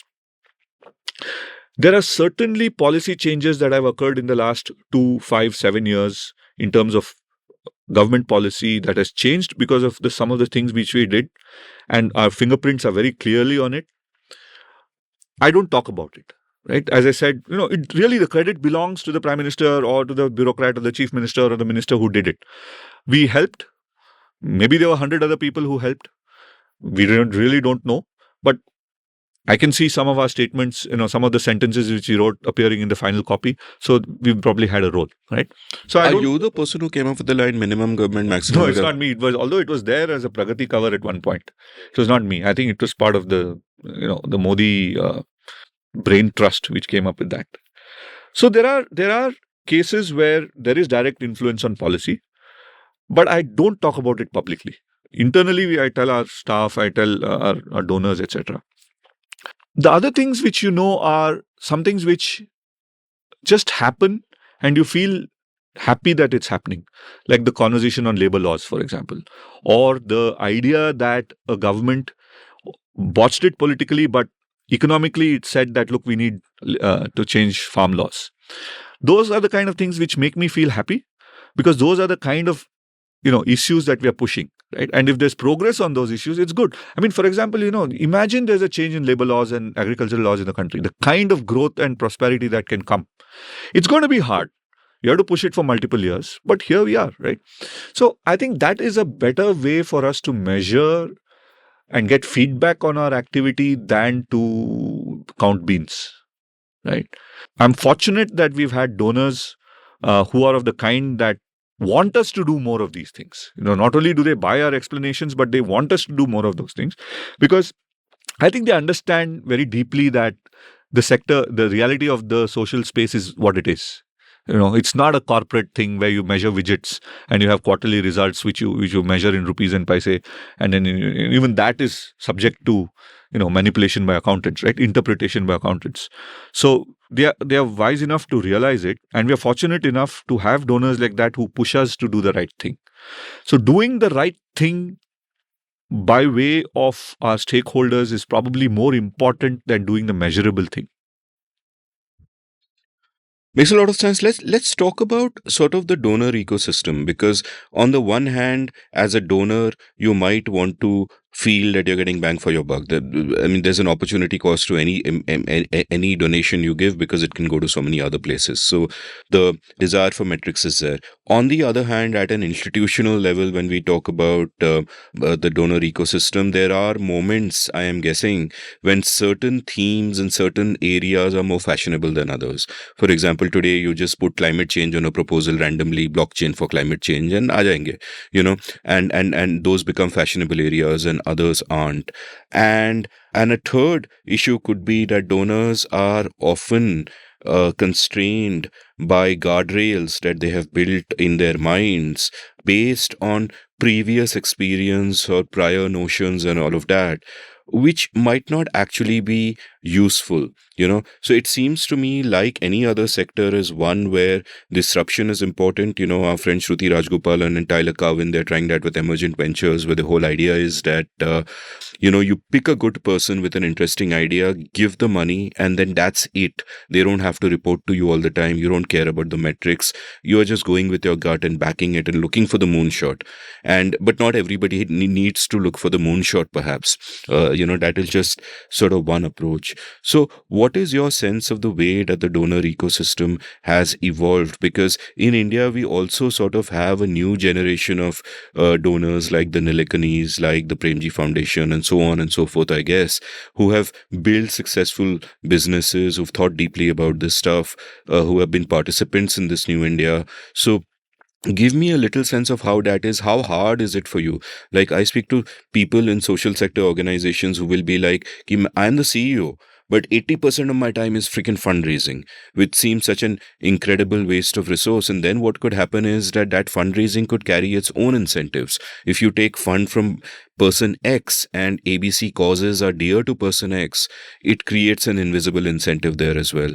So give me a sense of how much of your time goes into funding. What are funders like?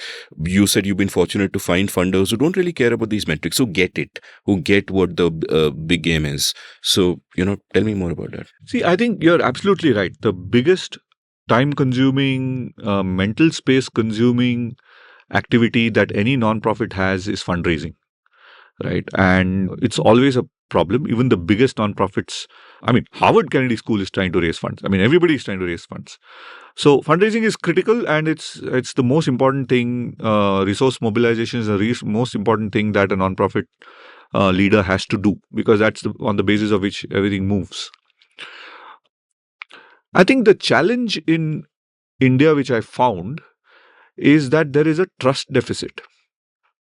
And largely, I would blame the non-profit organizations for it. There are a lot of fly-by-night, shifty, shoddy kind of organizations out there who are only trying to either run a business pretending to be a private company, or do nothing at all, scam donors and run away with the money, right? So there's that kind of thing is quite common, right? I don't know the prevalence rate because I haven't done metrics of this, but it's quite common, right? And donors are also quite wary of that. So the first and most important thing is to establish a track record, a personal track record of the key people in the organization, as well as an institutional track record of being brutally honest about matters concerning money. You might succeed or you might fail, but be brutally honest in respect to the matters related to money.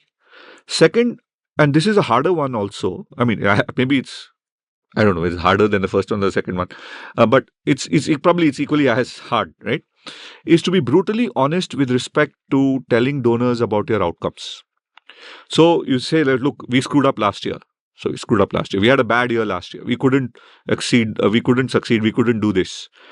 Keep the donors informed truthfully about these things. I think it's okay to communicate failures, right? If you have donors who walk away when you tell them about your failures, probably you shouldn't be having those donors in the first place. So communicating outcomes sincerely, truthfully, is also as important as showing how you use the money. If you get these two things right, I think you have a lot more. Your universe of donors sort of expands. It doesn't mean all of them will give you, but you can talk to a lot more people and approach them for money because you have these two things. Now, the good news is that in the last 20 years, let's call it the 91 generation of people, right? For example, the people like from the Infosys or Biocon, Kirun Mazumdar Shaw, and many of the tech industry people in Bangalore who made their money in the tech industry tend to look at it. I mean, it's clean money, it's money created in that generation. It's not even ancient money. So they have a more of a sophisticated, nuanced way of giving. And it is quite often agnostic to political preference and ideology and so on. The problem is with the donors of a previous generation and the donors which come after that. Now, donors of a previous generation in many cities of the country think that donations are a way to buy a voice, right? They might not make it explicit. It might not be universal, but it could be that, look, hey, why don't you say something nice about this industry, right? And that's seen as a way, you scratch my back, I scratch your back. It's seen as a way. And it's very difficult for nonprofits in early days to say no, right? But it's all the more important to say no, because at that point you say, okay, I'm not going to do this. And the donor says, oh, this guy is not going to do this. I don't need this guy, right? And then you don't get the donor. But at least you now don't have to get into this trap of, having to sing songs just because people gave you money. It's a slippery slope, right? One compromise, you're going all the way. You're going all the way. And the word gets around, right? People know that this is a shill, right? And okay, if you feel that that's a business that you want to be in and make money that way by shilling, that's fine. I suppose that's a legitimate way to make money, as long as you do it in a law-abiding way. But that's not what I think what an institution with integrity ought to do. The newer generation, I think, has become, in its own way, like the older generation, to say that, look, the money is available for certain projects, right? Only these kind of projects and activities will get the money. Now, this presumes that you as a company know more about the non-profit sector than the person who's been working in that, right? I mean, if it's not that the guy who's in the non-profit sector is an idiot. It's not that he doesn't know the problem. He's probably spent 20 years working on the problem and has sort of figured out the theory of change and how to do it. Now, you can't come in and say that I have a project in, I don't know, something else, right? XYZ. And you do XYZ and I'll give you the money. It's not shilling for an industry. Right? It's just that you're diverting human resources from a particular problem to a problem which you think is important. But you are running a private company, right? How do you know? It might be a cause which is close to your heart. That's fine. But it's not necessarily the most optimum way to allocate resources. I think you should just give money to people who know what the problem is and who are working on. I think the newer generation of, let's call it the latest generation of entrepreneurs and philanthropists haven't sort of figured that out yet. That those people who are out there working in the trenches know what the problem is. It's better to support them achieve those outcomes rather than to divert resources into entirely new ways of thinking. Right.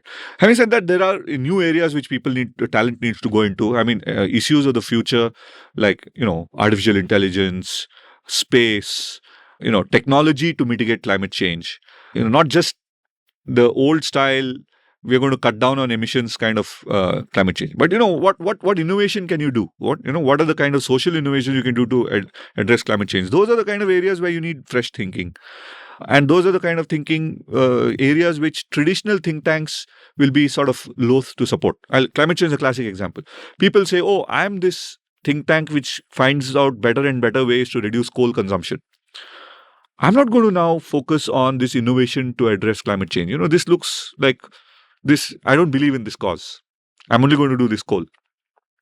There's no missing for the trees, right? I mean, let's say your objective is to ensure that the planet, life on the planet is sustainable, not any particular way. If not coal, there might be some other ways to do this.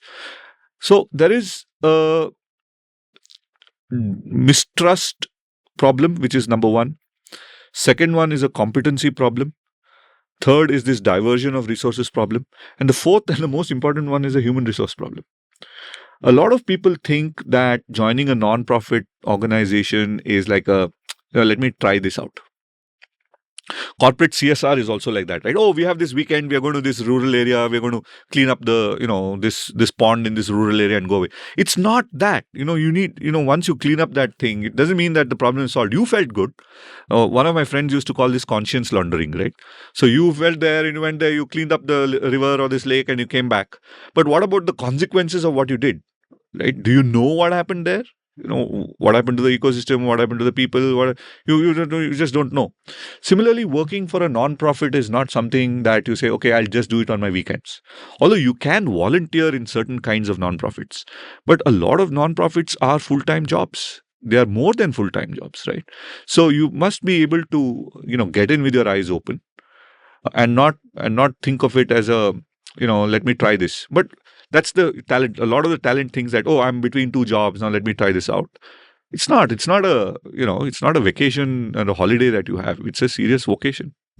Yeah, I mean, I think you guys should totally also now introduce a course for donors. And your faculty for teaching that could possibly include Rohini, with whom I did my last episode, and she had some great nuanced thoughts on this as well, including the importance of donors being willing to accept failure and, not look for clean cold metrics on everything, but just understand the people and the direction that they're going in. Let's take a quick commercial break, and on the other side of it, we'll get back to talking about ideas and values in India and so on and so forth.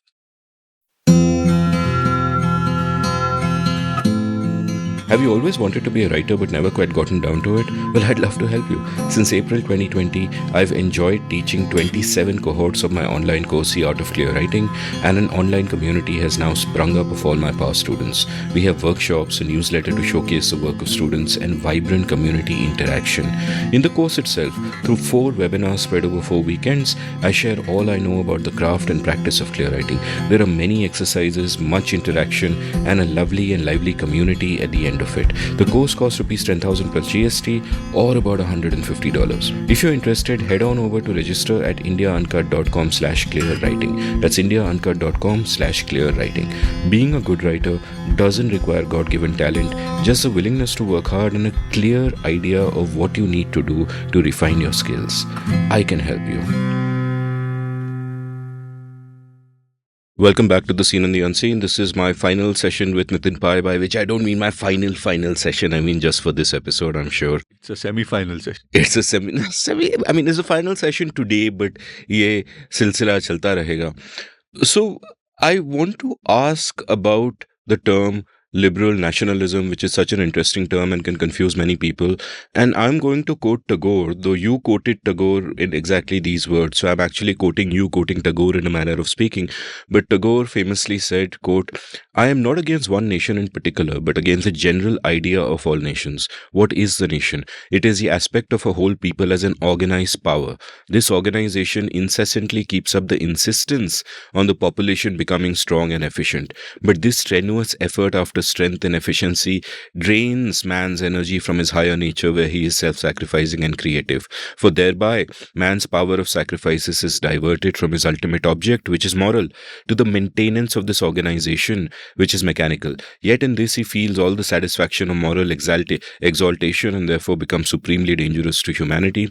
He feels relieved of the urging of his conscience when he can transfer his responsibility to this machine, which is a creation of his intellect and not of his complete moral personality. By this device, people who love freedom perpetuate slavery in a large portion of the world with the comfortable feeling of pride of having done its duty. Men who are naturally just can be cruelly unjust both in their act and their thought, accompanied by a feeling that they are helping the world in receiving its deserts. Men who are honest can blindly go on robbing others of their human rights for self-aggrandizement, all the while abusing the deprived for not deserving better treatment.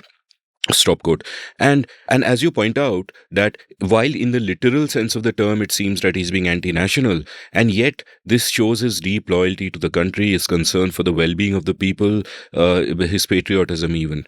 And I find this a profound sort of excerpt, because he arrives at multiple truths within this passage at a time where these truths weren't even discussed in such detail, in the literature about political theory and so on. One of those truths is just the nature of the state, how it subsumes all before it. Another of those truths is a crowding out effect of goodwill, that if the state is doing certain things and humans feel that their responsibility is done, especially if they are part of the state. And what he doesn't talk about in this excerpt, but is explicitly, but is nonetheless implied, and something that I think about a lot, is the sort of the conflict that can arise between individual rights and the national interest, right? Because in that very term, liberal nationalism, there is, liberal should imply individual rights. Nationalism, of course, implies the national interest, however you define it, and the two can often clash. So explain this to me, and I know you've written many pieces, many essays. I'll link all of them on this subject, but briefly, explain this. Explain how you arrived at this conception that these two need to go together, liberal and nationalism, and especially when nationalism is such a derided term in these modern times, and perhaps with justification given the European conception of it. What is your sense of why Indian nationalism is different in some fundamental way, and how do you find it compatible with liberalism? Tagore was writing this in the early part of the last century, right, where there was a drumbeat of identitarian movements in Europe, and he could already see that it was capable of a lot of damage, right? And I think what characterized that European or Western idea of nationalism, and still does in that conceptualization, is that it is about a national community that not only claims that it is a national community because of various reasons, ethnicity, language, color of skin, race, etc., but it also claims a superiority over others. And in this claim of superiority lies the seed of danger, seed of evil, if you have, right? And it also contains within it this seed of hatred towards the other, right? So that's where it is. So not only do you feel that you're a national community, you feel that you're a superior national community and you have been wronged in some way by somebody else. And therefore it follows that you have to correct the wrong by going to war. Usually it means by going to prosecuting a war externally and persecuting your minorities, the non-national minorities within your country. And the history of that, we saw what happened in Europe in the 30s and the 40s.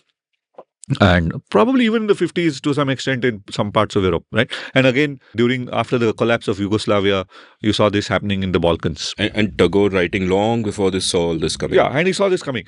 Now, there is a little bit of romantic, poetic license that he has about humans' superior motivation and, aspiring for great things. I mean, as I said, I'm an electrical engineer. There's a limit to which I can understand romantic poetic notions of human endeavor and achievement. But let's say there is something called a higher purpose, right? There are higher values, there are sublime and superior human values. And I think Tagore's argument is that nationalism somehow deprecates those higher values. It reduces you down to size and makes you play this small little game of us versus them, whereas you could aspire for something larger and transcend all these. It's a good argument. But I agree with it only in part. Now let me explain why. Right now, look at. I mentioned European nationalism and Western nationalism being what it is, but look at the history of Indian nationalism. I would trace this to roughly around 1870s onwards, right? 1870s, 1880s onwards, when there are roots of Indian nationalism developing in various parts of the country. And by 1910, 1920, it becomes full blown, right? Especially after the Swadeshi movement in Bengal, 1905, it starts becoming full blown. And by the time Gandhi, etc., enter the scene, there's nationalism as a movement. So let's use the early 20th century as the point at which you have a fully developed sense of Indian nationalism. Now, what is this nationalism saying? Was it saying that we are a people and we deserve to be a nation because we have something in common?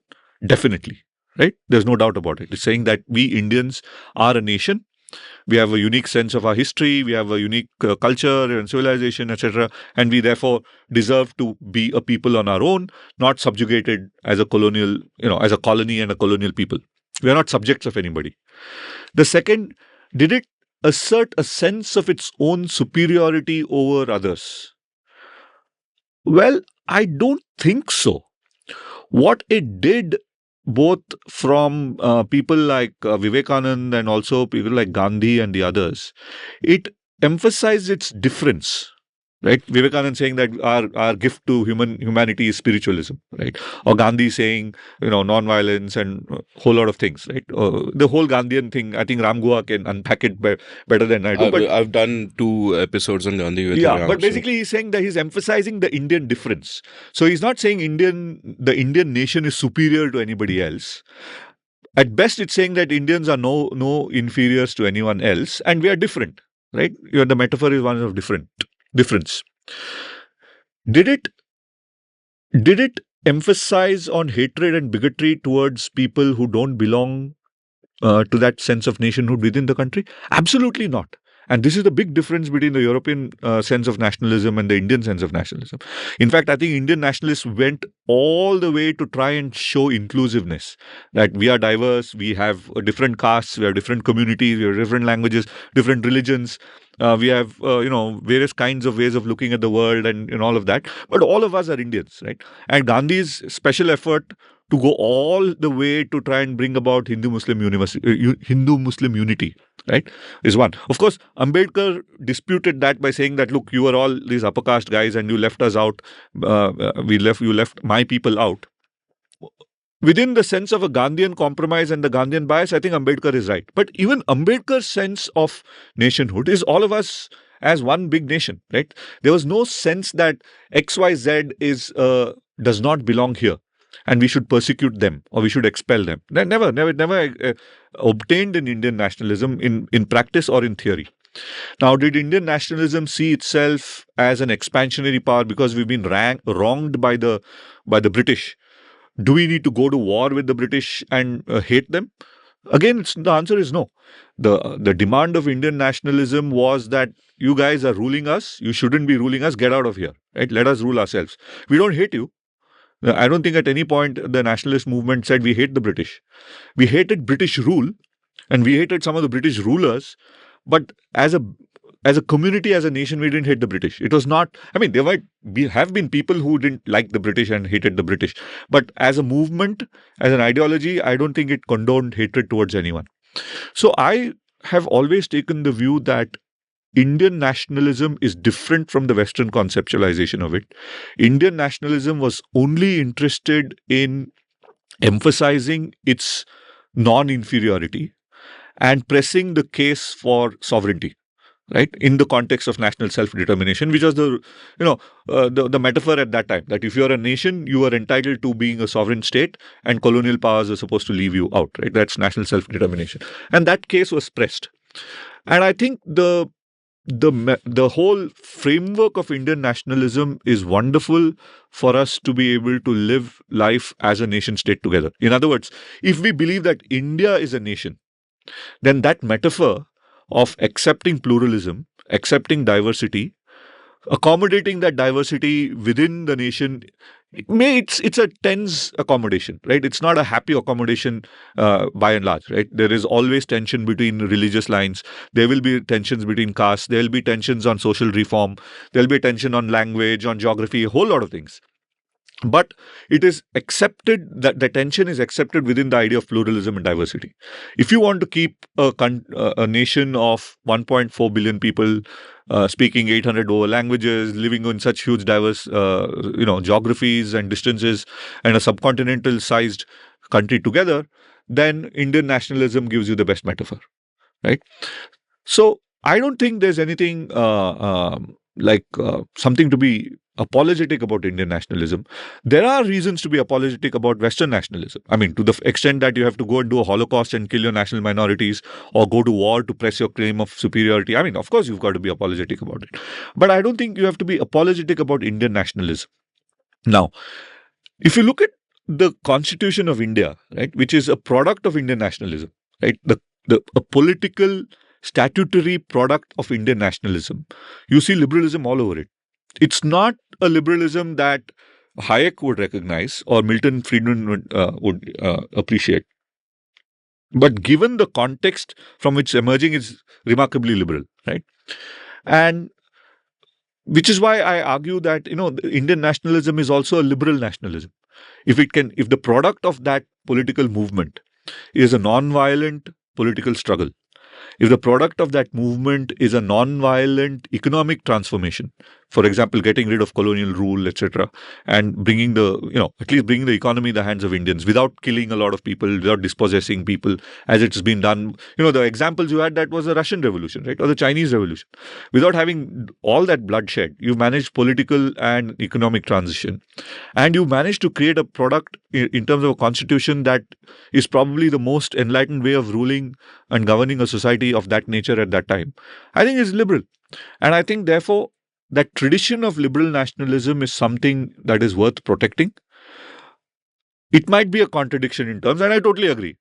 As you said, right, liberalism implies individual liberty, and nationalism at some level involves subsuming the individual into this group called the nation, and the two of them are definitely in conflict, right? I mean, you could even say that the strong form of putting it is they are contradiction in terms. Weak form of that argument is they are in conflict. But so what, right? At one point, I say that in politics and political philosophy, theory often succeeds practice. Theory follows practice. You have this edifice called India, which is running on this wonderful, complex, indescribable system. And now you create theory to justify that, right? You can't start by saying, look, there are probably very few nation states which have been created based on theory. Probably communist states, Israel, Pakistan, probably. These are the few things which have been constructed based on a theory. Most others exist. And then you build a theory to justify that existence and to explain that existence. Yeah, it's like the interpreter in the brain, Gazaniga's interpreter. After the fact, you're going to explain. Exactly. Back to that.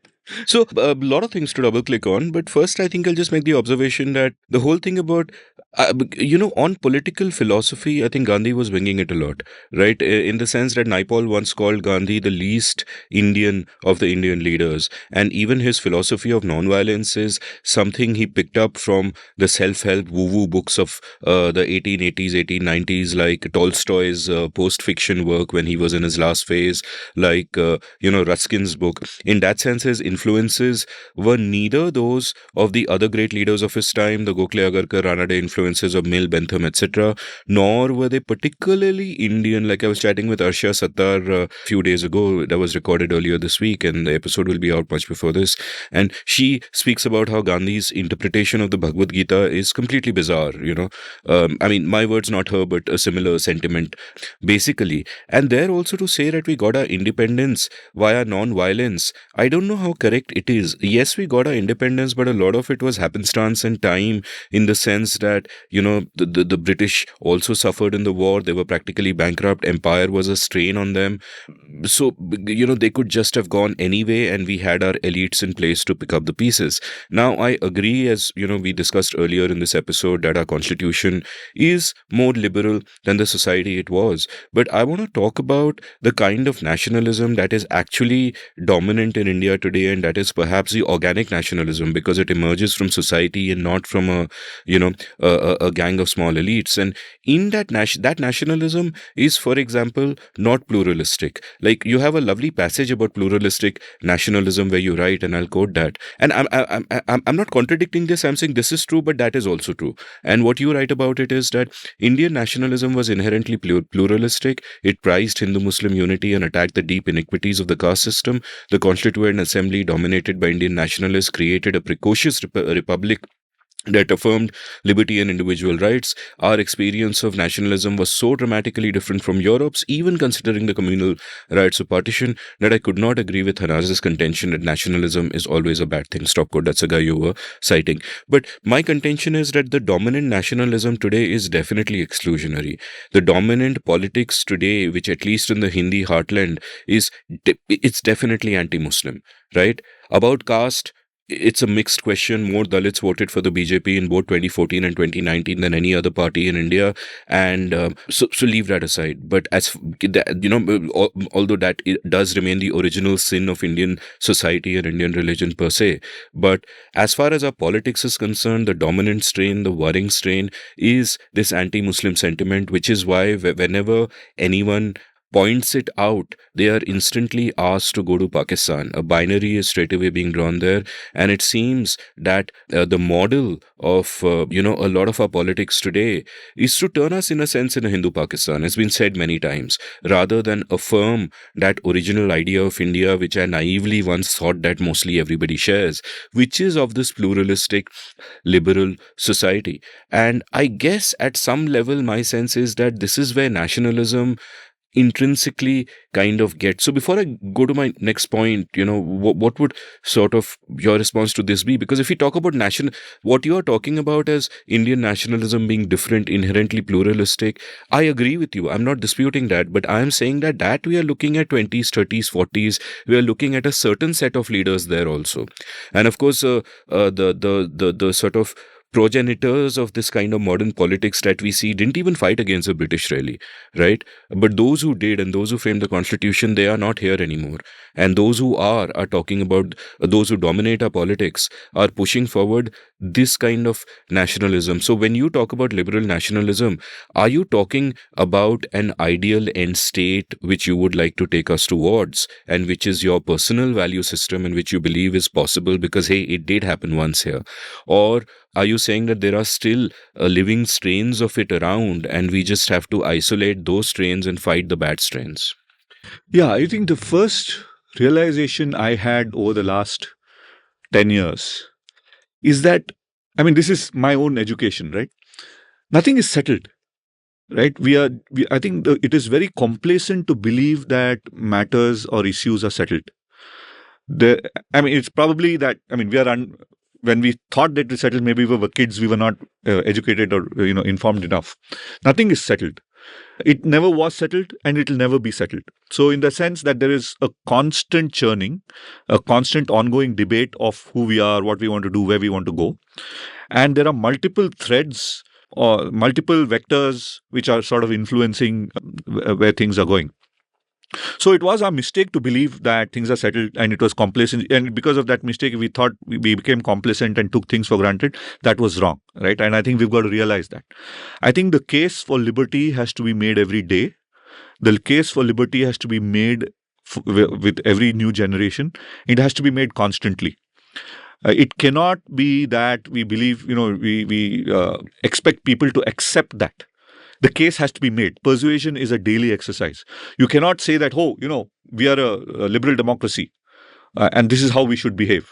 I think the case is that we should persuade everyone that liberal democracy is a good way to run our affairs, and it's a daily exercise, right? And to the extent that we don't do it, we come into grief, right? And it's not just us. Look at the United States. I think the first time in 50 years they are trying to re-examine who they are and what they mean. I mean, you have people who are trying to make. I mean, you have Trump who tried to pull off a coup and not step down. And this is supposed to be a stable, mature democracy which has been around for much longer than the Republic of India, right?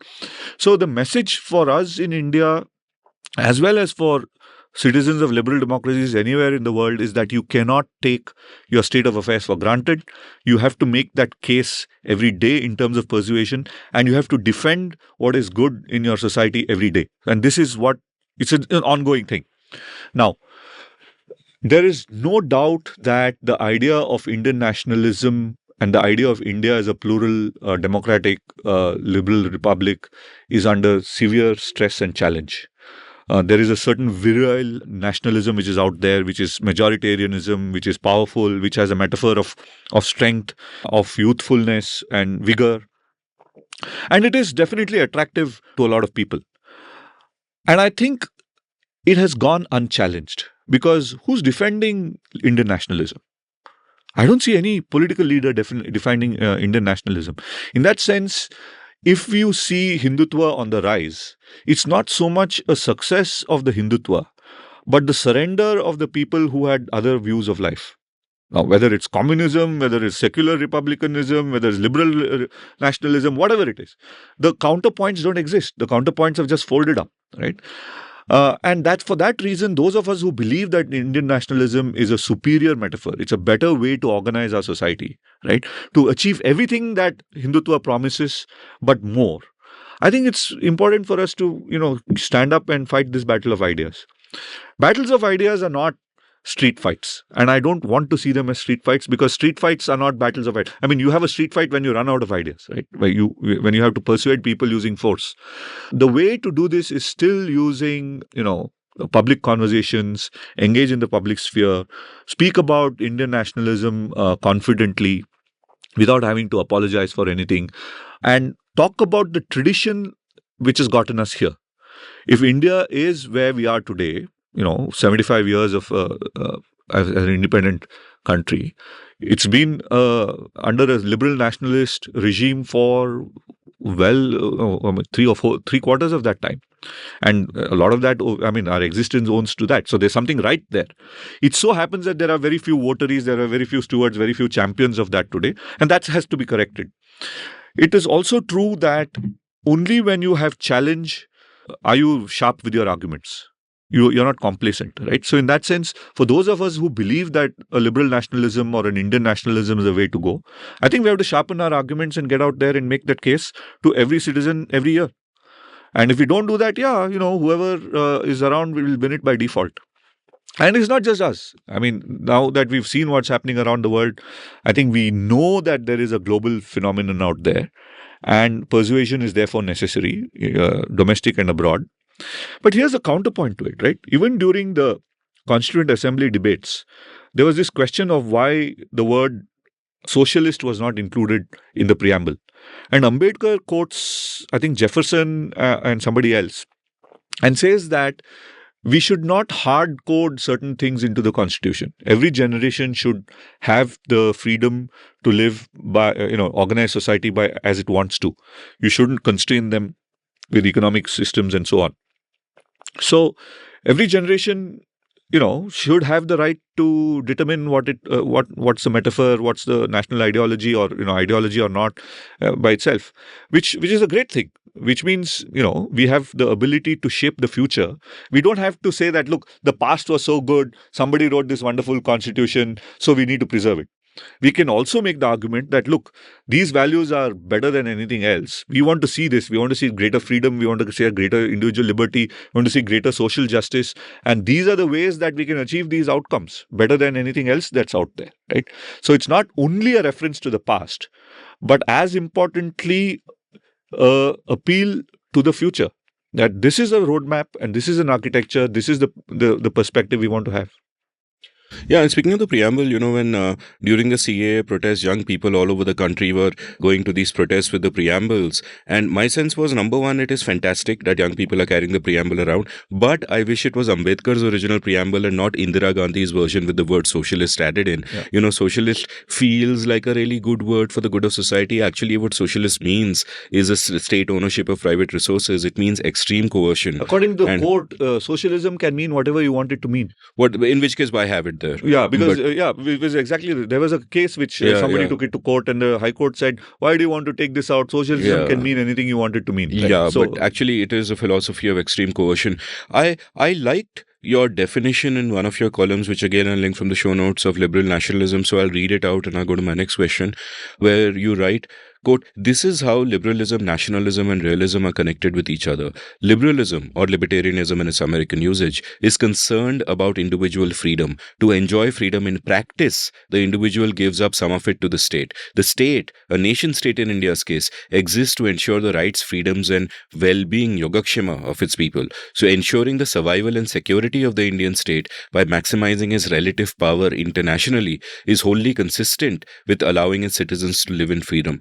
Stop quote. And this makes a lot of sense because the fundamental liberal paradox, as I call it, is that to make sure that our rights are protected, we have to give up some of them, because we need the state to protect our rights. And for the state to protect our rights, we are giving up some of our rights, in the sense that we are giving up the monopoly on violence. And the state, every act of government is an act of violence, as a headline of mine in a Times of India column once read, because the state exists from our taxes, which of course are taken by coercion and under threat of abduction, and so on and so forth. So I get it. It equally follows immediately from there that if you have a state and you've given up some rights so that the state can protect the rest of your rights, then the state also has to protect itself. So that makes sense to me. My unease is this, and I will go back to our earlier discussion and your framing of small V's and big V's, right? That what we have done when we talk of the nation state is that we have agreed upon a particular V. It could be narrower, it could be broader, but this is what it is. And I'm kind of, when you think of conflicting V's, I'm reminded of why, Gandhi's alliance with the Ali brothers and their Khilafat movement was so incoherent, even though it helped him take over the Congress. Because Gandhi was arguing for a we that was India, the Indian nation state, that we need to be independent. The Ali brothers and the Khilafat movement was about a we that was a ummah, and they were arguing for the restoration of the caliphate and all of that. So, there were two conflicting V's.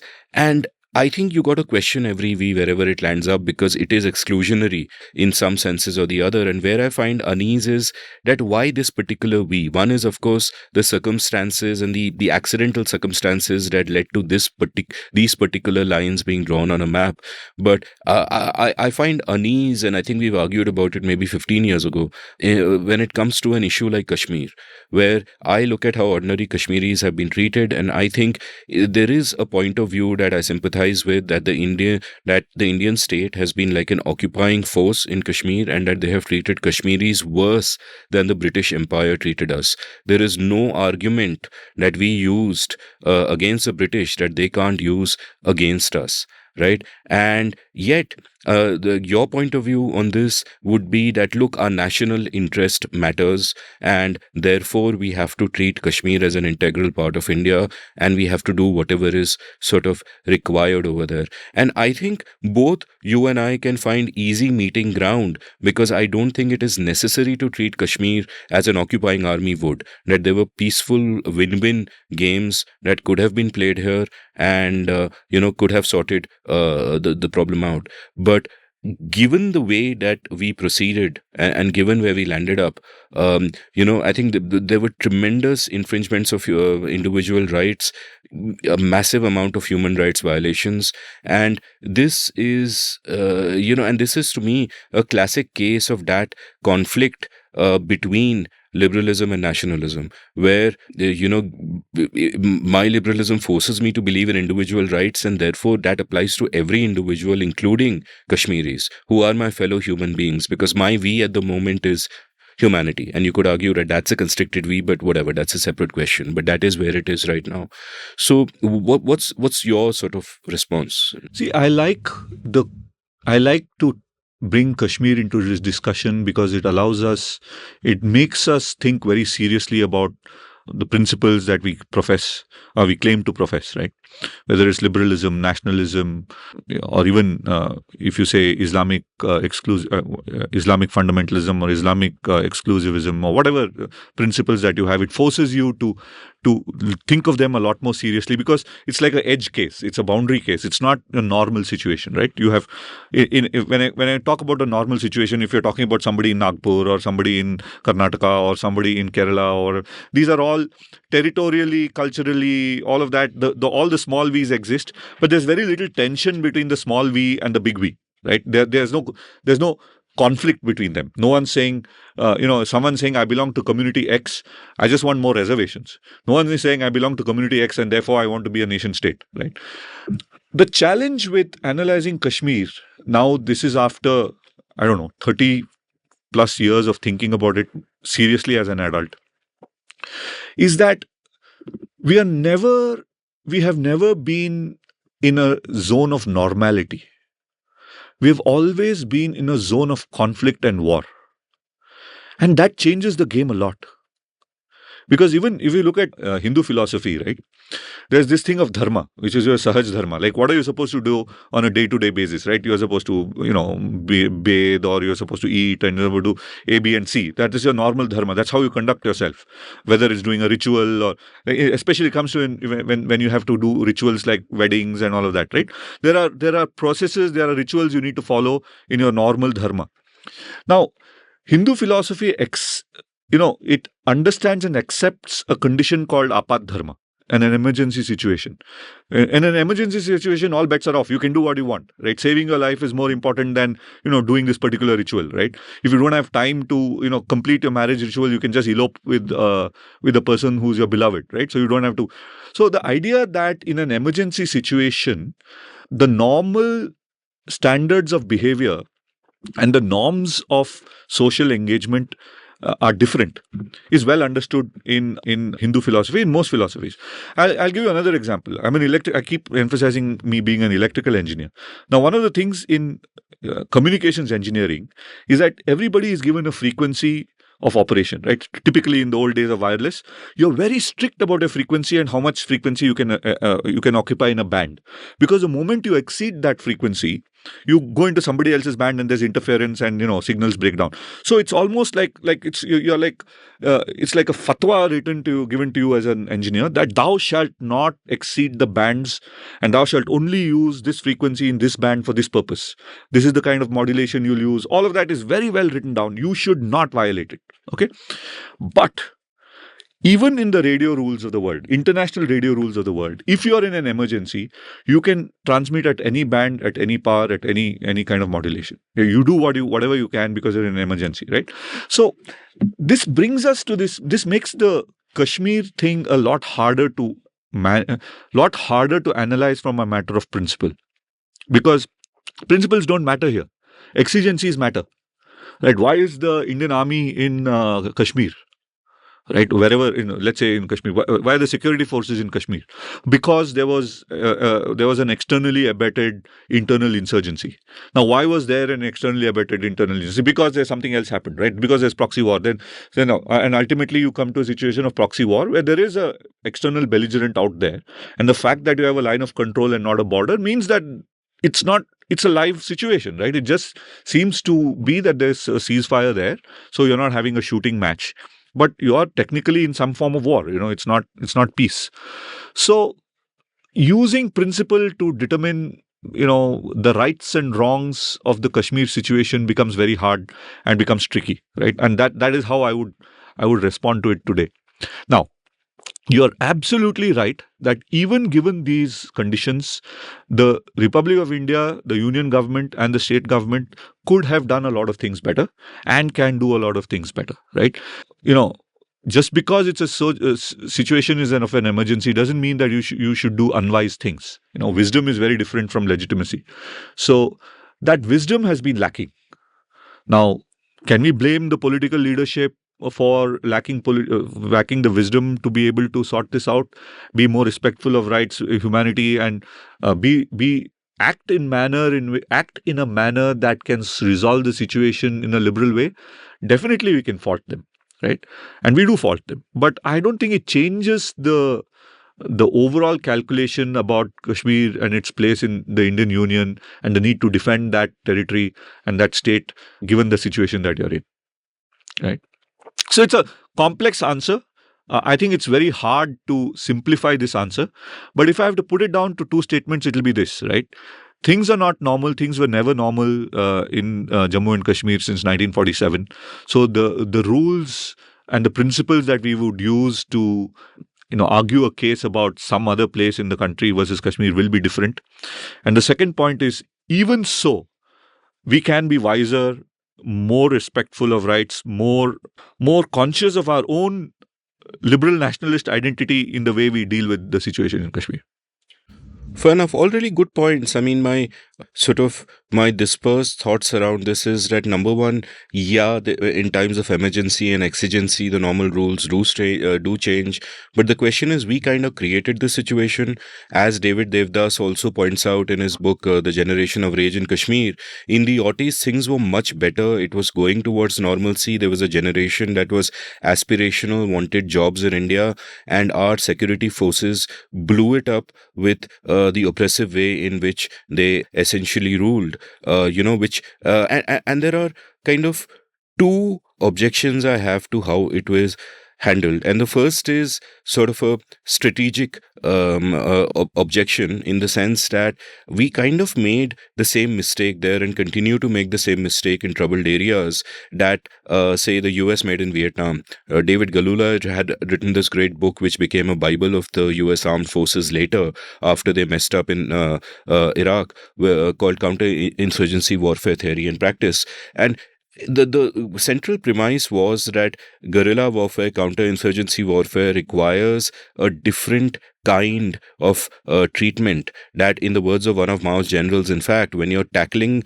a guerrilla insurgency, what you need is 20% military action and 80% political. You have to keep the people with you instead of alienating the people and treating them as the enemy. And I've written about this, and I'll link that stuff from the show notes. So there's just the way it was handled was completely messed up. But apart from that, I would say normatively, the way that we look at it, we did not look at it as a democratic republic dealing with a problem in one area, but you still have to respect your citizens and there are still normative rules you need to follow, but rather as almost a medieval emperor finding a rebellion in one of his areas, and it's okay, you can do whatever the hell, the collateral damage doesn't matter, you can follow a scorched earth policy, right? Which is exactly the opposite of the approach that you should take when you're trying to cut down a counterinsurgency, where you need to carry the people with you. You need to go in there and, in Manker Olson's words, be a stationary bandit instead of a roving bandit who doesn't give a shit about what things really are like on the ground and how the people are being treated. So in that sense, we kind of did mess up phenomenally. We continue to mess up in the ways that we look at it. I mean, I guess you agree with this. I guess you agree with, you might not agree with me on the extent of the damage that we did and the extent of culpability that, we have to accept. But Amit, my problem with this Kashmir case has always been, what's your starting point of analysis, right? When did the screw-ups start?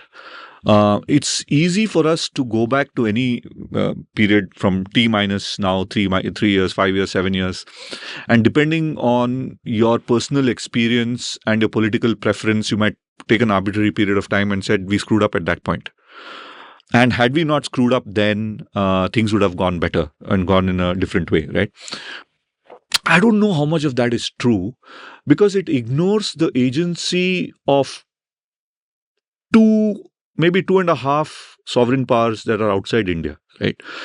If you look at the 90s, it was Pakistan abetted by the United States, which was doing a lot of mischief there. By the mid-2000s, it was Pakistan abetted by the Chinese, who were doing a lot of things there. In the last 10 years, all three external actors have sort of quietened down, but it doesn't mean that there are no subterranean movements which are keeping the pot boiling, right? So it's hard to I mean, definitely I'll agree. From one point of view, it is very not only important but necessary for us to go back to every single point and figure out where we screwed up and why we screwed up, and so that you don't screw up again. Right? There's no way we can excuse ourselves. And this is what, as a national security analyst, this is incumbent on us to do this. Right? For example, one of the things I've been saying at least from the late 90s, is that you can't have the Indian army being stationed for counterinsurgency duties beyond a certain period of time, because you need the army to employ lethal force against an external adversary, right? You can't give too much of nuance to the army. Right, the army is meant to only lethal force against external adversaries. Now you're saying that, look, I want you to use semi-lethal force against some people who are our citizens, but some people who are not our citizens, who are terrorists from outside, who have infiltrated, who look, by the way, exactly the same as our citizens. We really can't tell from the way they look. But we want you to apply different rules to these people. You have to be respectful of citizens, but hostile to.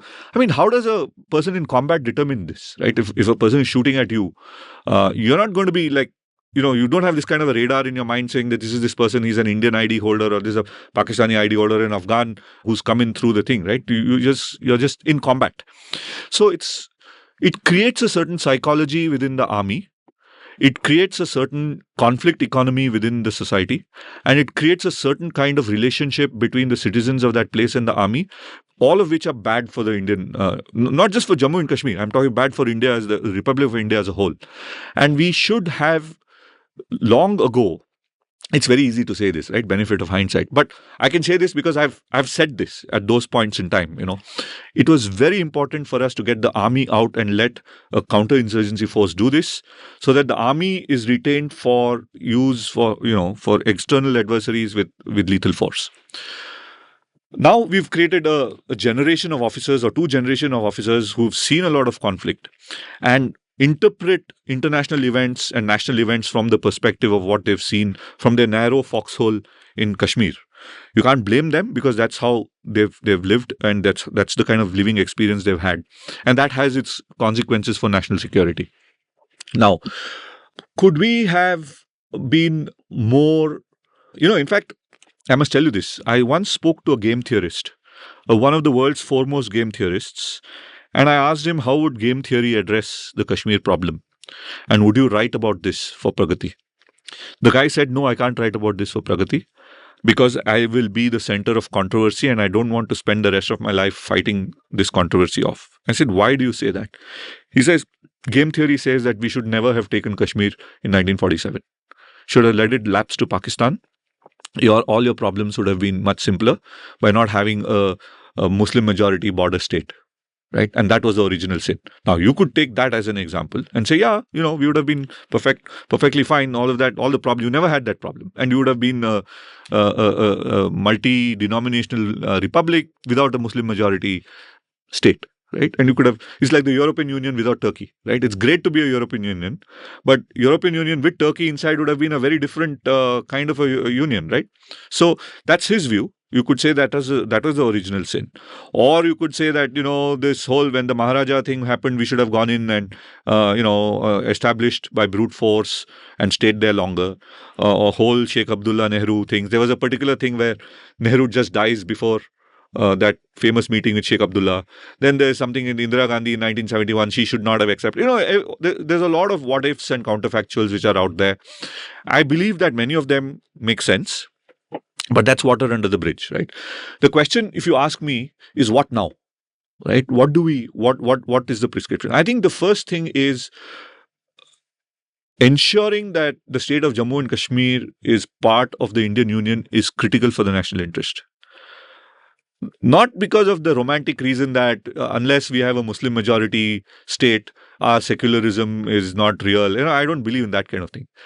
It's mainly for geopolitical reasons.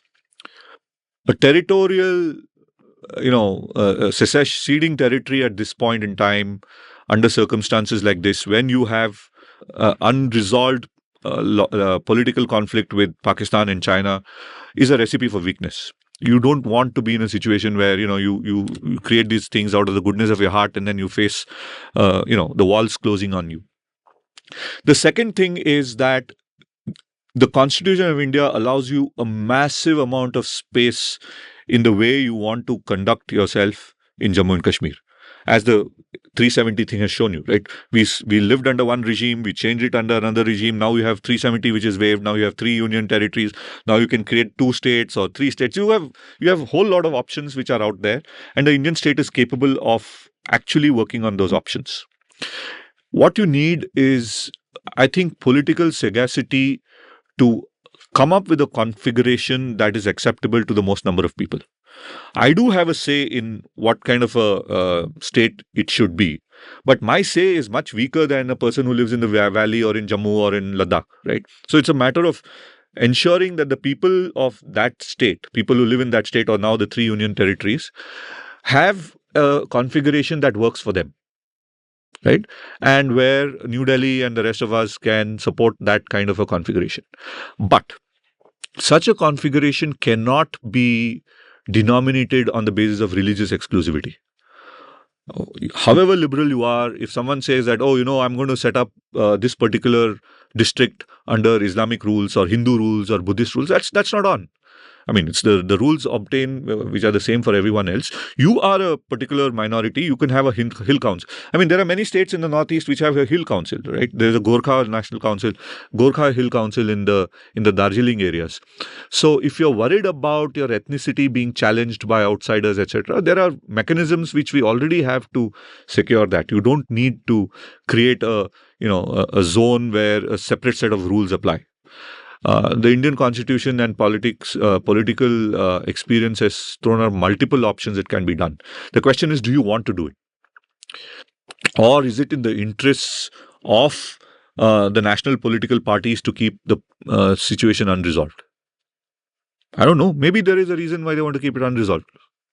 So let me respond to some of these. Like number one, I did for the longest time, my most downloaded episode was my episode on Kashmir with Srinath Raghavan, which was right after the abrogation of 370, which I think was clearly morally wrong on our part to do what we did over there. And if you ask me to what point or what point of time am I talking about when I talk of all that we did wrong in Kashmir, I'm saying practically any point in time. Like, of course, when Pakistan was helping the insurgents there, we had to fight back Pakistan. There's no disputing that. But the point is, it isn't a question that the Pakistanis are mixed up with local Kashmiris, and if somebody is shooting at you, how do you ascertain that? The point is, it wasn't about somebody shooting at you. The sort of things that we did on their civilian population is unconscionable, from breaking into homes, from taking boys away and they never return, from the mass rapes, from the sort of incentives given to army units that how many kills can you produce, so you take laborers from one village and you kill them in another village. All of this is documented. That's what I'm talking about. That all we had to do was not give them any special privileges, but just treat them as we should treat our citizens in any part of the country. We simply did not do that, But I mean, that sequence of events is not right, because I do remember the 90s where it was all simultaneous. There's no sequence of events. There was a very, very conscious move from, there was a screw up during the 1987 elections, after which began this whole thing, which made the ground fertile for Pakistan. That was not human rights violations. That was No, I'm not talking about that. I'm saying that by the time, first, that was from that period, that was a trigger. It gave fertile ground for Pakistanis to help local insurgents. But then, it's one thing to fight local insurgents and Pakistanis who are coming in. It's another thing to treat the civilian population the way that we did. And this is documented, and I'm sure you agree. That I agree. But the point here is this. It's very easy from the perspective of people living in outside the conflict zone who don't have to do conflict management to make these kind of distinctions. Kashmiris make this a distinction. Of course, they will make that distinction. What I'm saying is that when you're trying to fight a counterinsurgency war, let's say you're in the mid-90s, right? We're not even talking about the 2000s. You're in the mid-90s. You're actually fighting a counterinsurgency war against combatants who are shooting at you, who are taking shelter in some homes. Some homes are willingly giving them shelter. In some other homes, they are, taking shelter under the point of, under gunpoint. And you're in a conflict zone, right? Now, you have been placed there. That's the only instrument the state had to tackle it at that point. Now, at that point, you can't really say that, we have to mention all of these things. Look, that's a bad scenario. It was a war zone. Civilians were caught in the war Nitin, zone. let me put it this way. I accept that in moments of conflict, in the fog of war, mistakes can be made. That is not the point I'm making. The point I'm making, and this is well documented in many books, much literature, including David Devidas' Generation of Rage in Kashmir, for example, is that a lot of the time they were willfully, for private profit, doing things that they had no business doing, and that could not arise Yeah, but from you see, that's what I confusions. meant For by- example, you're getting incentives to show how many people you've killed. You take people you know to be innocent laborers from one area, kill them in another, show the bodies. For their families, these people have disappeared forever. This is not a confusion that could this man be a terrorist. You know he's not, you're trying to get that money. Yeah, but you see, that's what I mean by saying that this is very nice if you believe that the kind of state infrastructure that we have is some kind of a Scandinavian quality stuff. I mean, look at the police. How do the police do policing in your city and my city, right? Look at the kind of capability they have to do policing. So you're talking about a state which has an apparatus which is crude, which is not sophisticated, which is often not trained for But it. these are not mistakes of crudeness. These are not acts of omission. These are acts of commission. Yes, even among your local police, there are acts of commission. I mean, Of course, and they should be punished, and we of outrage course, at but them. what I'm And we saying- outrage at them. Of course, no one says that these are the right things to do, right? The point is, you go to that context and understand the context in which this is happening, right? It's not to condone any of those wrongdoings which are there, but first, this is that chemotherapy and cancer argument which always used to make, right? No, it's You not, don't- because the chemotherapy is meant to cure the cancer. Yes. See, here's the thing. The chemotherapy is meant to cure the cancer. The intent is fine. But if a crooked doctor is also taking out a kidney and selling it in the black market, that has nothing to do with But the look, cancer. That is unconditionally I totally wrong. agree. But if Yeah. you're in a situation where the only guys who do chemotherapy, proportion of them are crooked, will you reject chemotherapy? You have no choice. You've got to go to the doctors that you have. You've got to set the incentives right No, within I for mean, those come on. doctors, What man. kind of Come on. incentives are we talking If there are missing kidneys, you I mean, lock the what doctor kind of away. at that point, the incentives which everybody has in the political system is to defeat the insurgency. The incentives at that point in time, in mid-90s, is to keep that place part of the Indian Union, right? But Nobody's- Nitin, No. to go back to the doctor argument, the first time you find a missing kidney, you put that doctor behind bars, immediately take away his license. The other doctors are going to stop taking the kidneys out. Instead, you institutionalize taking the kidneys out. I think the analogy is way too long. But I think the bigger point really is that chemotherapy followed the cancer. The cancer came first. The chemotherapy followed. Look, we put the cancer there. No, I don't agree with that. We put the cancer I there. don't agree with that. I mean, come on. There's from Pakistan 1960 came later. Oh, We had please. a Kashmir problem well before that. No, that's why you're saying that you can start in 1947 saying we should not have had this in the first place, right? No, I'm not No, even I saying don't- that, and I'm no, not sure that would have been better for the Kashmiris if they were part No, of Pakistan. They were Amit, between hell and No, you cannot you cannot divorce the fact that the situation in Kashmir was exacerbated by the involvement of Pakistan and to some extent the United States and the other great powers. Here's the thing. It's a complex issue. I'm agreeing that your fact is right. You're refusing to accept that my fact is right, even though there's so much No, I have documentation. never- We did wrong things. I totally agree that there were wrong things that were done. I don't disagree with that. A But the lot of point this is our fault. ours is who, you and I? The Indian state. Oh, okay, the Indian state's fault. But the point here is that you cannot have had any other option at that time. Would you have found, okay, you have the most elaborate human rights conscious armed forces in the world, and look what they did in Afghanistan. Look what they did in Iraq. These were not third world poor country armies. These were rich country armies with billions of dollars spent on human rights, education, and all that, living in a country where there's wonderful rule of law. All I would like is that we acknowledge the complexity and say that the army needed to be there. Shit happened. It is bad. It shouldn't have all I happened. would Instead, like- if we say that this shit happening is justified because, hey, what do you do? All I would like is for us to understand the situation where there is conflict and there is a need for the state to tackle that conflict. It is not a walk in the park. It is not even policing. It's not even managing a riot. I mean, look at how a riot is managed in India, right? Do you think there are any niceties which are respected when riots are managed? Look at the way the police. I mean, they're not even Kashmiris, or there's no Pakistan, there's no Islam or anything there, right? These are people rioting on the streets. How do the police manage it? Are there any niceties? Were the police right in beating up those guys, little kids, during the riots? Of course, they were wrong. Do you have any other option other than that? Do you have some miraculous, police force which will land from somewhere and take care of human rights and quell the riot? No. You have to deal with what you have. You had, at that point, the best you had was what you had, and you dealt with it. There were mistakes that were made. Some people were punished, a lot of people are not punished. But in the broad scheme of things, I don't think you can go back and say, oh, it's our mistake, right? The whole point is that chemotherapy followed the cancer. The cancer did not come because of anything that we did. Of course, there'll be people who are disaffected with the way your politics goes. But only when there is an external exacerbation of that, right? When Pakistan plays that. I mean, forget about Kashmir. They were doing this mess in Punjab. Now, where did the Punjab riot happen because of the Punjab crisis happen because entirely India screwed up in Punjab, or the Republic of India screwed up? No, there was definitely an external involvement there, right?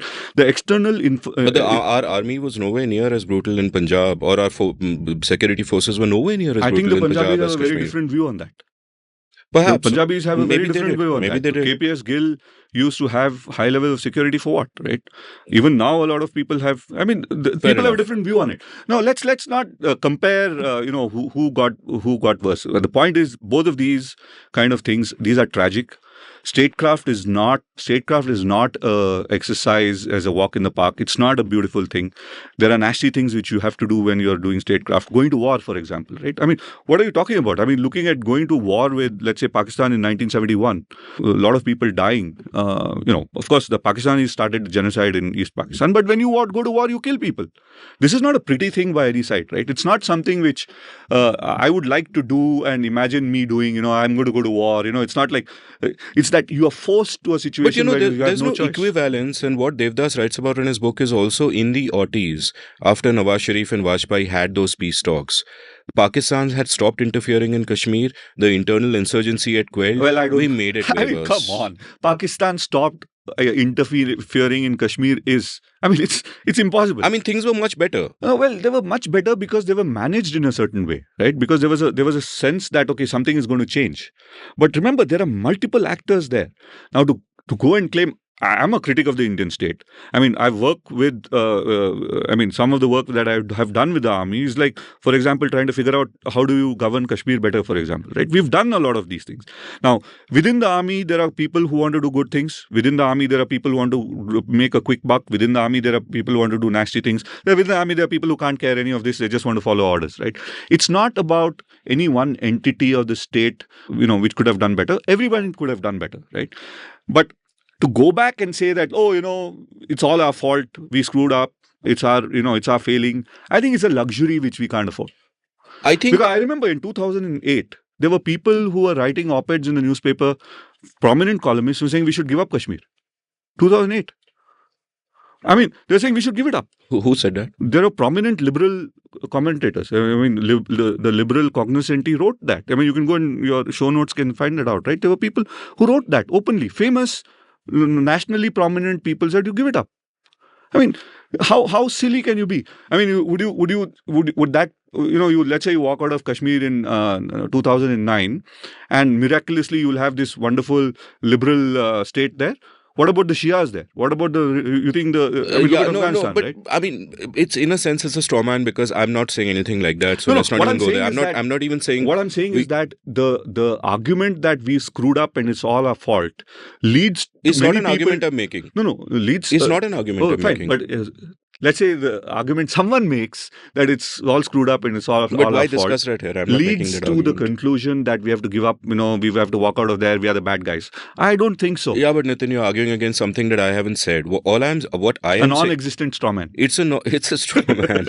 All I'm saying, boss, is that, and I'll let you have the last word on this because I think we both said our bit and the listeners can make up their own minds and think about it. But what I am essentially saying is that this is a classic example of where the national interest can severely go against liberalism because there is no question that human rights violences were committed at scale over there. Now, it doesn't mean that the entirety of what happened is necessarily our fault. You did have a third party intervene. And I completely agree with you that we had to do whatever was necessary to get that, to solve that particular problem. However, I think we did overstep a lot, and that's a kind of the conflict between individual rights and the national interest that I mean. But I also agree with what you said that it is an edge case. Most of the time it is manageable and I think we just have to ask ourselves one question, right? Why is it that the army did all these nasty things only in Jammu and Kashmir and not in other places? You tell me. No, that's the question. Why is it that it didn't happen in Odisha, it didn't happen in Karnataka, doesn't happen in Tamil Nadu, doesn't happen in Maharashtra, doesn't happen anywhere else? Why does it happen only in places where there's insurgency, right? That tells you the thing, in the sense that what I've come to realize... It's a bit circular. I mean, I could throw that back at you and say that why was there insurgency and why was there always disaffection to begin with? There's disaffection everywhere. We have been unfair to Kashmir right from the birth of the Republic. There is disaffection in about Indian rule or the rule of New Delhi in many parts of the country even to this day. But you don't send the army there. Now, the argument here is that there is a certain historical context and a geopolitical context which creates those conflicts. And the Indian state has very blunt capacity to tackle anything. Forget about, that's what I'm talking about, riots, right? Forget about riots. The police force doesn't have a detective department to figure out how if your bicycle is stolen.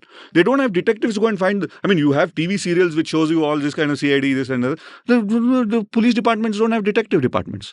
So your state capacity of every kind, especially of the coercive kind, is very, very blunt. And we've used a very blunt instrument called the Indian Army, which is designed to fight an external adversary with lethal weapons, to go and fight in a counterinsurgency conflict where maybe half the population or more than half the population are our own citizens.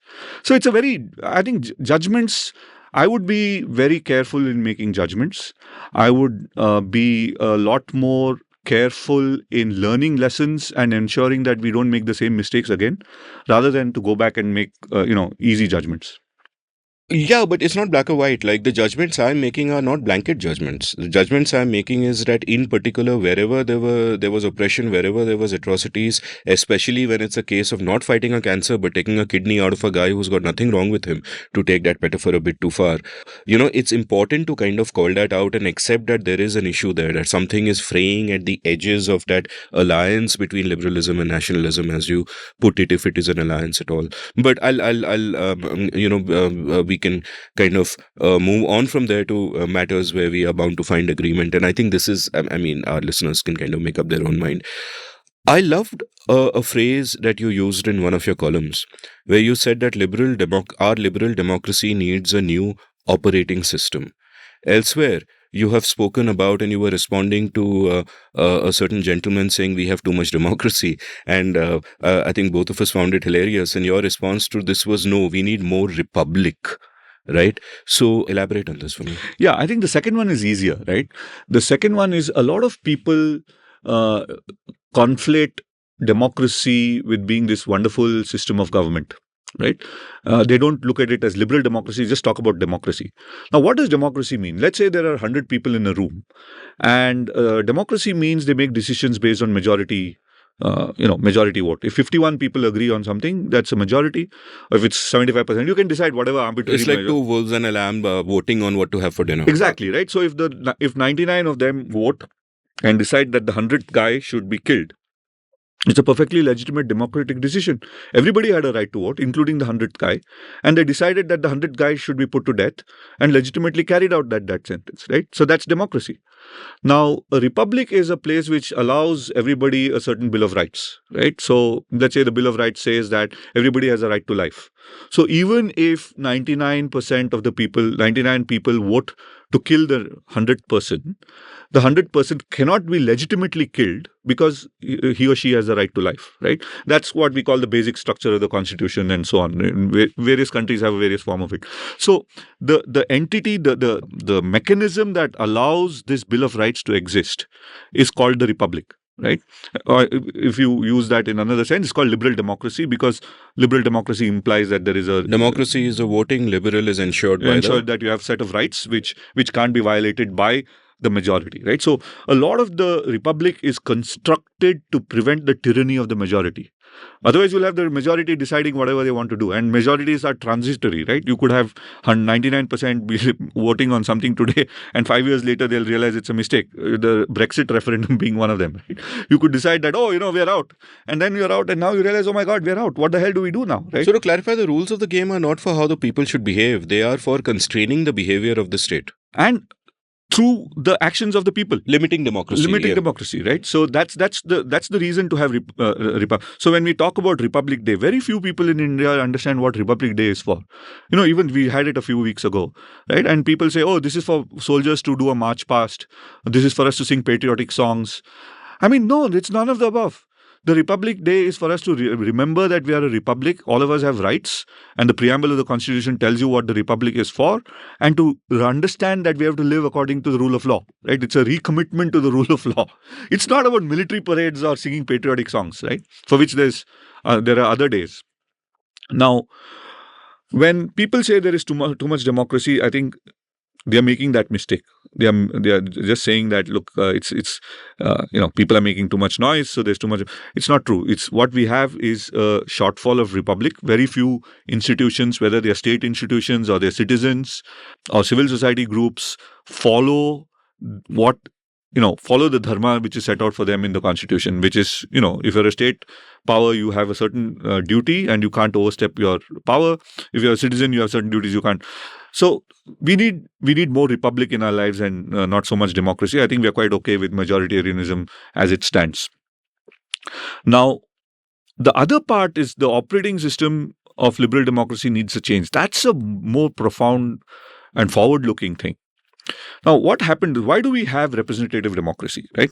Why do we have a situation where you have, 500 people in parliament or 800 people in parliament who are elected, and then they go and then they deliberate on bills and they make laws for us, right? Why is it that you have these 800 people or 500 people, whatever the number might be? The argument is that, look, two sets of arguments. One is a billion people, they can't be experts in everything. So they can't, apply their mind on various technical issues. So they have to appoint people who will then apply their mind on all those various issues and then vote in parliament based on the right. So in that sense, they're aggregating expertise and knowledge. The other argument is technical, to say that, look, how will you get 1.4 billion people to vote on every single issue every day, right? Like, how are you going? What's the mechanism? You just don't have the technology for it. So this goes back to the US Constitution. So you had representative democracy, or maybe the British Parliament, where you would appoint these guys and these guys would do this. So the operating system of liberal democracy was representative democracy, parliamentary democracy. But look at parliamentary democracy and the way it's fared in the last 20 to 50 years in India, in the United States, in Europe, elsewhere, right? Do we really think that the 800 people we send to parliament understand all the issues, reflect on all of this and vote according to, the rights and wrongs of the issue? I mean, a typical parliamentarian has 40 bills in a day, right? Can this parliamentarian really apply his or her mind to 40 bills and make comment on them and debate on them, even if the anti-defection law didn't exist, right? Even if the party leadership allowed them to vote according to the merits of the issue? Do you think they could have done that to 40 issues a day over 100 days, 400 issues? I don't think it's humanly possible in the current context to legislate on so many things. You need to be a superman, right? A super person. It just doesn't happen. So that's one. The second is, back in the day when representative democracy was set up, people used traveling on horsebacks and ox carts and so on. So you had these sessions in parliament where, you go back to your constituents, spend some time there, and then you have a session when all of you, it takes about 40 days for you to come to the national capital in the US and all that. So you had the technological problem of trying to ascertain what people believe. Today technically you can build a system today which takes 1.4 billion people's votes on any particular issue and says yes or no. Technology is no longer a problem to aggregate public opinion. So the question is, what do we do? Representative democracy, there's nothing holy about it. Liberal democracy is something which we can say, hey, this is something which we want to retain. But do we want to retain a parliamentary democracy just because we've had it for the past 100 years or 200 years? I don't think so. I think if there are better ways for you to achieve the same legislative and governance outcomes using other forms of organization, we should explore that. There's nothing sacrosanct about parliament. There's something sacrosanct about liberal democracy, but not about parliament. So what can you do, right? So there are various thoughts which we've been put across, right? You could say, hey, let's build a system. Now I'm just this is hypothetical. Freewheeling, yeah. Freewheeling, right? You could build a system where you can ask 1.4 billion people to prioritize a set of problems. Right? Anybody can list any problems that you want. So you can have 1,000, 5,000, 10,000, 100,000 problems, and you can go and upvote the problems that you want to be taken up. Right. And then you have an engine which says, okay, as a 1.4 billion people nation state, we've prioritized these 50 problems that the parliament should take up every year. Now, it's obvious that 1.4 billion people are not the right people to discuss and debate on the merits of how to solve this. Right. There is a technical, if you have to do vaccination, there's a technological and there's a science behind it. Not everybody knows that. Now, you could have a bunch of, experts who build these particular solutions. Open source software development is a good example, right? It's there. There's a particular problem, and there are thousands of people around the world who are contributing their expertise to building a software solution for code. Now, you can do that for the same thing for legislation, right? Now, this is an expert group. This is not 1.4 billion people, but it's not exclusionary. You don't leave anybody out. Now, what happens is for each of your 50 problems that society has identified, you have a candidate legislation which has been put together by experts in the field. Now, you go to these parliamentarians and ask them to vote on it, because what they do is they represent the legitimacy of political power, right? Because citizens have not only voted in these people because they are experts in legal, reflecting on the law, etc. They've also given them power as their representatives, right? And therefore, political power is important. So they can now look at the legislation and vote on it, right? So what you've done is you've changed the operating system from being, who drafts the laws today? Do you know? Do you know whether the person who drafted the epidemic or whatever, the Health Act last year, is an expert who knows anything about health? Do you know? I don't really know who did it, right? There's somebody who did it. We don't know. We don't even know that that's the best possible way to draft that bill, right? But if you can do that in an open source kind of way, you can do that. So the argument here is that information age democracies can be different. Information age democracies afford certain kinds of capabilities that allow you to improve the outcomes of liberal democracy and solve and fix some of the problems that you've had with representative democracy without necessarily throwing up everything into the sky and saying, hey, we're going to destroy everything and start from scratch. So that's what I meant by saying that you need an upgrade in the operating system.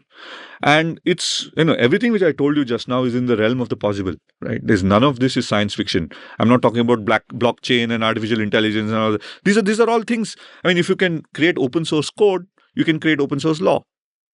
If you can have a voting system using social media for A, B, and C, you can also build a similar one to aggregate public opinion. And with things like Aadhaar and other things, you can also make sure that the people voting in those things are actually human beings who need to, who have a right to vote in that.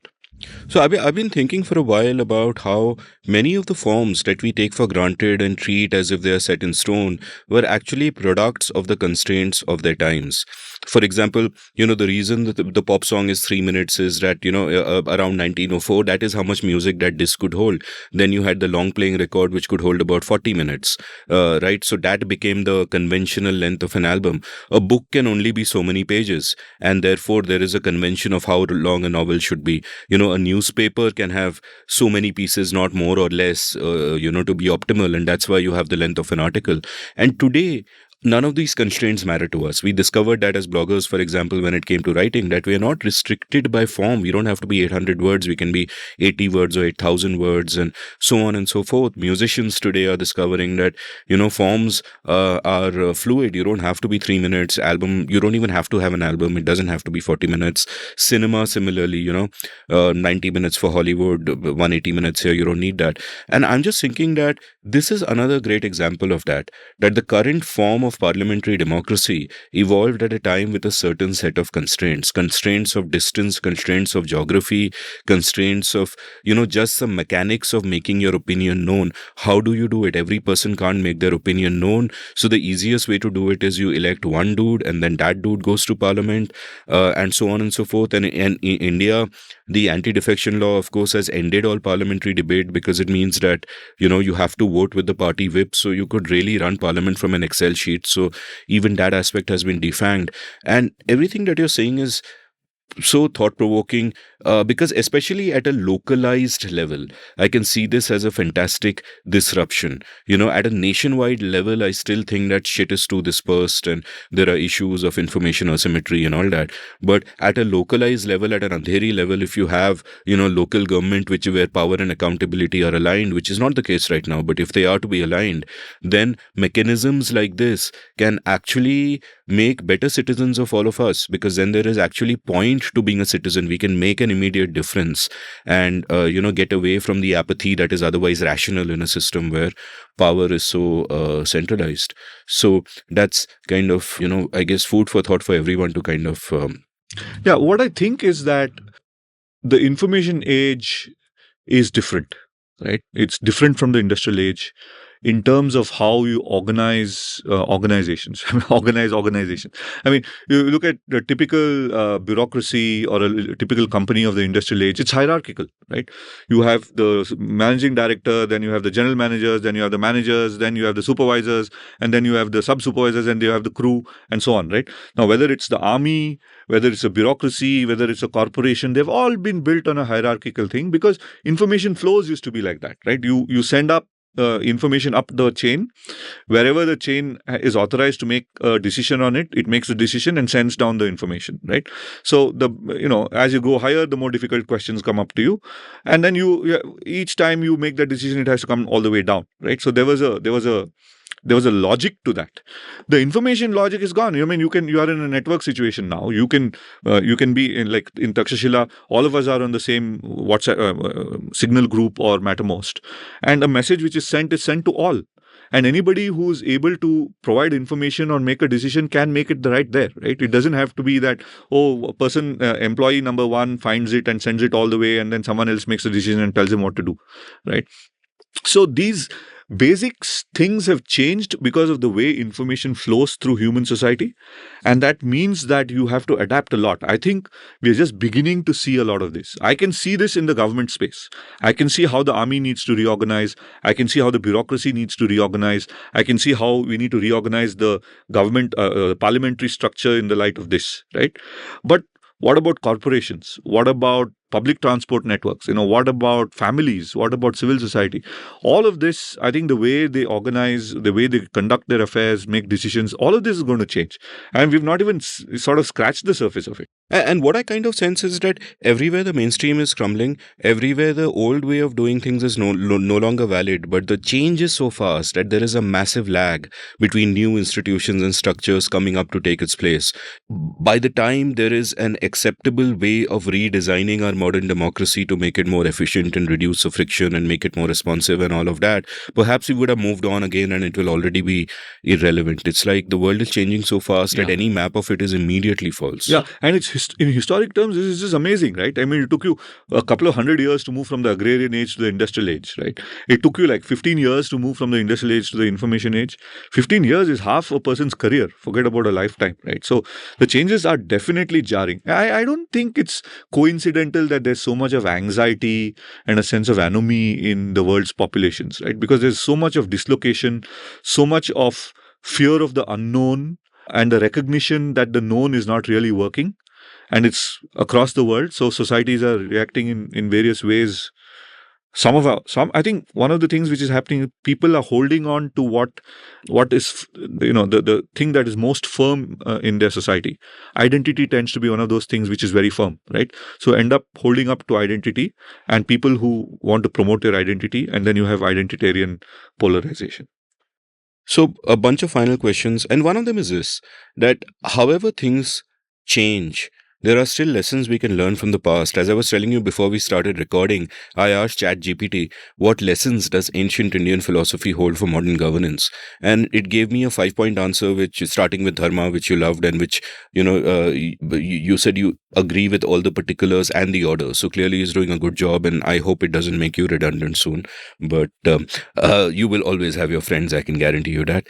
So, but on a serious note, tell me a bit about this, because one of the sort of one of the many ways in which we demonstrate our hubris is almost with the pretense that everything in the past is outdated and primitive and irrelevant to what we are doing, and that the modern world is moving fast, and there isn't particularly much of use from what came before, especially if it is 2000 years old. Now, that is certainly true when it comes to things like medicine. I had a great episode with Dr. Abby Phillips where we debunked the different kinds of quackery which have come down from ages immemorial, but it is not the fault of our ancestors. They worked with the scientific knowledge available to them, such as it was. But leave that aside. If I've always, I mean, there's a great book by Italo Calvino called Why Read the Classics, and it's essential for us to read the classics for lessons on humanity and lessons on ourselves. It's essential for us to read early philosophy, which is almost like a kind of proto-science in a way, to understand that whole process of asking fundamental questions, of crawling towards the answers, because much as technology and sometimes science seem to move at an alarmingly fast pace, our understanding of the world and our understanding of fundamental questions can almost crawl, and it might seem that we have got nowhere. So, for you, how important is it to have that sense of tehrav in your life where you keep sitting down from time to time and looking back at the past, looking back at ancient wisdom and saying that, hey, there are lessons in there for us also? And I'd like you to perhaps answer this question beginning with the personal level, that as you have gone on through life, what are the sort of things that, you reflect on from the past? Where have you taken comfort and wisdom from? What have been those things that have helped you live your life better? And then perhaps you can talk of it in a general sense. Yeah, I think for me, the most interesting book I read, which gave me a jolt, was Russell's History of Western Philosophy. And I followed it up by reading other books on philosophy. And most recently, during the pandemic, I read the book Ideas by Peter Watson. I would recommend Ideas by Peter Watson to everybody, right? It tells you about the history of human thinking from the prehistoric times to now. Now, what you find in this is, it's like little like going to your grandparents' attic, right? There are lots of things there. Some of them are valuable because they are heirlooms. Some of them are just junk, right? Some of them are implements that have been outpaced by newer implements, right? But they're all there, right? And for you to go and discover. So the process of discovery is interesting.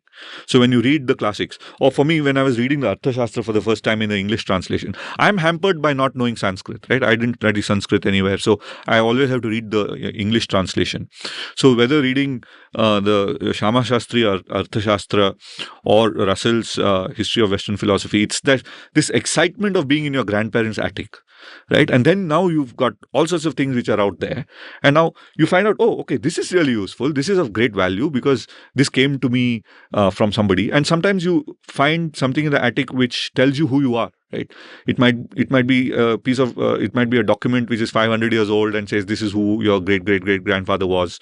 It tells you a little bit of who you are, right? How you're connected to the past personally.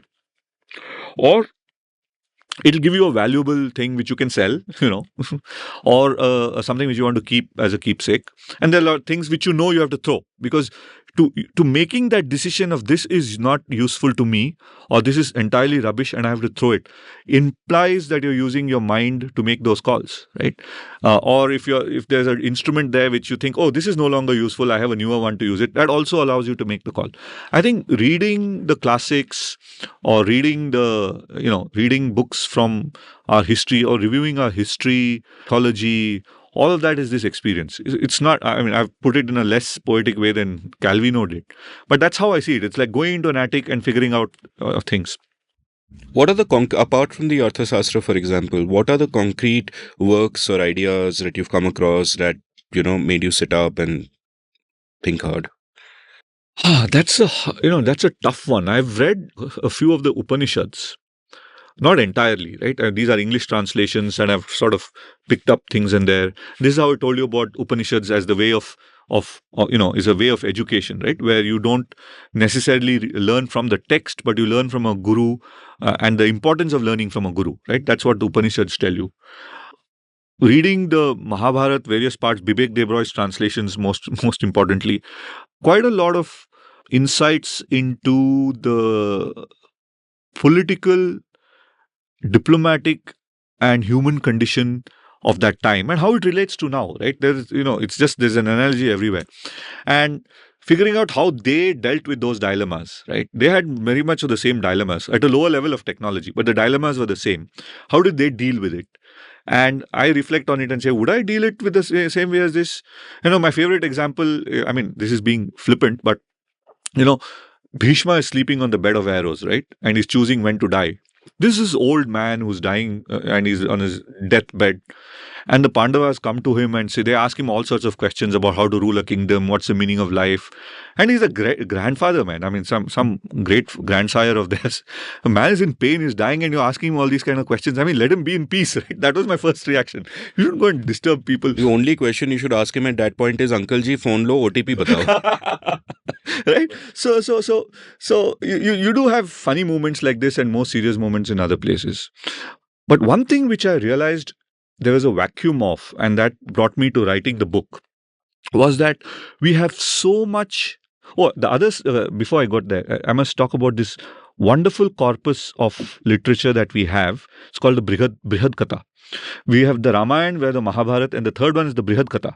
The Brihad Katha is not. It is not a religious text. It is not mythology, right? It is legend. It's stories. It's like Lord of the Rings. The whole corpus, I think, is available in a few redactions. Much of it is lost. But the Katha Sarit Sagar and the Katha Manjari and others, they are wonderful stories of wizards and princes and all of that. Great thing to read. Okay, it's the Lord of the Rings and the mythology in the Indian context. We don't get that so easily. But while I was reading it, I was impressed. Now, what I found there was a vacuum of was texts about what it means to be a citizen. Very few people know this. I mean, Arthashastra, a lot of people know, right? But Arthashastra was written for a king. It operates in the amoral world of international relations. Right? In the relations between sovereigns, there's no superior morality. So power is the most important thing, right? Power denominates everything. So you could do whatever you wanted to achieve power. Right? That's Arthashastra, and that's why it's considered amoral. And its amorality is the morality of it. But we used to think, and I used to think, that the Panchatantra and the Hitopadesh and all these classics, right? We read stories of them in various books when we were in school or in Amar Chitrakatha and so on. We thought these were stories about moral stories for us to conduct our lives. When I was reading the Brihad Katha corpus, of which Panchatantra is a part, I figured out that the Panchatantra was written to educate princes. The Hitopadesh, again, is a book to educate princes about how to be a prince, how to conduct yourself as a ruler. There are very few books to instruct you on how to conduct your life as a citizen. Of course, there's Mahabharata and Gita and all of that. That takes you into the spiritual context. And some of it is there in the secular context also. But, it's the metaphor is very religious, spiritual, following a certain code, which is otherworldly, right? What about day-to-day worldly affairs? None whatsoever. And that's how the Nitopadesh came into being, to correct that vacuum, right? Now, before I move on, I should tell you something. The other thing which I found greatly useful is the tradition of Indian atheism, the Charvaks and the idea of atheism. And my favorite philosopher of them all is a guy called Jayarasi Bhatta. Jayarasi Bhatta, I think, is about 800 AD or something like that. Nobody knows exactly. He wrote a book called the Tattvo Paplava Simha, which means the lion that destroyed all other philosophies. So what he does is this whole book, and he's an arrogant guy. Okay, it's quite unusual for a Indian philosopher. Usually, if you read old texts, they are very humble. I am so and so. Sometimes they don't even tell you their names, right? I'm just this so and so. I'm Charno ki dhool kind of thing. This guy says, I'm Jayarasi, right? And this book is the one which destroyed all other principles. What he does is he takes every single Indian philosophy that existed until that time and goes to deconstruct it and says that this is nonsense, right? So at the end of the book, he says that this book has showed you that everything is nonsense. Don't take anything seriously, including this, right? And just go by what common sense tells you to do. He's a brilliant guy, right? And there are only two translations. They are not great translations. I've struggled with the translations, but they are brilliant. And Professor Pradeep Gokhale from Pune came down to Takshashila to talk to us about Jairasi's schema. It's just brilliant. I just love Jairasi Bhatta. I just wish there were more translations of him so that people like me could actually understand that in much better, in much lucid terms than what is there in these very technical translations. So I'll go on from here to my penultimate question. Normally my last for my guest, but for you, my penultimate one, because I'll save something else as the last one, which is for me and my listeners, recommend books, films, music, which you love, which mean a lot to you and you'd love to share it with the world and you feel everyone should also enjoy them. And all of what you've just named obviously is in that category. I'll say avoid movies, throw the television out of the window. So, okay, those are my movie and TV recommendations. Done.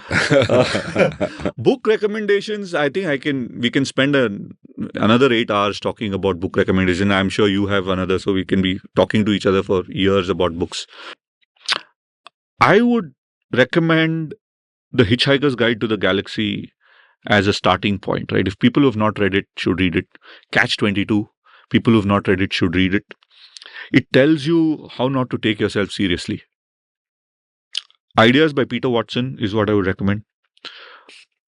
Recently, I came across a book called Commanding Hope by Thomas Homer Dixon, which talks about how hope is a rational strategy in a complex adaptive system, right? And one of the things I've realized over the past several years is that we cannot model human societies in this deterministic mathematical models that we've had, or classical economics models, because things are more complex.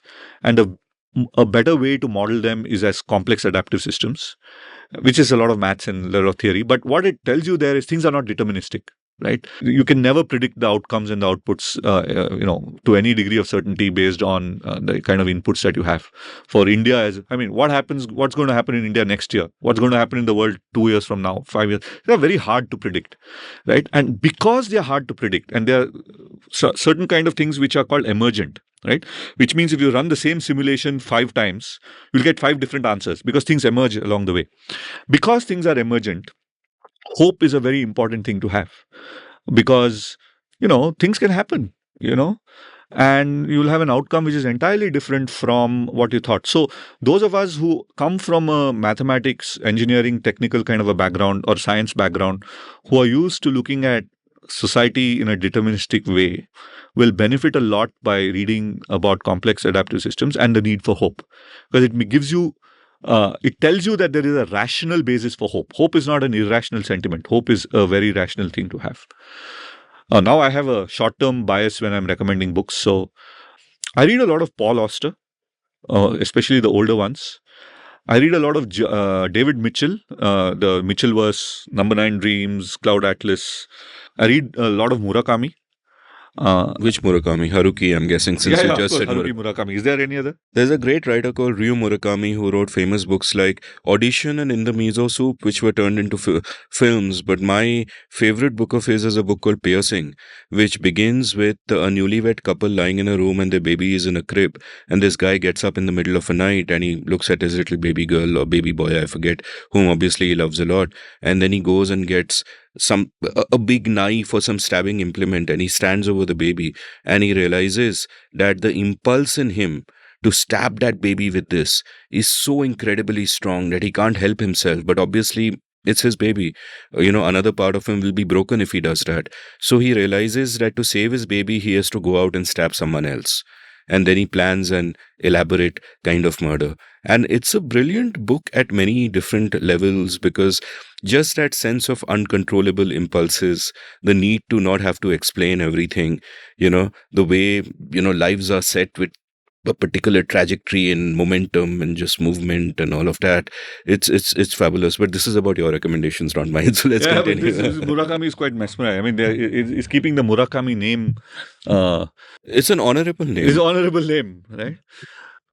But I'm trying to read a lot more fiction. I try to read or listen to audiobooks. I'll link your recent essay about all the books you read last year, which I try to do a lot of that reading. But these would be the ones I would strongly recommend, right? Because I think Douglas Adams ultimately and Terry Pratchett to some extent, the Night Watch series, are deep meditations on the human condition, right? Terry Pratchett, especially, he starts off with being a sort of a science fiction comedy kind of a guy, but once he gets into the Sam Vimes things, there are great books on statecraft. You could one day write a book called V's All the Way Down instead of Turtles. Right, we have V's all the way down. That's a nice one. In fact, I hope it does. I hope it becomes one V and not all the way down. Music: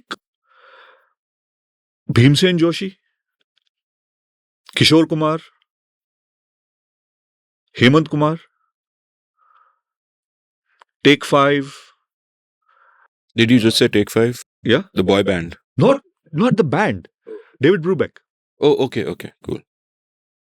Oh, the boy band is Take That. Take That. Yeah, Take That is not bad actually. Oh, I okay. used to listen to them when I was in university because it played on the radio. No, I was reacting with delighted surprise कि ये क्या हो गया? ये थोड़ा googly आ गया. Radiohead, Nora Jones, Louis Armstrong, Nina Simone.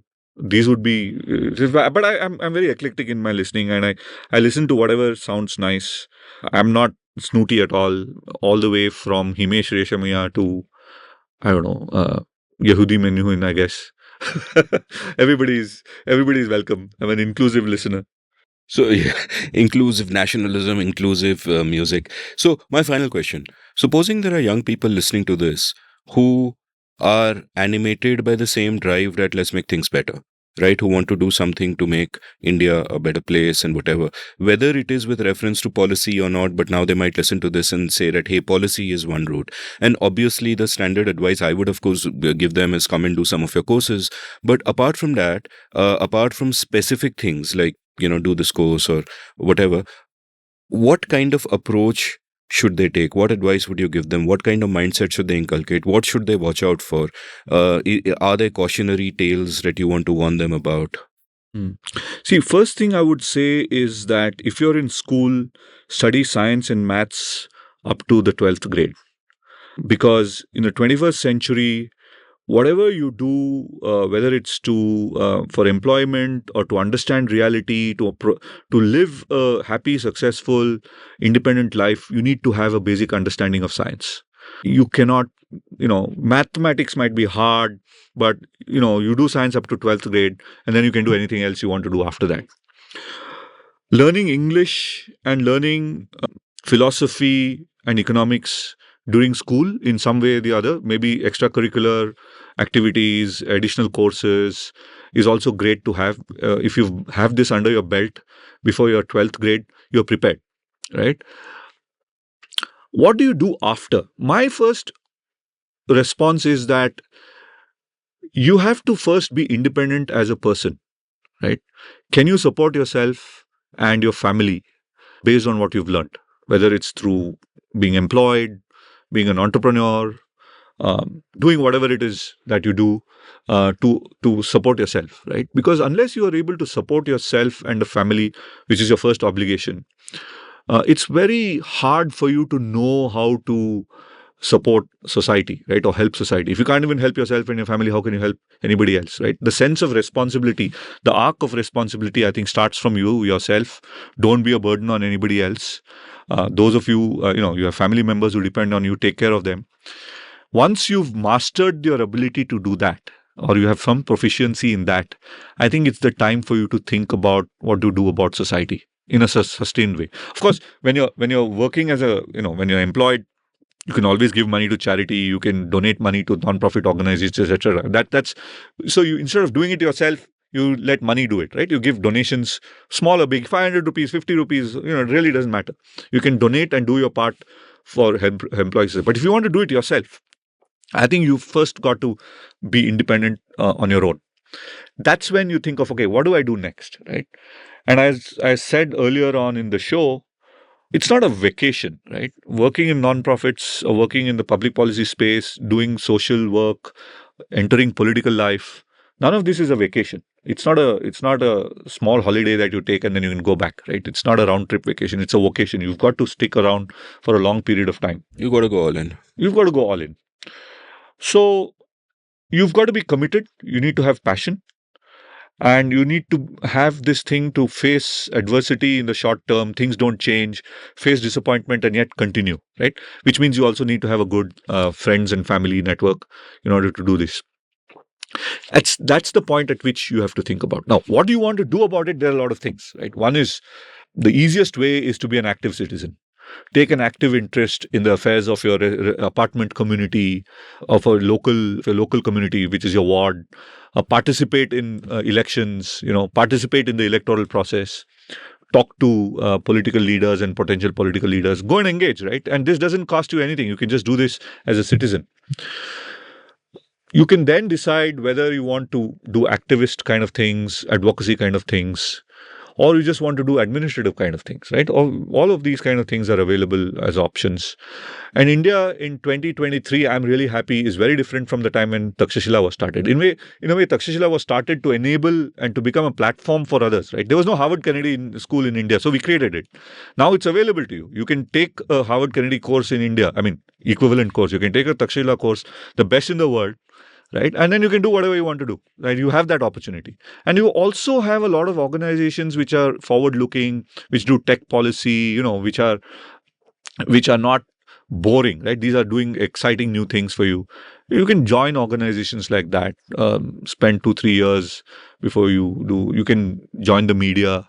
You can, and I would suggest join political life. If you are politically saleable, right? If you are from a community, from a setting, from a family background, which allows you to do political activism and get into electoral politics, you should. There's no reason which is, you say it's a bad word. There are certain sacrifices you need to make to be in politics. But if you can make those sacrifices, you should be in politics. I don't think people like us should avoid or shirk from those things. It's hard. It's probably the hardest job you can have in any country, but you can do it. And administrative services, the civil services, the foreign service, armed forces, police, all these are places where good people should go, right? Because the cost of good people not going is that you leave the space open to not so good people. And then you have the terrible things which happen. I always say that the outcomes of a system is the net result of the consequences of good people and bad people in the system. Okay. Now, here's the thing. If there are good people, they'll always do good things. If there are bad people, they'll do bad things, regardless of what happens. So how good a system is really depends on A minus B, right? If the outcome of the good people is greater than the outcome of the bad people, it's outcome, okay? It's not numbers. There can be one person who does a lot of good, and that can sort of outweigh the hundreds of bad things a hundred of bad people do if it is good enough, right? So you keep a system sustained, you keep a system in good health, you improve a system by increasing the number of good people in it and the effect of the actions of the good people. That's why good people should do this stuff. The cynic in me is just thinking that the incentives of a system can sometimes make good people do bad things, and that's where the cookie crumbles. But at this moment, I would urge my listeners to ignore my own cynicism and instead be inspired by your story. Because what you've done is phenomenal. In the blogging days, all of us used to sit around and give gyan and give opinions. Aisa hona chahiye, waisa hona chahiye. You actually got down on the ground. You built something that is way beyond you, and you built something that I think might reach further than even you realize. So, thank you for that. This, Takshashila is a public service, and at a more proximate, smaller level, thank you for spending 6 hours of your time with me. This was great fun. Well, I hope your show continues to succeed after spending 6 hours with me. Well, I do hope that, the people find it attractive. But the message of hope is very important, right? And cynicism is a tempering quality, but hope should be the driving quality. You have hope, you temper it with cynicism, I think you're all right. Just for one evening, at least for one evening, you made me hopeful as well. Thank you. I'm hopeful for a good cup of coffee now. If you enjoyed listening to this episode, check out the show notes, enter rabbit holes at will. You can follow Nitin on Twitter at Acorn, that's ACORN. You can follow me on Twitter at Amit Varma, AMITVARMA. You can browse past episodes of The Seen and the Unseen at seenunseen.in. Thank you for listening. Did you enjoy this episode of The Seen and the Unseen? If so, would you like to support the production of the show? You can go over to seenunseen.in/support and contribute any amount you like to keep this podcast alive and kicking. Thank you.